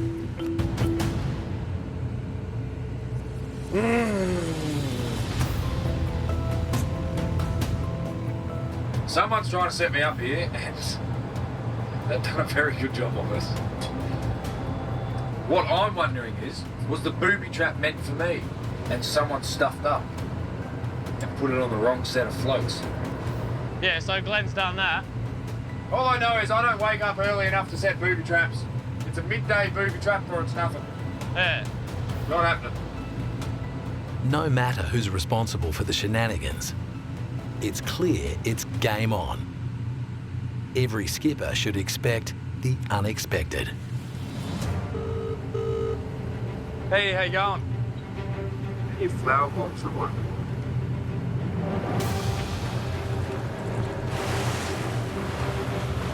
Looks a bit better, Glenny. Think that pot just paid for itself, mate? What do you mean just paid for itself? Oh, look at the size of that one. That's what I mean, mate. I'll grab him out. If I can get him. Beautiful. Yeah, no, bloody happy with that. We got the spot that we wanted, and we're obviously doing all right out of them, so I'm pretty happy. The first pot we pulled, was it one measure or? Yeah. So we made a bit of a reprieve anyway. He'll be 2.8, I reckon. He's in between 2.5 and 2.6. How many we got? How many we get out of the first lot? 104. 188. That'd be 188 kilo, that average kilo. They're bloody good fish. We're not going to growl about that, mate. Nah. If we had had a bit more time and really set them a little bit better, I reckon we could have done a little bit better, to be honest with you. If we end up with a few more than Squizzy, that'll be good. And if we get close to Glenn, I'll be bloody happy. 45. So add that to the rest of them. I think we've got about 125, I think. So see what Squizzy and Glenn got.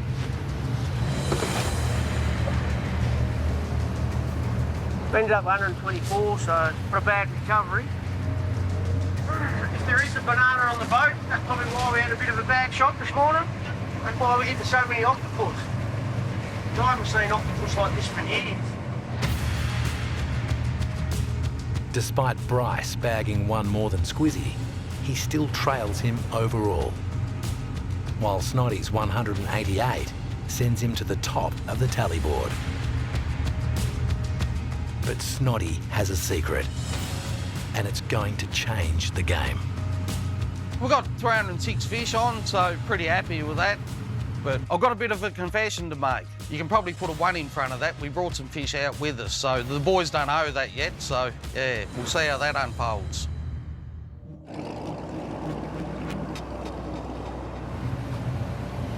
Oh, I'm just looking for something. A banana. Today of all days, Bryce has been joking about bananas the whole time, and now we just got smashed by the biggest run of octopus I have seen in 2 years.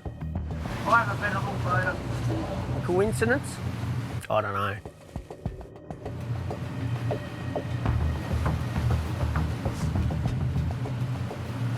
I find a banana, it's going to be a payback. Daddy's boat might look like a chook farm over that nice shiny paintwork, as Bryce says. Sorry, Ken. If we find a banana on this boat, there's going to be fucking hell to pay. Bryce makes his daily phone call to his father, Kent. Mornings. Good. Squizzy, like you said, went too inshore, too close. So he's had a shit shot this morning. But there's a banana on Squizz's boat with his face on it. We threw it on there last night. They all weren't looking. And I just chucked it up and it landed on top of the vinyl covers on top of the roof. I think the old man liked banana pranks. He probably would have liked if I'd put it up high up the mast because Squizzy's scared of heights, and I think Tabor is as well.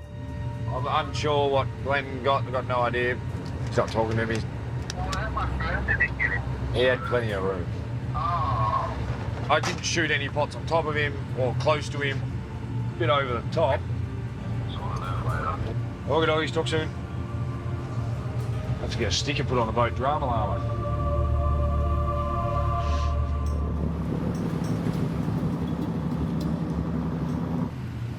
While Bryce's behaviour has Snoddy all riled up. Yep. Snoddy has a secret set to send shockwaves through the fleet. Well, the boys think we've got 306 on board, but we've actually, got a lot more than that they don't know about. Snoddy's departure from Dover 2 days ago was actually just a pit stop to pick up supplies. He's been out fishing for 18 days straight.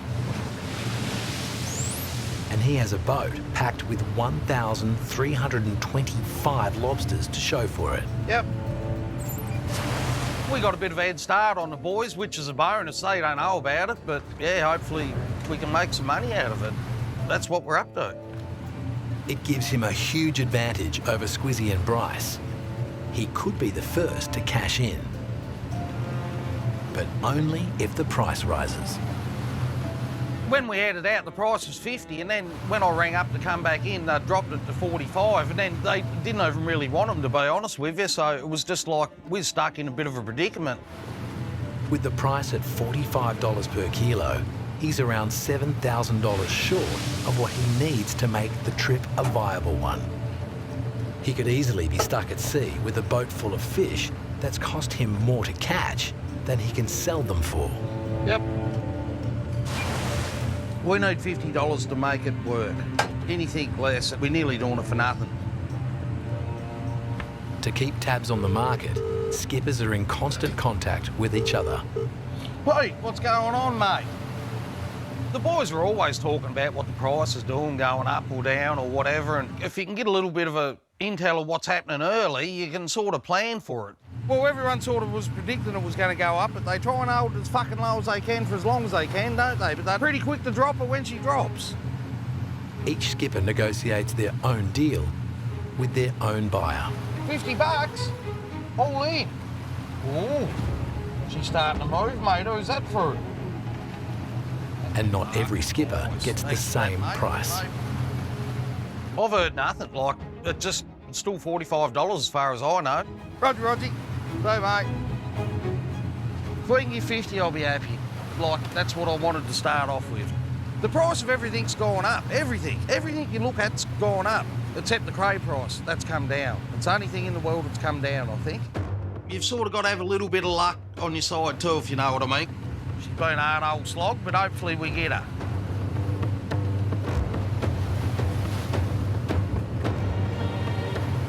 Luck of a different kind is playing on the mind of Squizzy. I'll go have a bit of a search, see if I can find a banana. He said it was up high.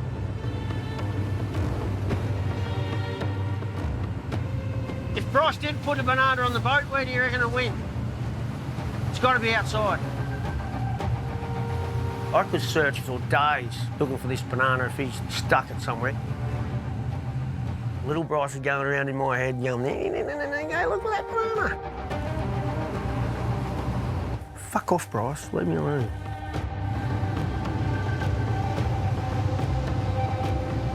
Bryce is a competitor. He's trying to make his way.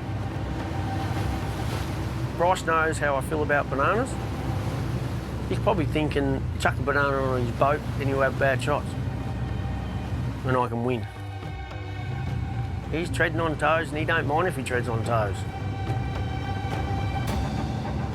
You know, honestly, he has psyched me out. I should be pulling pots, but I'm looking for a bloody banana.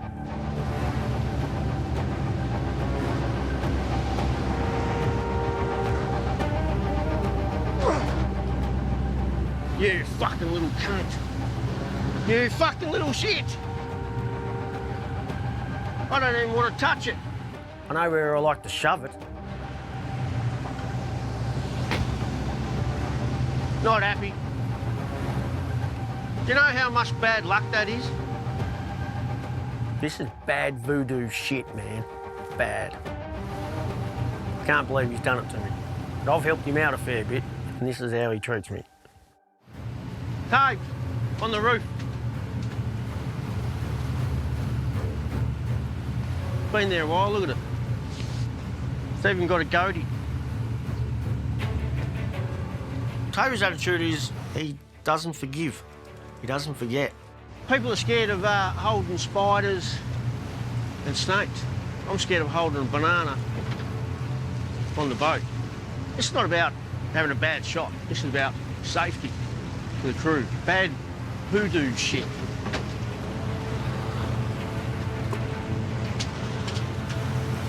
You don't do that to people. Putting tricks on their pots and that's good. But giving them hoodoo stuff, this kid's gambling himself in this industry. He has got big balls.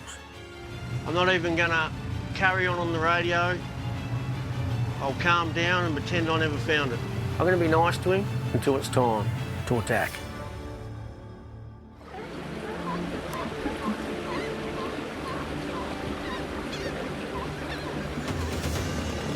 With a boat nearly full of fish and no buyer at the right price, the boys from the Anson's Bay are being forced to change their approach. Today we're just going to go ashore and have a go with the cray rings and try and get some nice big ones. While the other skippers are focused on volume, Snoddy is going to focus on size. The big ones are the ones the buyers want. They're the ones they're paying the money for. So the more of them we can get, the more of a chance we are of getting a better price, I reckon.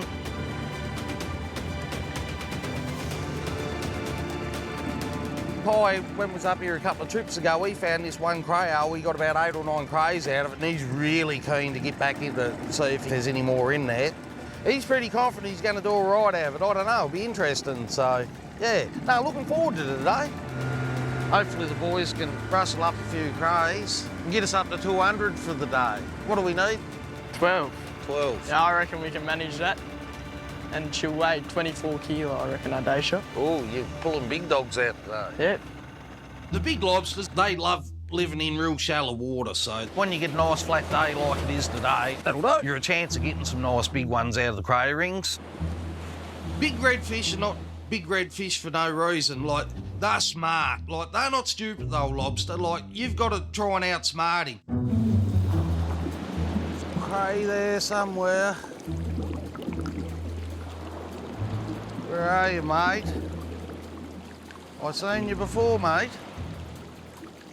Some of them crays are 30 or 40 years old, so they've seen a lot of lobster pots in their time, so you've sort of got to have a little bit of luck on your side too, if you know what I mean. They're not stupid, so, yeah.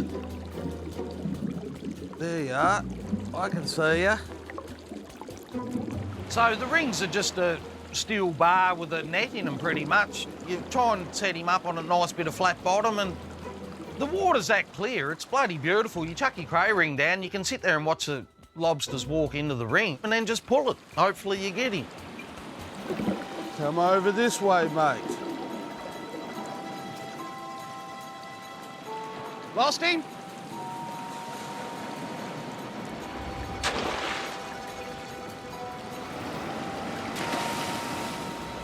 This is Kai's hole. Each ring is loaded with a barracuda head as bait. We're only allowed to have 2 cray rings on the boat, so the boys are happy to do it. I'll just float about.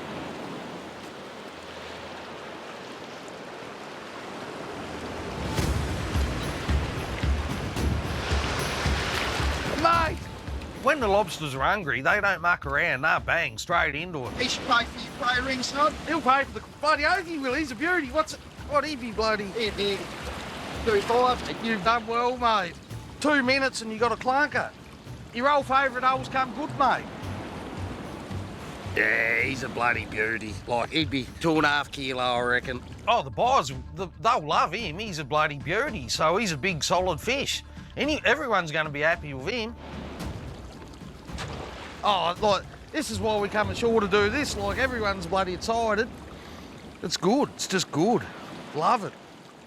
Young bloke had a big one in, but yeah, he's got out, I think, so. A couple of trips ago, Kai found this hole and he must have got 7 or 8 crays out of it, like nice ones, so he was keen to get his ring back in there, and it hasn't let him down now. He's got another one coming. It's like, yes. Is he a measure? Hey, measure. Whether they're caught off the boat or off the rocks, female lobsters must measure at least 10.5 centimetres. And for males, it's 11. If they're under those legal size limits, they have to be thrown back. Fuck yeah. Done well, mate. I'll take him back for you. They'll double check their size before dropping them into their tanks. Another one!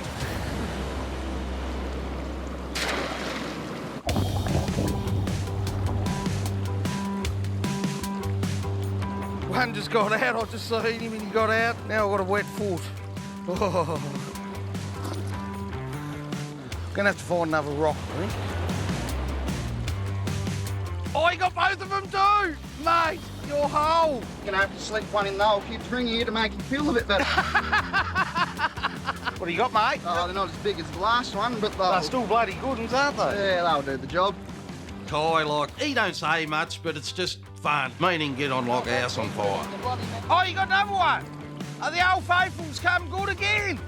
He's a good decky, old Kai. Like, it's a tough job, but he don't moan. He's just happy. Like, makes life a lot easier. I just saved one. One tried to get out. Did it? You're gonna have another bin in a minute. They can't keep coming, mate, I'm telling you. I'm just walking over and getting Kai's crays, just so he's got more time to spend with his ring, and I'm babysitting these crays. I think we're up to 8 now, so another 4 and we'll have 200 for the day.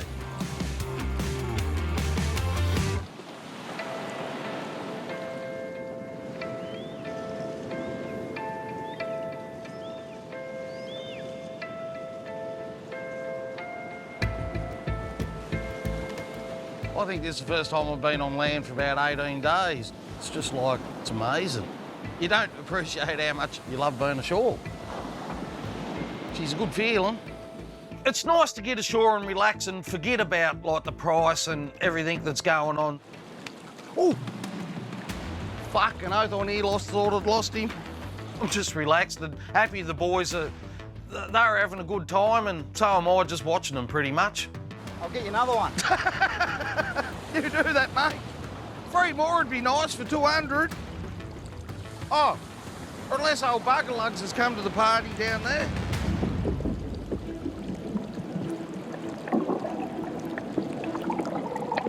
Looks like Ryan's just got one over there, so I'm glad he got one. He's tried a few different holes. But yeah, mate. Don't move the rock. I've got that set up nice. got another one.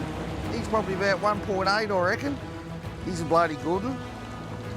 He's the second biggest one he's got. It's like, where are all these lobsters coming from? I'm going, well, they can just keep coming. I'm happy. Like, I'm doing bugger all and getting those lobsters. So, yeah, it's a bloody bonus. 1, 2, 3, 4, 5, 6, 7, 8, 9.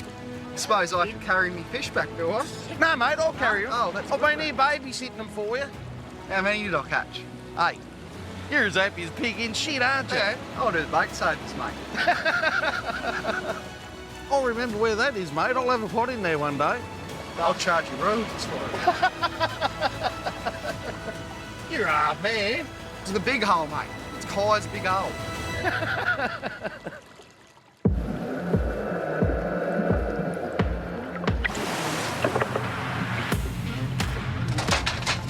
Sometimes you get very lucky, and then you might end up with a lobster in 28 fathom, like that.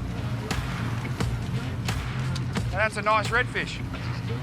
That's bigger than all the reds we caught this morning. In our industry, we catch reds and brindles, and often the redfish can grow a lot larger and they're inshore. He's about 2 kilo. Very rare you would see a very big red lobster further down in the depths. We might be in brindle territory, but there's opportunity here to still catch reds. Nice big red dog, as we call them, comes up, you're happy. It's good. That'll pay your bills there. Size comparison? Big as my torso, nearly. I'm not very big though. If they all come up like this, we'll be home in a jiffy. And then I get to see my baby. Baby daughter. I love you, Daddy. And my dog, sir. I love my dogs.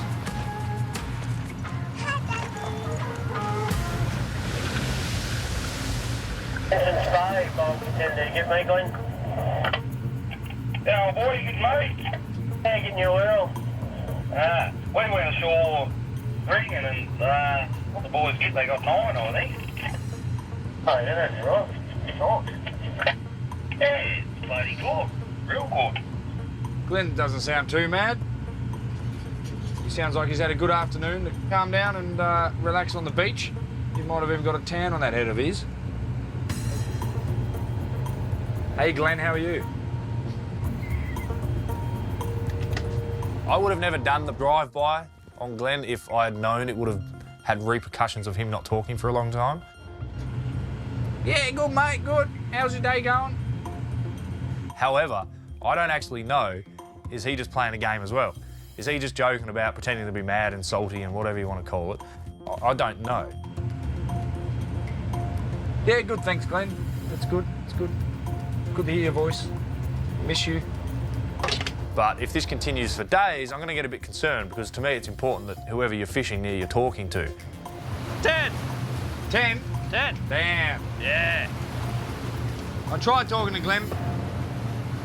He didn't respond, so I just had to talk to myself. I just pretended I was Glenn, so... On the radio? Yeah, I've had my daily dose of Glenn now. I just had to talk to myself. He fucking hates you. Are you coming in for a barbie tomorrow night, Bryce?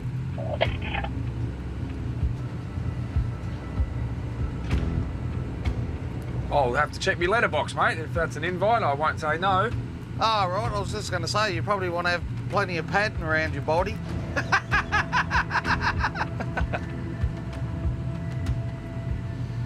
He don't know what to say. Oh. Or maybe I won't check the letterbox. Where are you chucking them tonight? Funnily enough, I had a little phone call to Dad and worked out a plan and received some photos of where I should go. And then I woke up, looked out the window, I saw this red Anson's Bay shooting the entire area I was planning on shooting. Is that a true story? No, I'm not joking.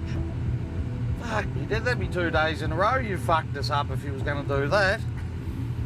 We measured it this morning and it was 7 boat lengths to the closest pot, to the first pot I set when I shot inside here, you could call it. It's not this fucking 7 boat lengths, mate. You steamed up in front of us. I zigzagged when I shoot me gear and you started fucking setting in front of us. Ah, see, I didn't know that was the rules there, so... Fuck me! Well, you're going to learn the hard way if you do it to someone that's not happy, I'm telling you. Yeah, but I'm a drama llama. I enjoy drama. I think I've nearly worked that out, actually. Fucking, you can't do that, mate.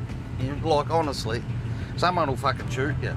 Like, if I had a gun on board yesterday, I probably nearly would have fired a shot at you.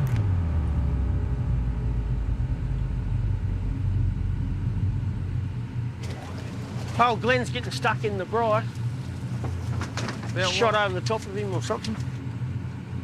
Now, you want to have a little bit more of a think about how you went about that, mate. That's not how you should go about setting bloody gear. Nah, Roger, I'll do that indeed, and I'll bring an apology roast tomorrow. You must have thought you was doing the wrong thing, surely to Christ. Left. Nah, sadly, I was smiling from earlobe to earlobe. I don't think it was a problem. We're on a different section of the reef. There's plenty of room, there's plenty of rocks, and there's plenty of fish. I'll do the same thing tomorrow. I don't know if I'll let you get away with it if you've done it again, mate. I'll forgive you this time, but fuck me. That caused me a lot of stress. Glenn's dropped a big hint, don't do it again. My apologies. Yeah, anyway, no dramas then. We got a leg of lamb on tonight. God, I thought you would have saved that for the barbecue, mate. Or am I the lamb? 1 minute Glenn's not talking to Bryce, and the next minute he's getting invited to a barbecue. I'll be a little bit nervous, I think. Whether the barbecue is a chance to extend an olive branch or deliver a payback remains to be seen. I'll see you're friends with Glenn again, Bryce. We'll see what happens. Apparently you're lucky you didn't get shot at, mate. Me? Hard target to miss. It's not every day that someone says, if I had a gun on board, I would have shot at you. To me, it's over the top. It's ridiculous, it's stupid. It just annoys me because someone can so easily let that slip out their mouth. Either way, you've still got more fish than anyone else. And in this situation with the market and things happening, well, tough titties. Tough titties indeed. I'm just here to catch lobsters. And I don't care who's in my way. Last spot's just about to come up. Looks like a pretty good day shot.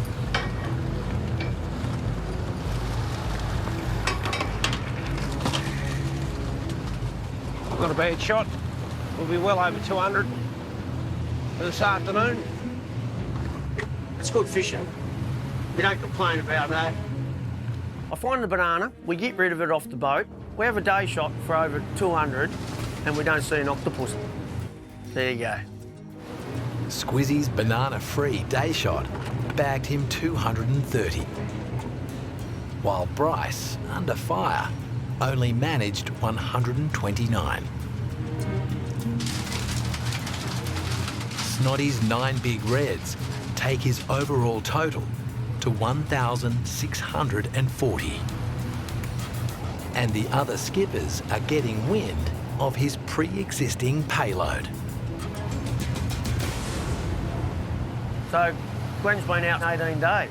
I don't know what he's still doing here. I couldn't do it because that's a long time to be on a small boat. He's sneaky. He's got the jump on us.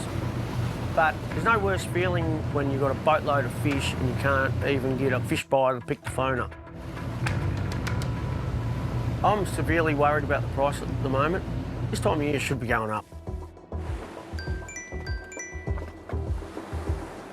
How you going, Steve?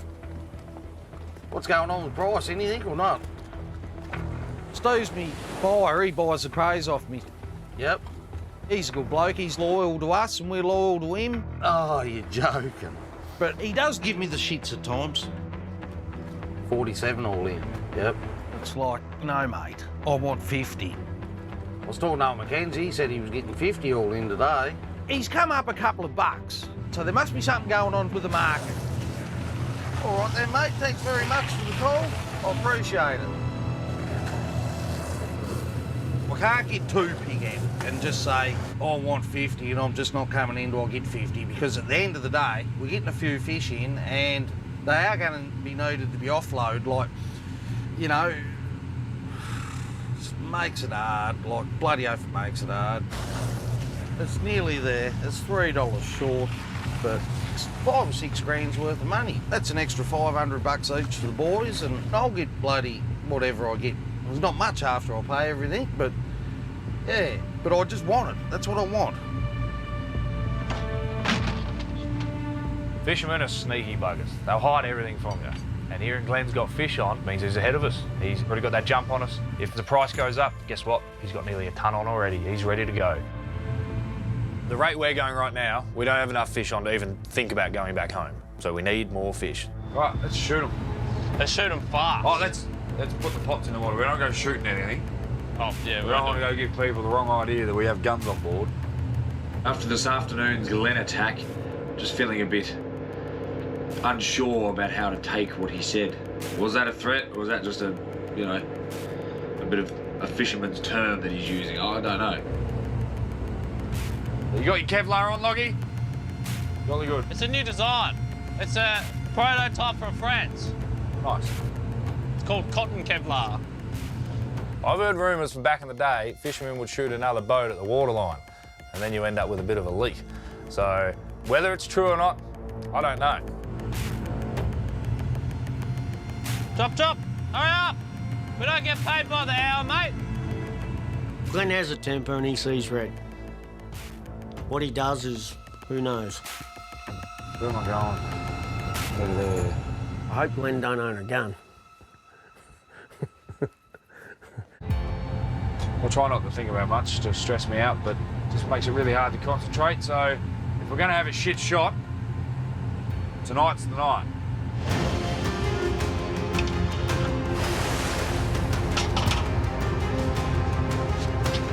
We've got the barbecue tomorrow. This barbecue would be really good to catch up with the guys. But if I go and catch up with Glenn on the beach, don't know if he's going to hug me. I think it might just be a little stab in the back.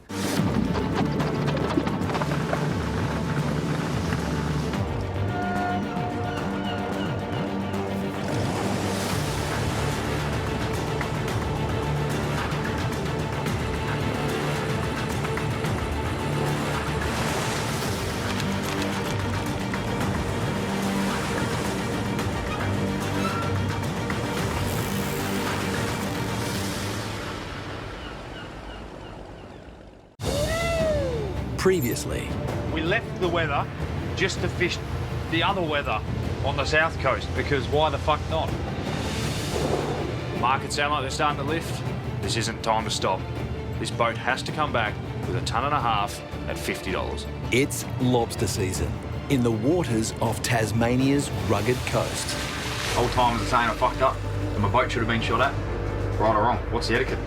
What the fuck are you doing, mate? If I had a gun on board yesterday, I probably nearly would have fired a shot at you.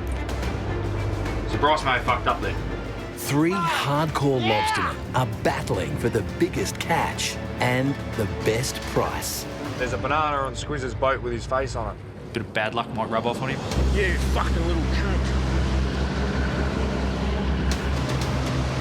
I got rid of the banana, but the bad voodoo, fuck hell, is still on this boat.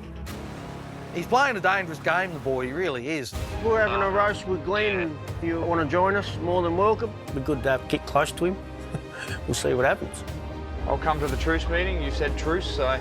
If this dinner turns out to be a fake and they're just there to egg us and destroy the boat, there will be a retaliation.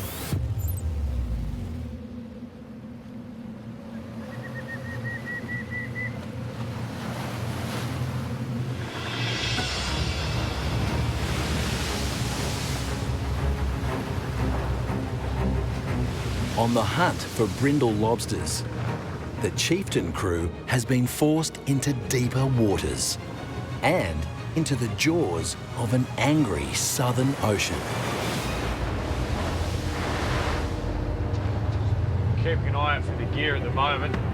Sort of got that 4 to 6 metre swell. You can only really see what's in the wave column you're in. So you've got to make sure you're not lined up to run a pot over. It's just always watching what's behind you. They're the ones that are the scary ones. The ones in front of you, at least you know they're coming. Working in these sorts of conditions is very dangerous. There's no doubt about it. If Lockie's not paying attention, I'm not paying attention, someone can get hurt and someone can die.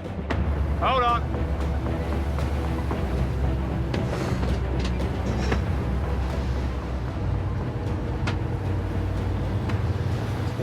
shit. We're not even fucking catching enough fish. It's not fun. It's hard work. You're wearing a full raincoat that acts like a bit of a parachute. The wind picks up, you blow side to side. You're lifting pots that weigh 30 to 60 kilos. It's not easy work. And Lockie's only a small fella and he's putting the hard yards in, but today, everything's against him. Oh, fuck this fucking bullshit.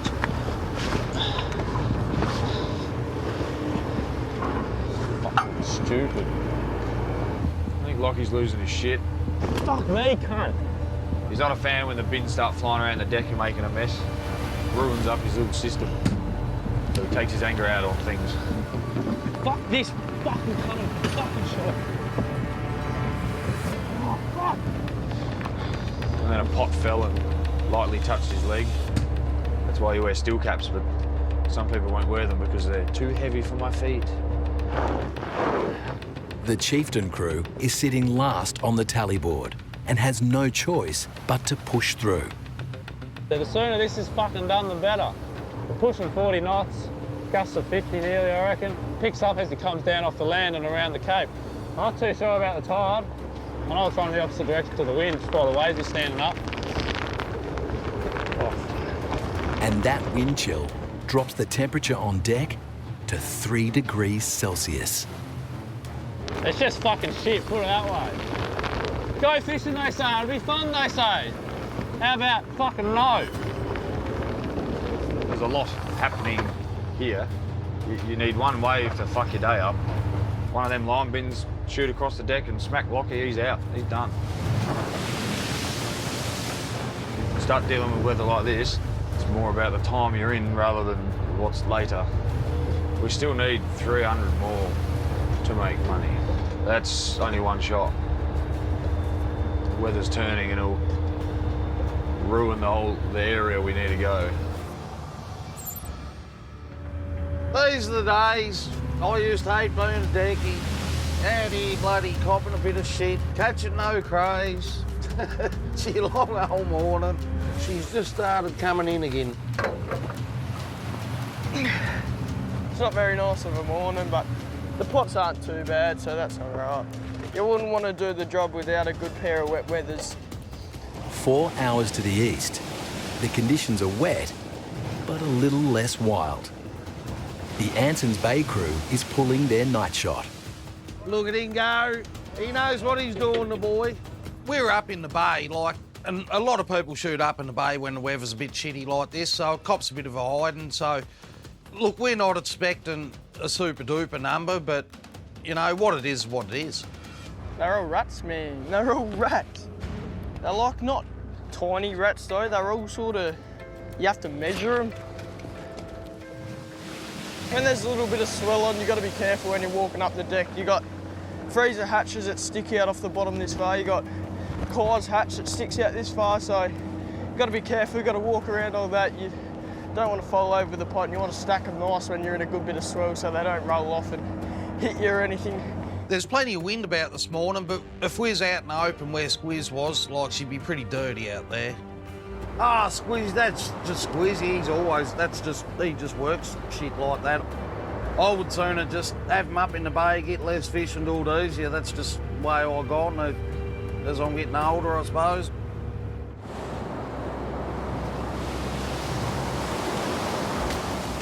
Line bin's just busted off at the front. It's about to fall over and we'll be picking up ropes for a week.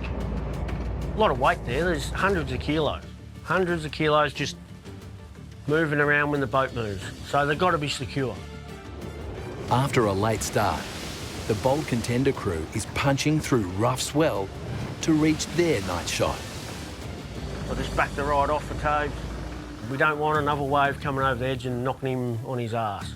These waters are a favourite hunting ground for Squizzy, but they're also dangerous. Wind gusts can reach 200 kilometres per hour. You always got to protect the crew. I'll just go with it for a bit. We're going off course, but it protects Tabor while he's up the bow. So I've just turned with the weather a bit while Tabor fixes the problem. It's turned into a very ordinary day now. With just 24 hours before they unload, Squizzy is hell-bent on fishing till the bitter end. We're just going to have one more shot, try and build up some numbers. Price has gone up on the brindles, and I think it might go up a few more bucks as well, so we'll just build some more numbers while we can. We're here, we're already wet. It's what we do, man, we're fishermen. I want to finish on a high, get as many as we can in this tank. If we catch another 200 lobsters over today and tomorrow, you know, that's another $7,500. You know, that's a boat payment for the month. That's what I'm thinking. Also playing on his mind is tonight's peace treaty. Yeah, I'm not sure if Bryce will turn up to our invitation of a roast with us and Glenn. I hope he does. Bryce has been hiding from us. He's been running from us as well. So I'm just going to wait for the right moment, and hopefully we get that moment to stain that nice paintwork. You know, I look back on it, the last 2-3 years, he's come a long way. You've got to give him credit for that. You know, and to stay up there in this kind of weather, what's forecast, great on him. Reminds me of me 10 years ago. You've got to have the drive to do this job. And probably one day he might knock me off my perch. There will come a day, because that's just nature. That's just, I'll get old, slow, probably sit at home on the couch when there's a little bit of wind around, and just that's how it goes. It is a hard job, physically hard job. And look how hard Tabor works. Eventually it'll catch up with him too. I'm 45. We're not the old contender yet, but we're getting there.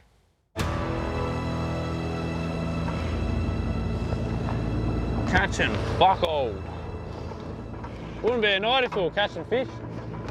Wouldn't mind working in the fucking weather. But when it's like this, and fucking shit's flying everywhere, can't even fucking stand up, makes you fucking hate your job for a day or two. We really need that tonne and a half just to make money this trip. With these prices, with the way things are looking, a tonne and a half is really a break even. Just want to catch fish. That's all we want.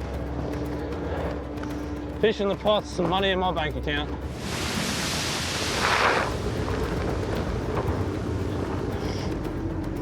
Finally, a fucking good pot. 7. Fucking about time. Watch out. Hold on. This is going to be a big one. Hold on. Whoa. Hold on. Gold. That was a fucking big one.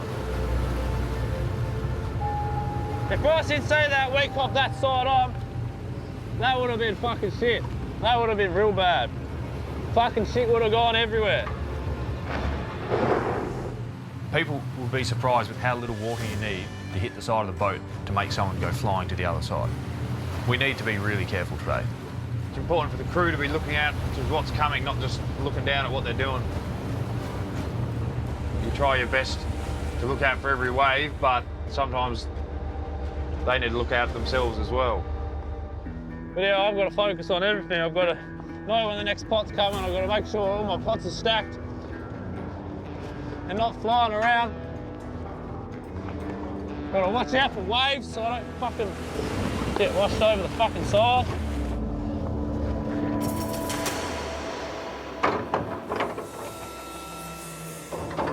Trying to knock me out. Huh? I wasn't looking. That's why I always prepare for the unexpected. Can't fucking hear everything, can I?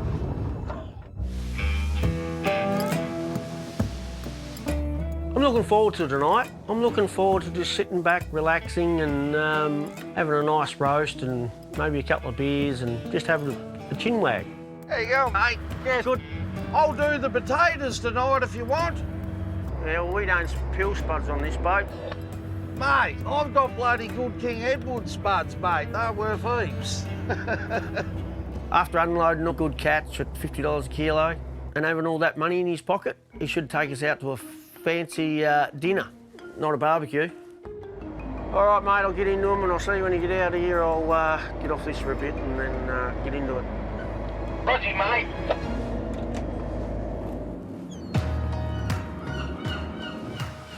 Oh, we've had a couple of good pots this morning so far, a couple of 6s. Then you get a pot like that, Not much in it for us. After locking in a deal yesterday, the Bold Contender crew is motivated to keep filling its tanks. Squizzy's buyer is paying $45 per kilogram for brindles and $50 for reds. Fuck, man, these are shit. All they need now are more lobsters and for the market to stay up. South Coast cool. They're one of the biggest buyers here in Tasmania and I sell to them a lot. Dave! Not much, mate, not much. Look, at the end of the day, we want the best price we can get. Sometimes you can lock in too early and sometimes you lock in too late. I'll be in text range this afternoon, so send it to me. Right, then, I'll send the food to Tarbo, buddy. Rightio, see ya. Bye, mate.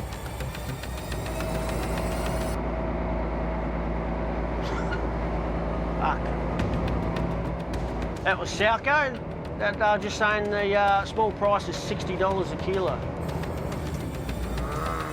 That's a $10 per kilo premium on yesterday's deal with buyer Mel. You know, in hindsight, probably jumped the gun a bit. Should have waited another day. But it's all a gamble and I was playing safe. I'm hoping Mel comes up on the price. I'm pretty confident she will.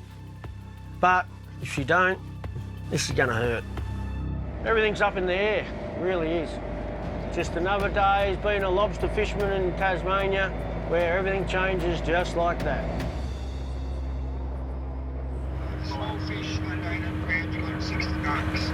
Small fish under 800 grams are 60 bucks. News of the price increase is spreading through the fleet, and it's taking some by surprise. Fucking oath, what's going on? Honestly, this is the first time in a long time that the small fish have been worth more money than the big ones. So, like, I've got no idea what's going on.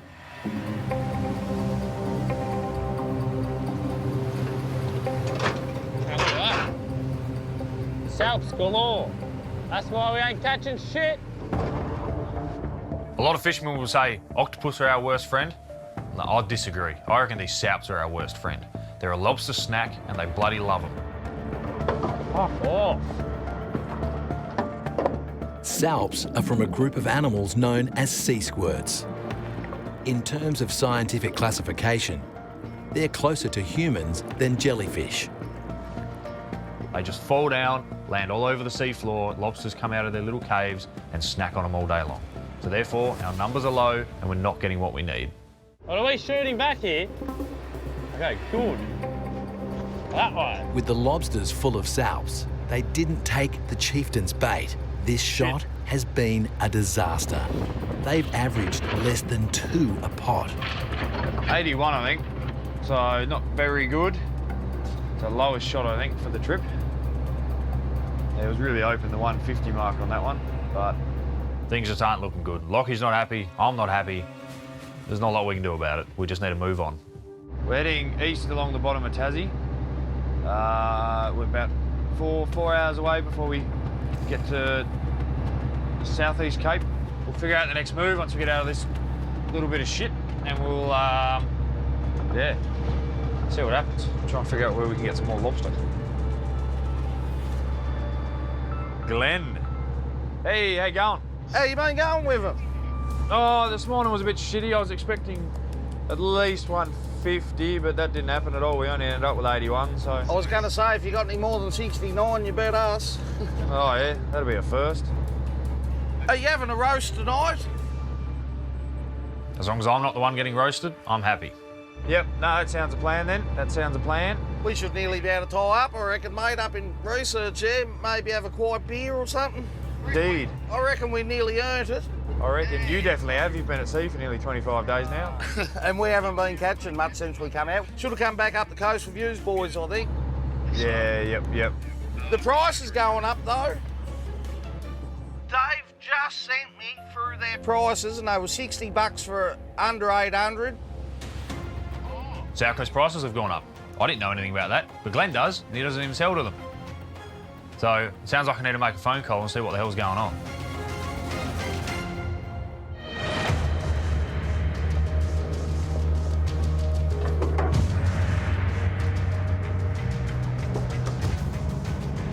Look at that for a pot.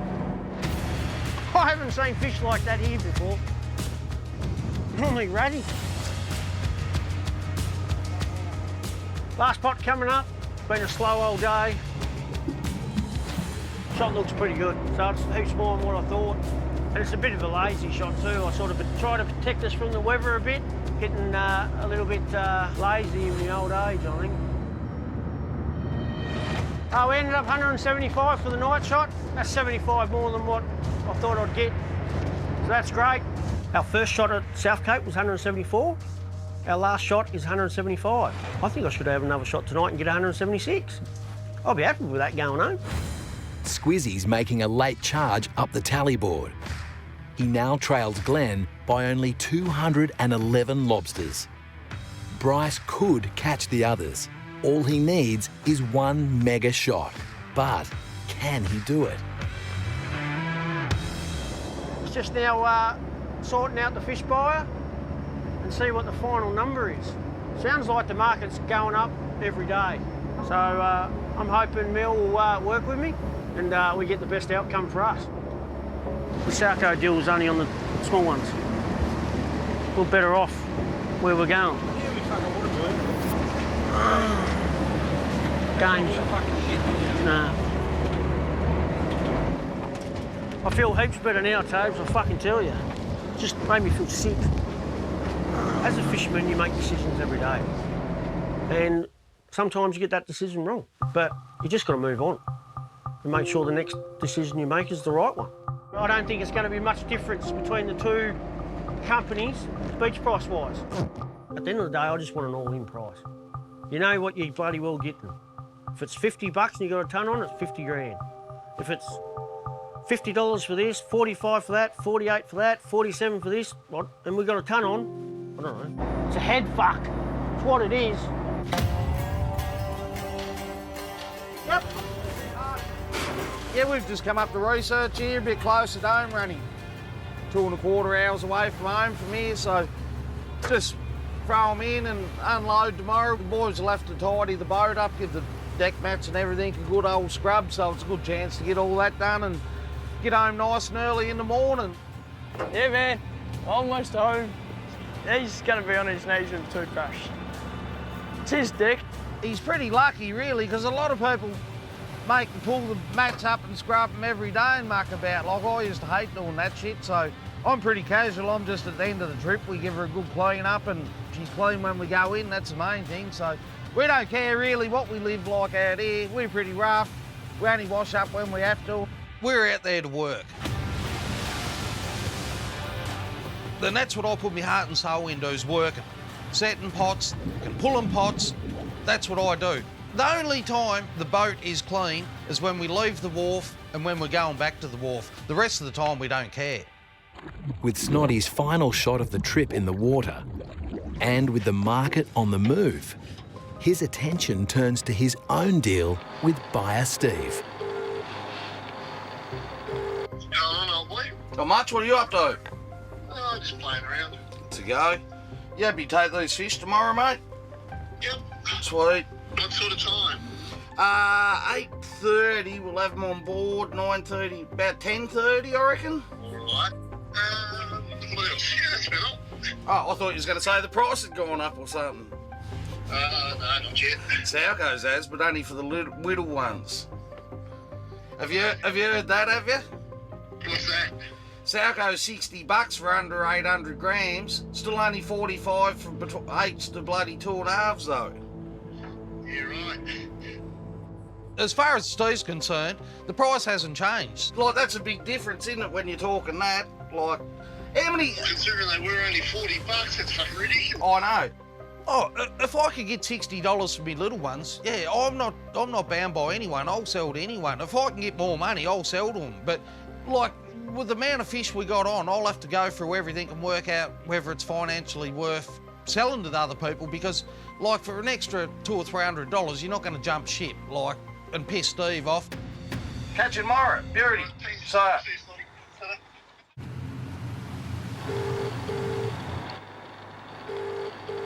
Bryce! Yo, how you going? Yeah, not bad, mate. What's where you shooting tonight, or you're not shooting tonight? Oh, yeah, I am. Outside Dactines Island, 20 fathom stuff, I reckon. Yep, no, that's where I was going to pop in too, so... There's plenty of bottom there, so should be right. Yeah, and Glenn, I'd say he's inshore, isn't he? Yeah, I reckon. Yeah, no, he's having one more shot going in tomorrow too. All right, well, we'll see you up the road here. All right, peel them spuds. Oh, I think Glenn was doing spuds, actually, so we'll work her out. All right, I'll talk to you shortly. He's pretty keen to have a bit of a dinner tonight, me, Glenn and Squiz and the crew. I think we're going to have it on the Chieftain. There's just a bit more room. It's a bit cleaner. We look after it a bit better, so we'll have it on the Chieftain, and I don't mind doing the clean-up afterwards, just in case there's some repercussions of my childish behaviour. He sounds happier, probably because he's going home tomorrow. Less to stress about. However, we still don't have enough fish on to be happy. And that's the difference between having a few years' experience and 30 years' experience is, you know, they can pull much larger numbers out of the same area that I could be working, just because they know that these little bits here and there are very productive. And I'm really hoping this dinner is just all about friends catching up, but deep down inside, I don't feel like that at all. I feel like there's a bit of a revenge to be had. I can picture myself steaming in there with the two of them tied up. Just as we get close, next minute, bombarded. So, won't lie, eggs are going to be sitting on the dash ready to go, and I'll even have my wets on, because he's going to get his revenge with the eggs. I don't deserve to be egged. I didn't put bananas on boats. I think that might be appropriate. I might have to send Squizzy a quick message. But then again, we're Team Chieftain. There's no I in team. Speak of the devil. He's probably got me in the best place to throw an egg.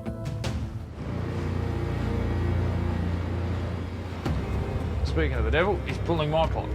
It turns out Squizzy wasn't looking to throw an egg at Bryce. He was looking for one of his pots instead. It's prank time. Tabor's on deck, Squizzy's on deck.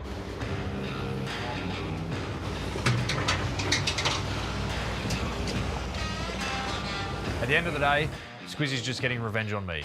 They're either putting something in it, or they may have two of my pots and be tying two together. There's so many different things you can do. However, it's Squizzy. I don't know what he's about to do. The rope inside so it fucking sits upside down. On catch. Bryce put the banana on our boat, so let's just go pay around with a couple of his spots. Tied his floats close together so it's a cunt to grapple. Fuck him. So Tabor's done the rope trick where the pot will come upside down, and it's a little bit hard normally to get over their tipper. So we'll see how Lockie goes with that. I wasn't sure what I was going to do to him tonight, but I was going to be nice. He's always up to no good. I don't blame him though. I've shit-stirred him enough. It's his turn to get a bit of a return favour, I think. What he's going to do to the pot though, I just hope he doesn't do anything which causes us problems. Go grab the rock, mate. Just chuck the rock in this one. Hang on. There is a bit of a backstory with the rock. The Chieftain put that rock in one of my pots about 5-6 years ago, and I took it home and put it in my garden. Because it is a bloody nice looking rock, you know. You draw a couple of eyes on it and a nose and a smiley face, it'll look like the top of my head, I reckon. Your feet. Well, technically, it's going to be very hard to get out. It's a very tight rock. It's just big enough to fit through the neck of the pot. There is an easy way of getting it out. We'll see if he works it out. But I reckon Lockie will struggle a little bit because it's a bloody nice heavy rock. And he's only a little stick man. Have a look at him. He's only little. Tabor did one pot, I did the other. Now the war ends.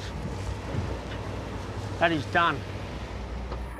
The sabotaged pots will sit all night, waiting for Bryce to pull them in the morning.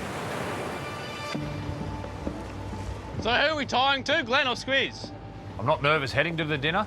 I'll be nervous when I start stepping foot on other people's boats.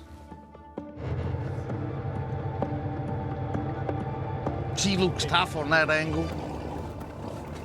Oh, this thing does its job, but she's a nice boat. They're both nice boats, them two. The Bold Contender and the Chieftain. Bloody beautiful boats they are. Look at the paint job on her. She's fucking shining. Don't shoot, mate. I come with carrots. If we can steam up to Glenn and he can be having a laugh, I'm safe, I think. Because you can't laugh and aim down the side of a gun. We'll throw some fenders out and we'll come along you. Sounds good, mate. You coming up port side? Yep.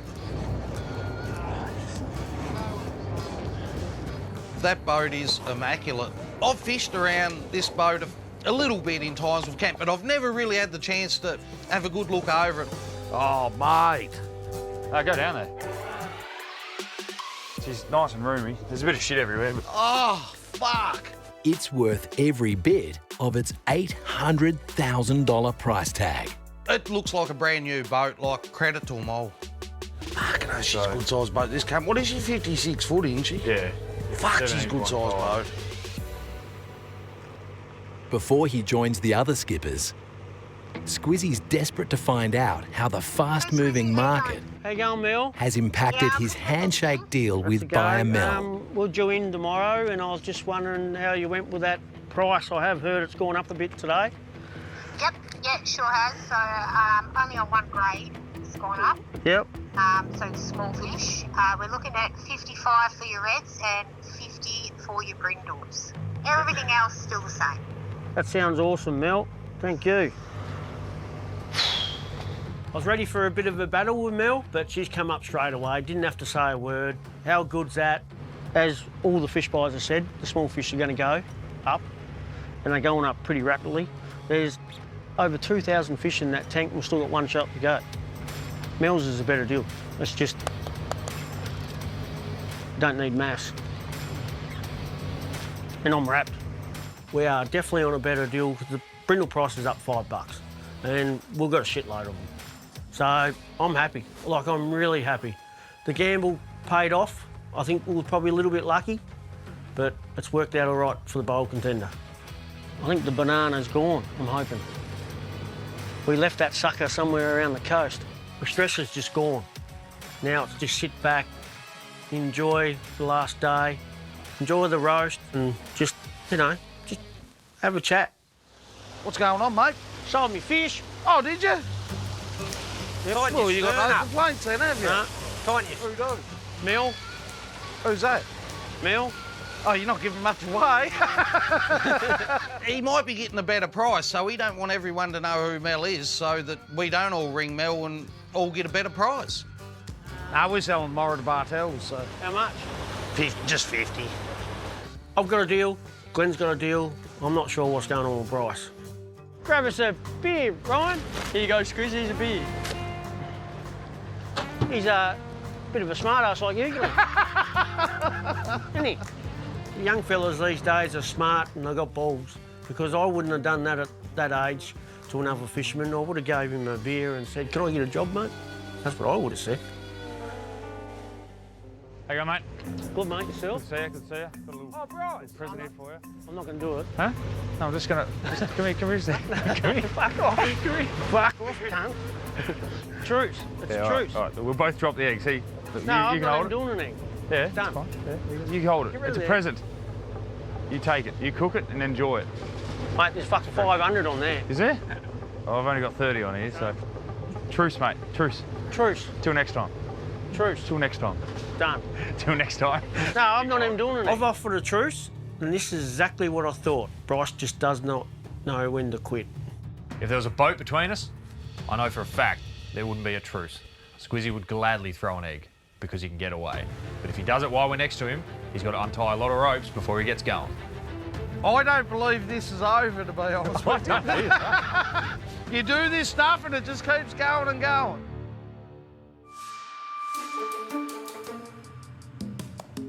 Can we have knives around you, or am I safe?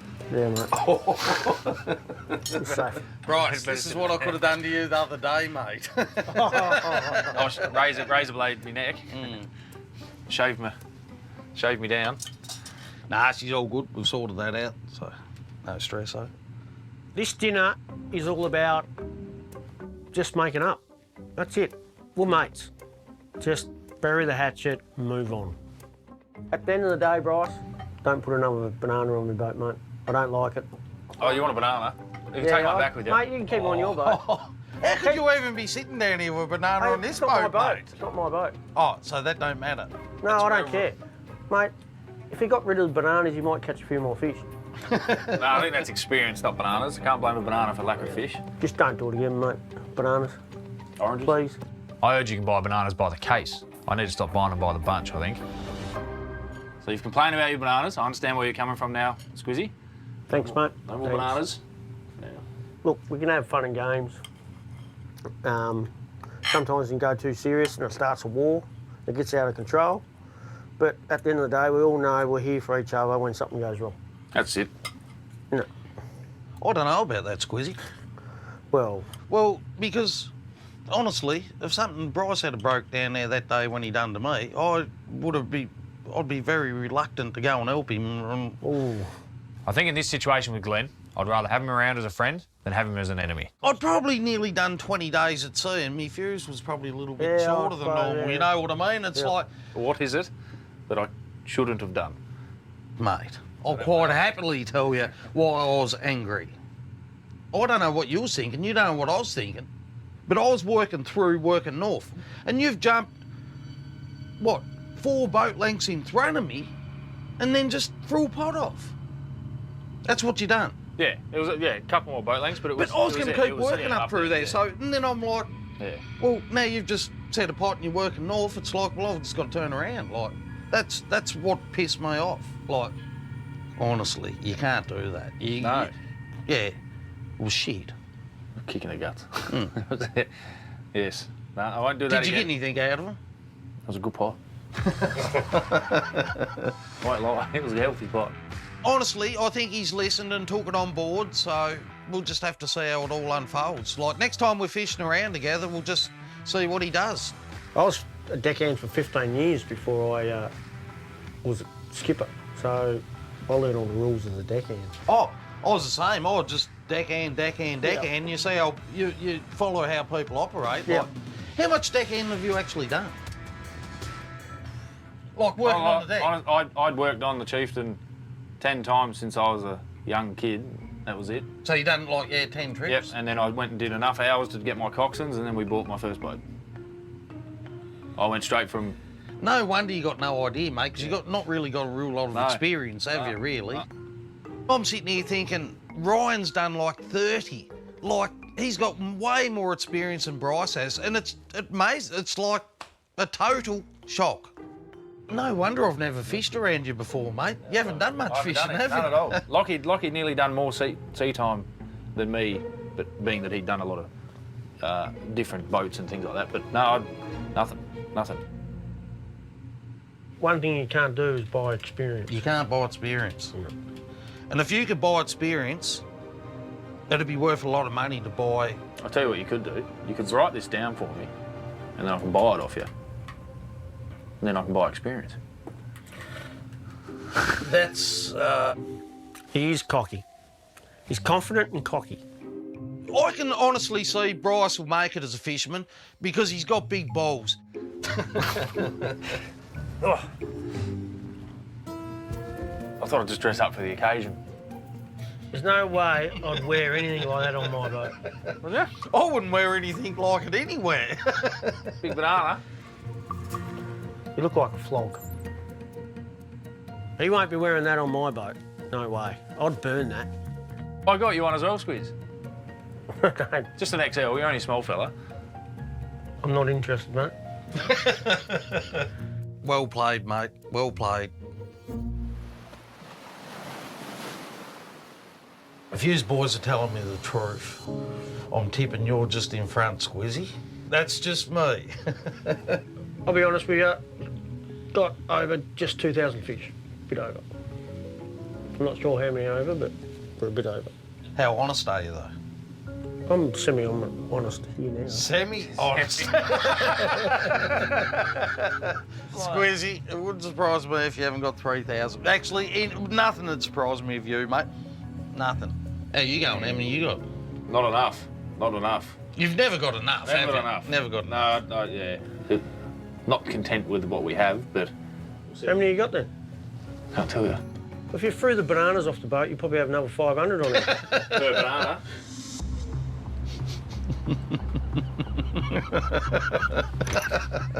Hey. No, I feel like I'm the piggy in the middle. This is what happened. This is what fucking happens. Oh, I think there was malice in He that. got his shiny head.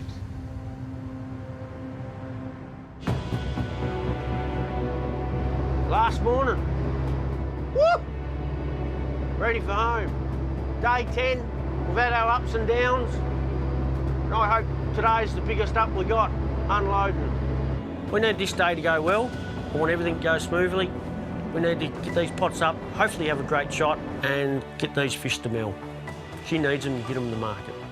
One of the probably biggest decisions I've got today is to work out how many I'm going to hold for Saturday to sell off the wharf to the public. We've been advertising for a few days to sell off Margate Wharf.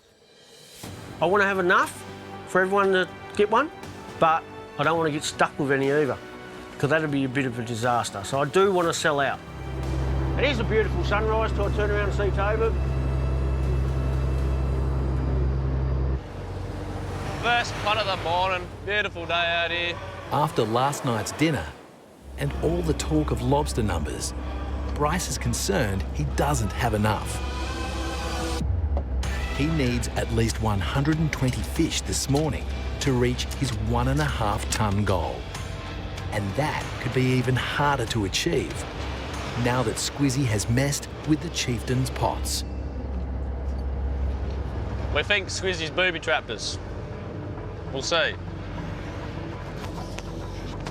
Nothing on this one by the looks of it. See what's in it. See if there's anything happening in 18 fathom. Squizzy's out in about the 30 odd. I mean, this one, we're safe on this one. There's lobs in the pot.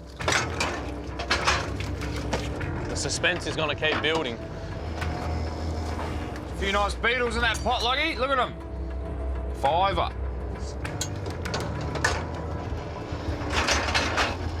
I think it's this one. It's not where I left it. Yep. I'm nervous. Like, it's close, but it's just nothing like the others. Yep. We really didn't have to wait long. Squizzy's little booby trap. What have we got here? They've tied the floats together and we got 10 foot of slack line. Oh no. It's like someone tied them together on purpose and did a shit job of it. Did you put a banana on a boat, Loggy? No, but I definitely know how to tie knots better than this. What's in the pot? It's the rock. The famous rock.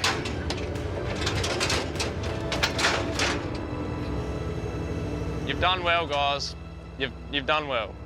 I know how to get that out in fucking 2 seconds. We came up with that, mate. You know, the old contender, they gave it a crack. But at the end of the day, a rock won't fool me. It's Squizzy's revenge for sure. It's a heavy rock. That's a fucking rock and a half, mate. I thank you for the rock. You can have that back. Absolutely skewers and bait. Savers. Come on, mate. They're $5 a skewer now. $7.50 a skewer now. Yeah. I meant to give them to you last night. I forgot, so they are on here, mate. Lockie struggled to pick the pot up, so... Roger dodge, mate. Well, payback. If it wasn't your father's boat and you owned it, I would have made an omelette out of it. You would have made an omelette out of me? Ooh. He'll own that chieftain one day, I reckon. And then, if he does anything, I'll eat it. We're all even, mate. Like I said, war ends right now. Squizzy can say it's over all he wants, but it's never over. Mate, next time it won't be one banana. It's going to be a bunch of bananas. You don't know when the war is over. Bold contender out. Let's go home and get paid. And spend some time with the family. That might be Squizzy's plan. But his vessel has other ideas. Our fucking throttle cable's about to break. I can feel it. Our throttle cable's about to break. There's 3 sensors you've got on a boat. Your ears, your smell, and your feel. And I can feel something's not quite right with the throttle cable. We only just fucking replaced it that fucking long ago. I can feel it going. So that puts the revs from the wheelhouse down to the motor. So when I want more power, in forward or reverse, that's what gives it to me. That controls all that. Without it, we're a dead ship. Fuck! She's gone. This is disaster. The throttle cable's gone. We've broke down. We've got nothing. You take it out of gear? No, I can't. I've broke everything. I reckon it's broke that. Fucking hell. Oh, the whole fucking thing's broke. At the end of the day, we have a broken boat. We don't have full control. If you don't have full control when you're at sea, it is scary. You can't fucking make this fucking shit up. If we can't fix this and get in today, I don't know if Mel's price is there tomorrow.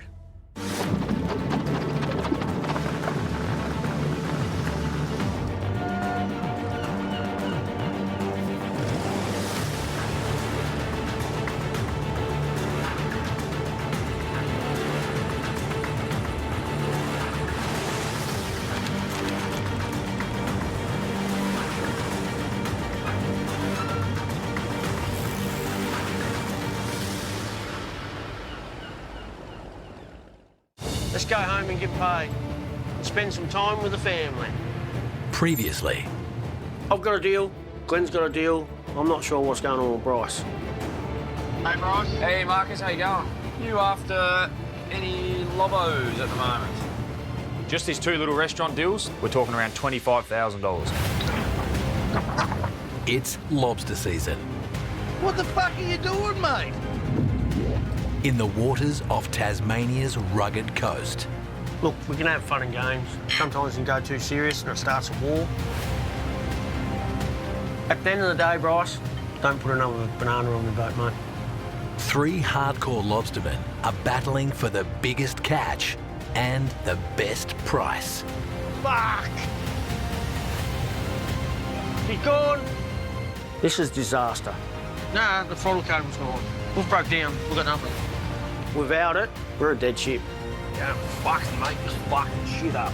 If we can't fix this and get in today, I don't know if Mel's price is there tomorrow.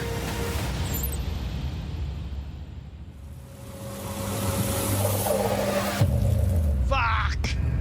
She's gone. Fucking banana. I was stripped in there. Yep. How many pots we got to go? Fucking too many. This is disaster. We've got fish on board, fish are sold, Mel wants to get them to market. This is the worst case scenario. So we need to get on top of this as soon as we can. Today is meant to be Squizzy and Tabor's last day at sea. But a major mechanical failure has marooned them 5 hours from home. And upon inspection, the problem could be much worse than first thought. I thought it was the throttle cable. Tabor's pulled it apart. Now we've realised all the gears are stripped. It's the whole control unit what is stripped. Look, we've got a fucking spare one on the boat. I swear to God we've got a spare one on the fucking boat there. We're stuck in forwards. We've got no reverse, no neutral, and we're on low revs. We're a dead ship. Not one down there, Toad. I thought it was in the fucking fish bin down the side of the tank. Unless you took the fucking thing home. We're going to find a part to fix this. I'm pretty sure we've got one on the boat, but it's going to take time. I don't know how the fucking hell you're going to be able to do it up. That fucking grub screw will be that fucking rusted in there, man.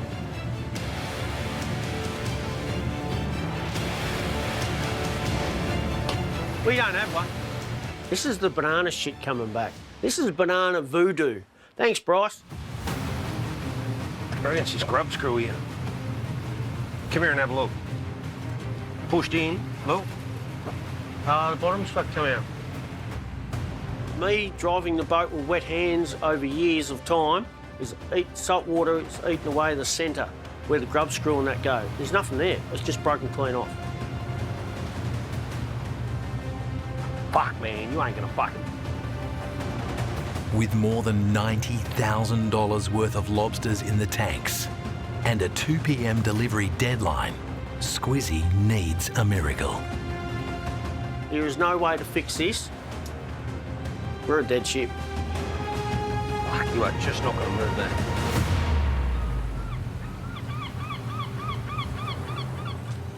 Yeah, fishy, fishy, fishy. Yeah, fishy, fishy, fishy.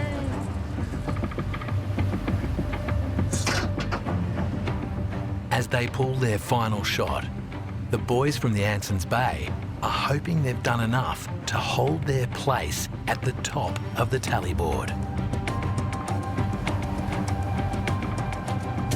I tell you what, they don't admit it, but the boys are, I think they're happy to be going home because you can just see the work rate's picked up a little bit. Everyone's really happy, not stressed. The finish line's in sight. We've been out here for 24 days, so for me, personally, this is nearly twice as long as I've ever been out before, so I'm pretty bloody rooted. Every cray adds more money, so more crays the better. I'm buggered from fishing, but I'm still putting everything I can into our night shots. Like, we're not out here just to bugger ass around. We want as many as we can get, so that's what we're out here for, and that's what we do. Snoddy's previous deal with fish buyer Steve still stands. $50 per kilogram all in. 5 days ago, he unloaded for $78,500. Today, Snoddy's due to cash in again. It's always a bonus if you can get a good last shot like it is, but like being up in this area, I'm not expecting the world, but anything over 50 will be a bonus.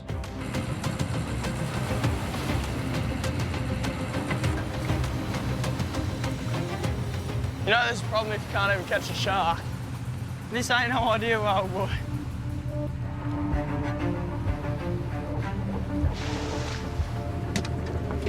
Oh, it's going to be like that, is it? A cray would be nice. Any sort of life. We're out here to make money, and we need to make money. Things are not looking real super duper here at the moment. I don't know about this spot. They're not very lively.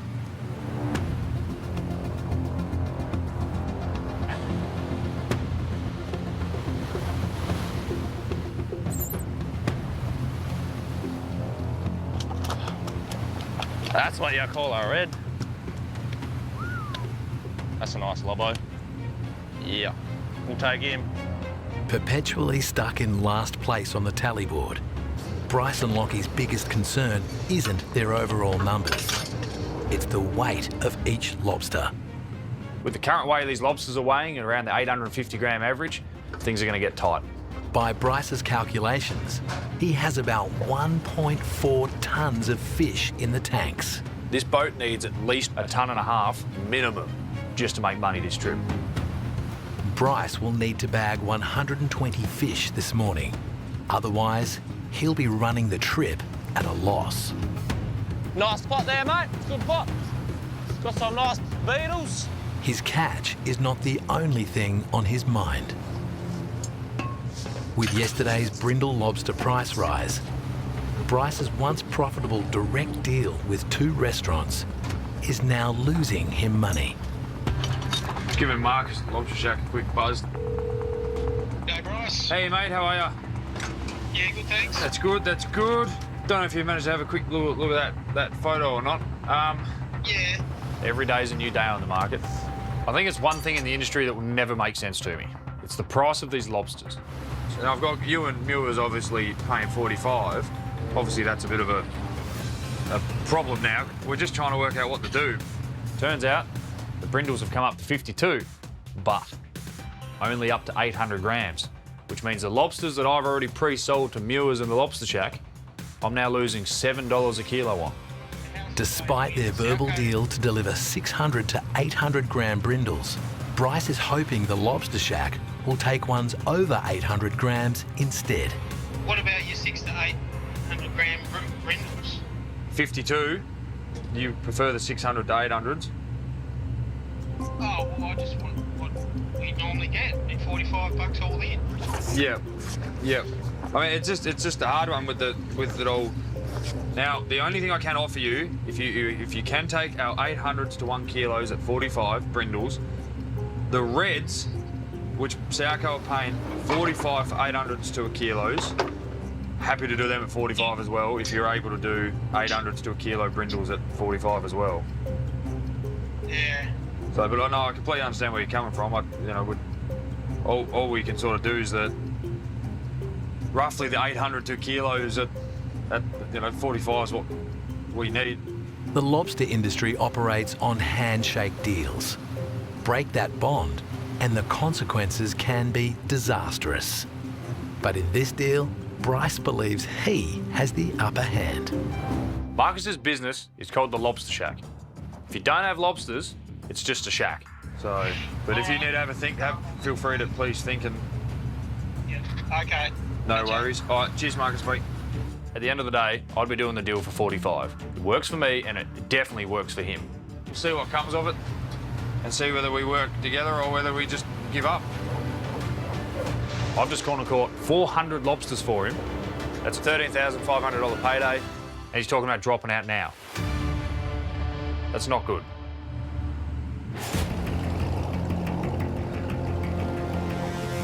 Will the last pot have crayfish in it? Probably not. Just come on, give us something nice to finish off.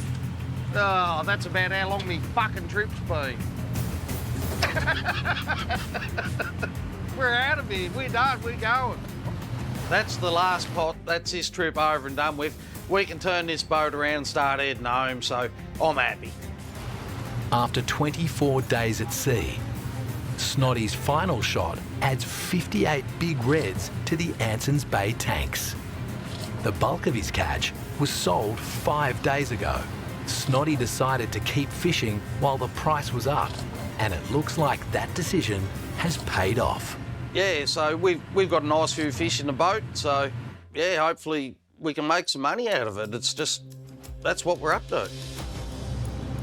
So we're even going to tie the boat up when we get back, or we're just jumping off and going home? It didn't. Mate, that was just a waste of breath, really, wasn't it? You're like him, talking for the sake of talking sometimes.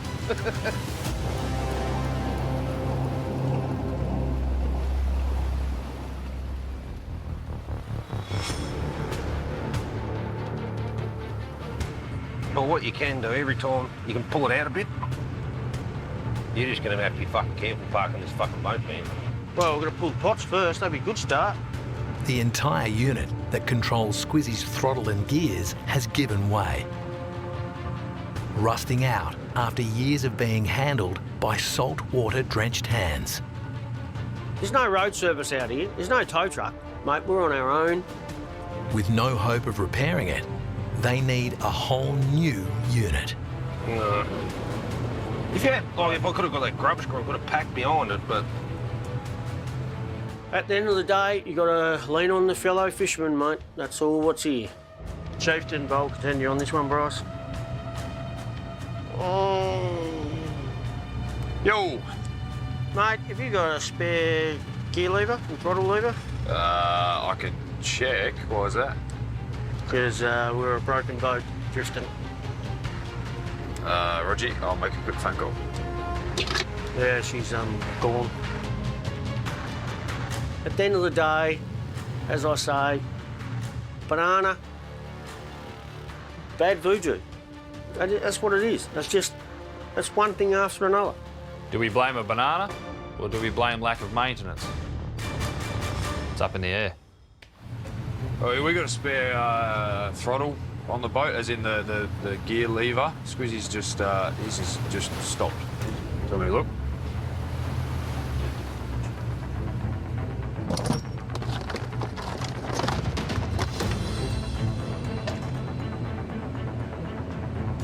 Yeah, no, I'm just on the phone to Dad now. We've just had a look, and there's we did clean out there recently. We did come across another one, but I'll pull the other side of the bed up and have a look.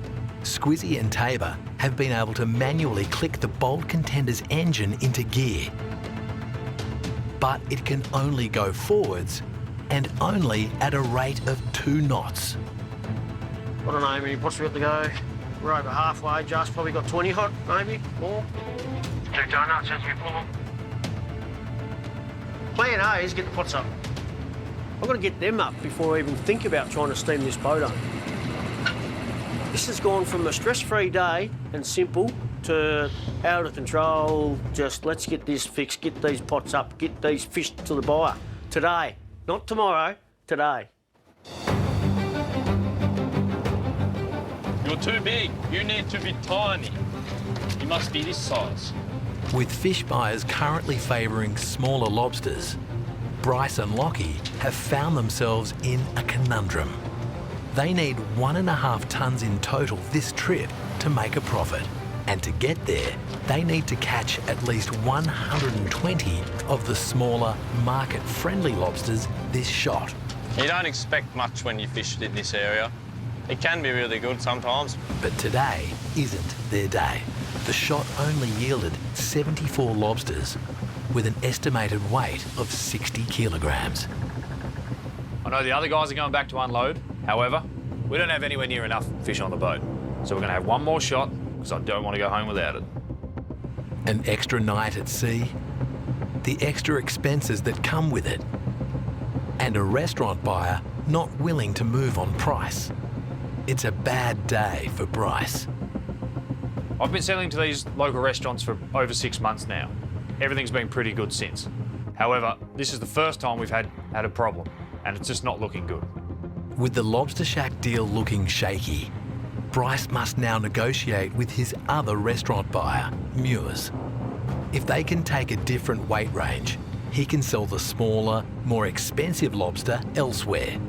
It's a make or break call to his contact jock. Hey mate, how you going? Yeah, good, how are you? Good, good. Hey, good question for you. Are you able to do, I know we talked about 600, 800 gram fish. I'm thinking it may be better if you can take 800 to a kilo. Now this is like 801 grams is what they classify. Yeah. Like, No, that's fine. That'll work for us. That's not a problem, mate. Yeah, I'm happy with that 800 to 1 kilo. That works. Thank you so much. No problem. Cheers, mate. That's all good. Cheers. I'll talk to you soon. No, thank you very much. Thank you, bye. Mules are happy to take our fish that are 800 to 1 kilo at 45. Jock's a young guy in the industries. It's just always a pleasure to deal with him and always happy to have a discussion and work something out. So I've just got to discuss with Lobster Shack what they want to do. I never wanted to budge my prices. I shook over the phone, I said $45. The only thing I need to change is the size that you're receiving. That's it. I can't lose $7 a kilo.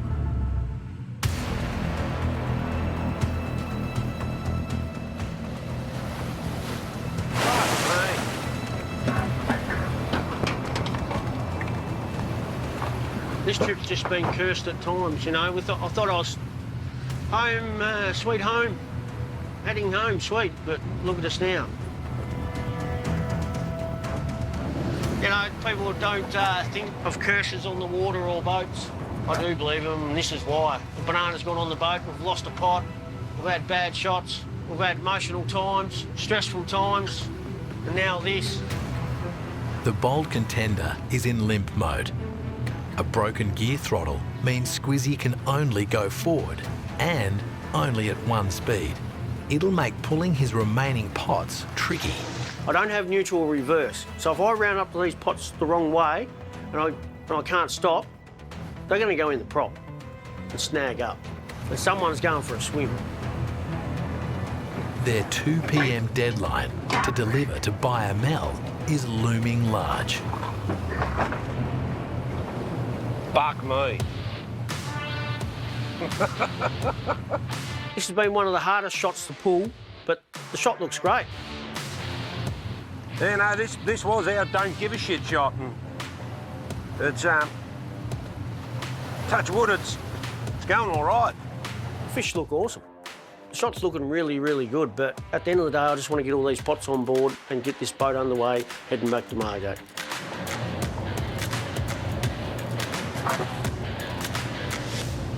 Ha! Another 10. So at the moment, them hydraulics are just running at a speed that I can't control. So the pots are coming up fast, and I'm stopping them just when they come out of the water.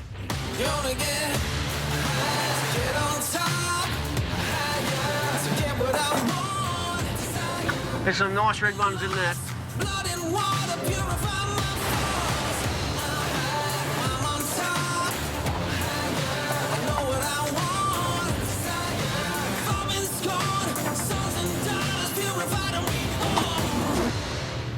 got 6 spots to go.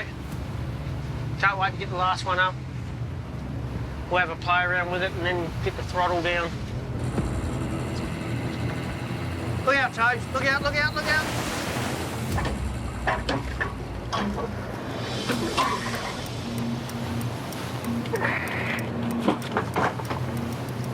The shot looks awesome for in the area we're in. Like, our fishing has been bloody awesome.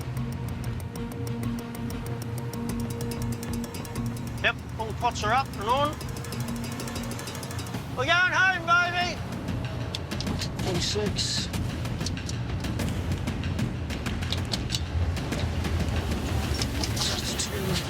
$123, $124. 124 this morning, last shot. I didn't expect that. Some nice red ones too, which were out a little bit deeper, so that's good, really good. How that 124 will affect Squizzy's place on the tally board won't be known until all 3 skippers are back at port. Like, the best way to measure who wins is who gets the best price and who has the most kilo. It don't matter how many fish you got, it comes down to kilos. You get paid for kilos, so that's the best way to measure. It's not far away now, mate. Nearly on terra firma. I'll be happy to get everything done, unload, and just go home. So we'd only been out a few days. The majority of our catch got unloaded at Southport. In the 5 extra days they were out at sea, Snotty and the boys managed to haul in 411 big reds. We'll just go forward enough so we can get the back one onto there, eh? But it's not the number of lobsters they've caught that matters to fish buyer Steve. Or to Snotty. We get paid on weight, and we've got weight. Happiest fish I reckon I've ever seen. Oh, that's good, mate. You just didn't quite get enough off. Each lobsterman does their own deal with their own buyer. Snotty's deal with Steve is for $50 per kilogram, no matter the lobster's size. Off their chart. Oh, fish are in bloody... Yeah, Steve would be happy with them. The boys are having trouble keeping them in the bin, so they want to jump out, so they're happy when they like that, so... It's when you throw them in the bin, they sit there limp and all that, that's when they're not good, so... Nah, they're happy little chappies. Might just get you to move them pots so we can get that bait out.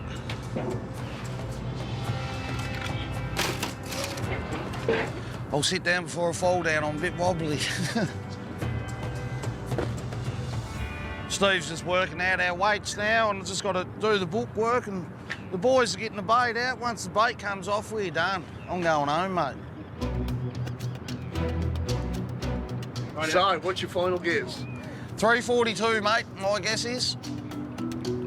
359.97, so 360. Oh, you're joking. I had 360 wrote on the book. I should have stuck with my original number. I think I was over. That's the first time you would have ever had it. I've got 360 wrote on the book, and I just thought then, I don't quite reckon they will go that now. Snotty's 5-day trip tops up the Anson's Bay bank account by $18,000. So we had 360 plus 1570. So for our mucking about for the whole time we've been out, we ended up with 1,930 kilos. So I'm pretty happy with that. We had 20 shots for 1,930 kilos. So combining both unloads, it's a $96,500 sale. But is it enough to beat Squizzy and Bryce? All right, mate. I've got a couple little jobs to finish off and I'm going home. See you later. Champion. See you. See you, mate. See you guys. My guess, the top of the tally board's Squizzy. When it comes to catching brindles, like, he can go out and catch 300 or 400 for a shot, so you haven't got to have too many shots like that and your numbers just go boom, like they explode. So I'm tipping Squiz. Snotty's on dry land. Squizzy is limping to port. And the Greenhorn gang of Bryce and Lockie begin to set another night shot. We're having to have this extra shot because our last 2 shots, they just weren't good enough. And we're not going to hit that 1.5 tonne I wanted. The other guys don't need to do it because they've just got that experience, they know what they're doing, and sadly, this is just the price you pay. A good shot in this area, you're talking 150, but 200 would be really nice. That'll bring us home. I think with the way the industry is, with how few fishermen there are now, and with how many will retire in the next 10 years, it's important for all these younger generation of fishermen to be training each other.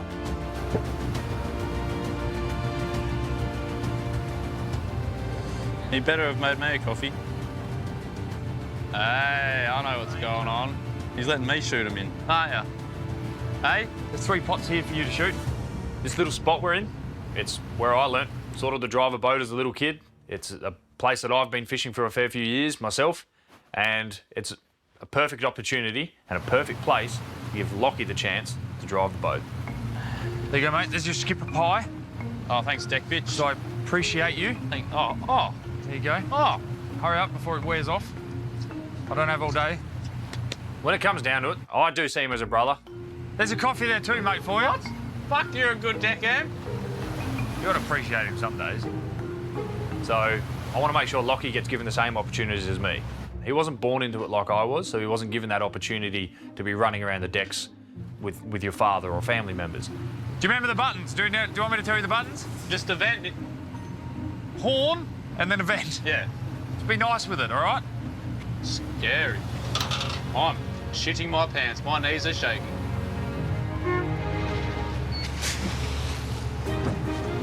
He met my family just being what we call a wharf rat. He was hanging around the wharf, fishing all day long, not going to school. He just loved fishing. His first trip, he was 16. He went with Dad up the West Coast, and he loved it. And he never wanted to get off. Oi! Hurry up! I'm just making my deckhand. Hurry the fuck up. And when he came back and he found out that there wasn't another trip to do, he was pretty upset. And that's when he came over and hounded me.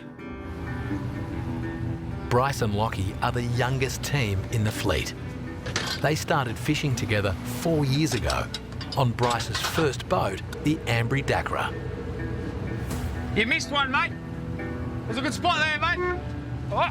And have been inseparable ever since. Bryce and I have come a long way together. I jumped on with him when he first started fishing. I was only new to the industry as well. We both learned a lot. We've learned a lot off each other. Where were the young fellas in the industry? There wasn't really anyone else our age doing it. And it definitely makes it hard on us. Like, we have all the old timers bloody telling us this and telling us that. We're only trying to make a living as well. I'll say Lockie and I have definitely come a long way in 4 years. A lot we've both gone through and you know, definitely helped each other through, and therefore sort of built a bit of a different relationship. People outside looking in might be like, what the hell's going on there? Just a bit of feedback, deckhand. You've worked hard today, mate. Thank you. You deserve it. Is that all the sauce I get? For me, I was brought up with not being told you've done a good job or anything like that. So often with males, it's a hard thing to pass that forward. There's appreciation there. It's just the bond that we have. That's how slow you are.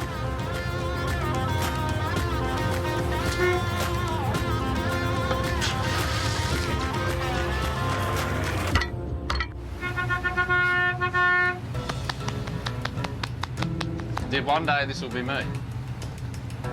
One day.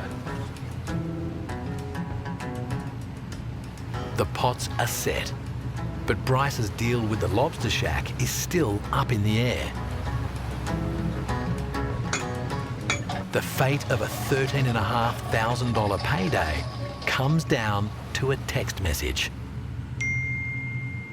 So the Lobster Shack's decided to pull out. So, yeah, you told someone to go and do something, you've gone and done it, and then I haven't changed the price. However, I've changed grammage by fucking 100 grams, and that's all it takes. So, $13,500 gone. So, about $1,500 out of Lockie's pocket. Gone. I think it's pretty silly. A restaurant shouldn't be able to. It's silly because the price never fucking changed.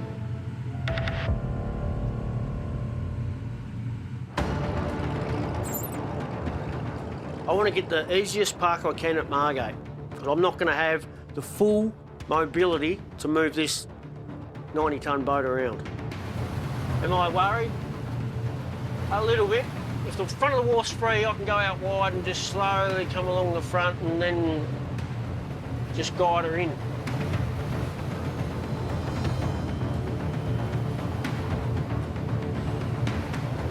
Baby. Years of experience, coupled with sheer skill, has meant the Bold Contender crew Here or here? Yeah, that'll do you. have averted disaster. Fire off, Dave. Pull her in. Just push off on it. Their broken boat is home. Beautiful. Nice job. As what I thought. My mind now is on unloading the fish, make sure they're all top-notch, and get paid. I'm looking forward to it. With Squizzy back on time, his deal will go through. The only question now is, does he have enough lobsters on board to knock Glenn off the top of the tally board? All fishermen are competitive. We all want to win. You go over here, mate, if you want. Let's go. We ended up with 2,215 fish for the trip. But at the end of the day, it's not how many fish you catch, it's the kilos. It's the kilos what count. You don't get paid per lobster, you get paid per kilo. So the most kilos wins.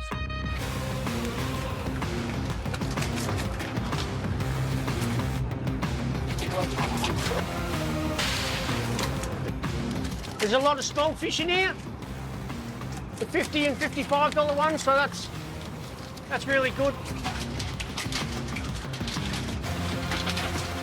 The price is absolutely awesome. Thanks, Mel. Woohoo! There's 330 in the bottom grate. Lobsters, I'm going to keep them sell to the public. Hopefully they all go. Selling to the public, I totally enjoy it. It covers our costs. They get cheap lobsters and they love it. Right now, for the first time in a week, I feel a little bit de-stressed. Right here, right now, I feel a little bit like I could have a beer and smile. 1,826 fish you got, Chappie. Number unloaded to processor 1826. Chappie took 1,826 fish. How many kilos you reckon they went? 1740. Nowhere near it. Right, yes, go. Anyway. 1650. I'll go 1475. I reckon I'm right, aren't I, John? Yeah, I reckon you're very right. Ended up with 1,475 kilos. Yep, and we've still got some in the boat to sell to the public, so I'm wrapped with that. Squizzy won't know his final paycheck until his fish have been weighed and sorted. 10 days ago, we didn't know what the market was going to do. It was all bad. And we took the gamble and it's paid off.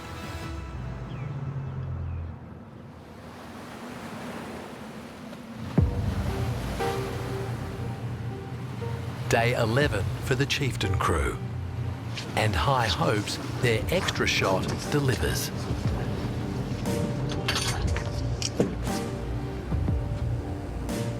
Started off pretty well. Another 2 out of that pot. Keep trotting along. Can it propel them up the tally board and turn the trip into a profitable one? Like I've always said, 100 is the minimum you want. You never really want under 100.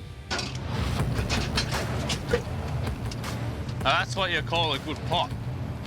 Got some weight in it. It's probably our second good pot of the morning. We had one for 7. Another 7.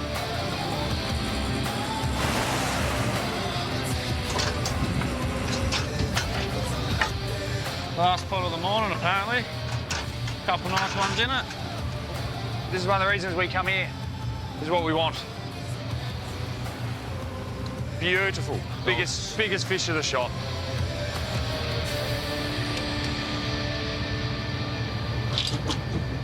We didn't get anywhere near our goal today. We ended up with 75, about 50 kilos. All I know is that's covered the costs. We may hit or we may not hit this 1.5 tonne.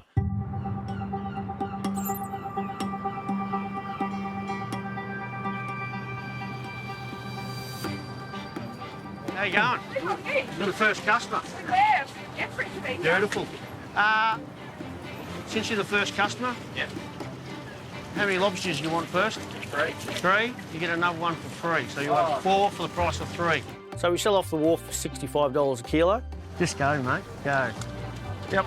If this all goes to plan today, there's probably $25,000 worth of fish still in the boat. My daughter Charlotte will fix you up behind you. Cheers, mate. No worries. 343.50 with the jumper and the stubby holder. There you go. Thank you. How often can the public come straight down to a lobster boat, meet the fishermen and buy direct off them? Thank you. And look at the people you meet. You meet all walks of life. I love it. Thank you. Enjoy. Enjoy, man. Thanks for all the support you're giving me. Will do. It's a win-win. They get cheaper lobsters. We get a little bit more money for them. 151, mate. 146.50, Charlotte. Thanks, mate. Enjoy. You think of the price when we unloaded fish under 800 grams, we got 55 for, and we're selling them public for 65. And we've got to buy the tag, it's 50 cents, do all the bookwork, and then stand here and sell them. So the public's getting a bargain. They really are. I love it. It's hard work, but I love it. Just being part and giving back. Enjoy, mate. $77.70. We've sold out. If I had another 100 kilos, would have sold them too. 2.52 kilos you got. Yep, done. Sold. At the end of the day, I'm always proud what Tabor and I achieve. And this was a pretty good trip. It's not very often you get the best lobster in the world straight off the boat and you can go cook it for lunch on a barbie. Just make sure you buy a bottle of champagne, mate, and you're in. 2 hours after he started, Squizzy is sold out. Thanks very much. Combined with his deal with Mel, the bold contender has landed a massive payday. Thank you, thank you. Ended up just short of $96,000. You know, the gamble paid off. The gamble paid off.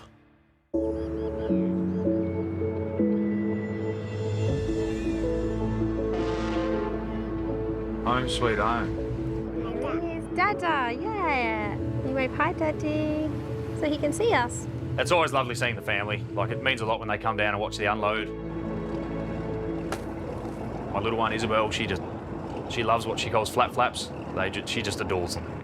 I think she dreams of them. So she loves coming down and giving me a hand. Hey, we're in the wet weather. It's the best time of the trip. How you doing, Bryce? Good, mate. How are you? Good to see you. Good to see you too. Bryce's buyers are here too, including Jock from Muir's restaurant. He's taking 250 kilograms of Bryce's larger brindles. Do we have to put them in the bins? Yeah. You going to help? Blakey from Processor Salco will take the remainder of the haul, including the extra 300 kilos that were destined for the lobster shack. So at the moment, all we have to do is put fish in bins and let the other people deal with the rest. You get the bin. Get the bin. Grab the bin. Put it down, Uncle Lockie. Thank you. Nice for Lockie to have someone on the same mental age as him to work with down there. Well, she's a bit ahead of him. She's a little bit ahead, yeah. Yeah, he's got a bit of growing up to do, so. Bryce needs at least 1.5 tons of lobsters to turn a profit this trip. What do you end up with? 286.8. 286? Nice. A tally, yep. So, yeah. 30 odd kilo more. No, cool. That's all right, that's good. Yep. It's a good amount. 287 kilos. We're super happy with that. It's around 350 lobsters. I can't complain. It's wonderful. Do you want to do 50? So that little bit extra for... If you're happy with that, I won't say no. Yep, no, I appreciate that. I'll take the public now. No, thank you. Appreciate it. Thank you very much. Not only has Jock taken an additional 35 kilograms, he's offered to pay $5 more per kilo. In an instant, adding an extra $1,500 to Bryce's bottom line. The Muir's deal results in a $14,500 payday for the chieftain. Bye.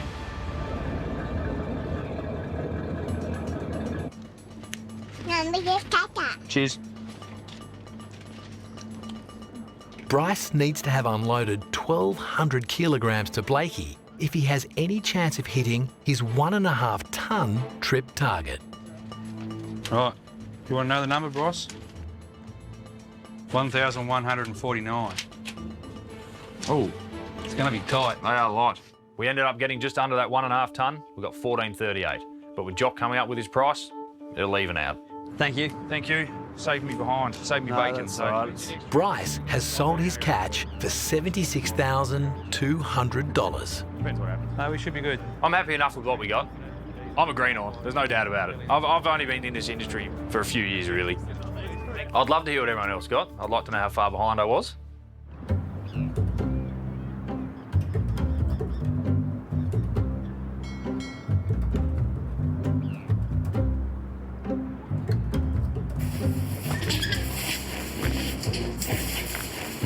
What's your plan, mate?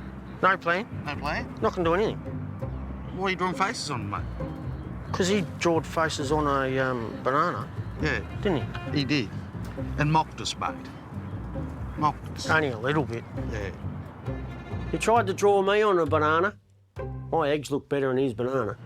Give him a black eye, mate. If he shoots in front of me again like a black eye? before, I'll give him a black eye. And I got 12 of them. Bryce! You about, Bryce? About? Bryce! Yo! Hey! What's going on? What are you doing, mate? Cleaning? What are you doing? Oh, you're cleaning this beautiful cleaning, boat, mate. You never stop cleaning, mate. You're always Maintenance. cleaning. What are you guys up to? I brought you a present. Yeah, I brought you some eggs, but I wasn't going to throw them at the chieftain. I even drawed faces like you did on me banana. Here, catch it. Catch it. So it looks like you. Look, let him go to mohawk. Oh, it's got a little mohawk on it, mate. Lo and behold, they're above me. So I think they're here for a bit of revenge. Thank you. I'll give you what? I'll give you...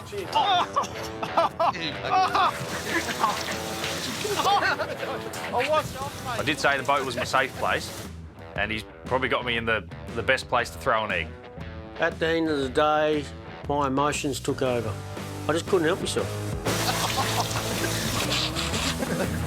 There's a bit more cleaning for you, mate. Well, it was pretty funny. I did enjoy it. I don't think Bryce enjoyed it, but I did. Bryce, just say these words. I will not put a banana again on your boat. Say it, say it. I will not put an orange back on your boat. You said orange. Banana. Banana. Say it, say it. Repeat it, Bryce. Do you want a banana? No. I won't put a banana back on your boat, Squizzy. All right, war's over? Yeah, war's over. All right, mate, we're done. No worries. Thanks, mate. That's all right. That is done. No more tricks, no more bananas on boats. I know we've cut the bullshit. We've broken some eggs, mended some relationships. Numbers. You gonna tell the truth, Squizzy? Yeah, I'll tell the truth now. 2,215 fish. We had 23.91 fish, 1,930 kilos, so... That's all right. What'd you have? I had the 17.23 mark or something like that. What'd you say you had? 2,215. Glenn's won. He's only just won, but he's definitely one putting in the days. I had a head start, and like these boys they've been having day shots where I haven't. Like, does it count? We had the fish on board.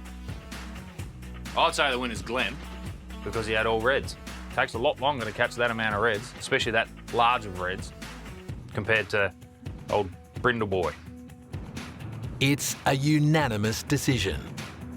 The winner is Snotty and the boys from the Ansons Bay.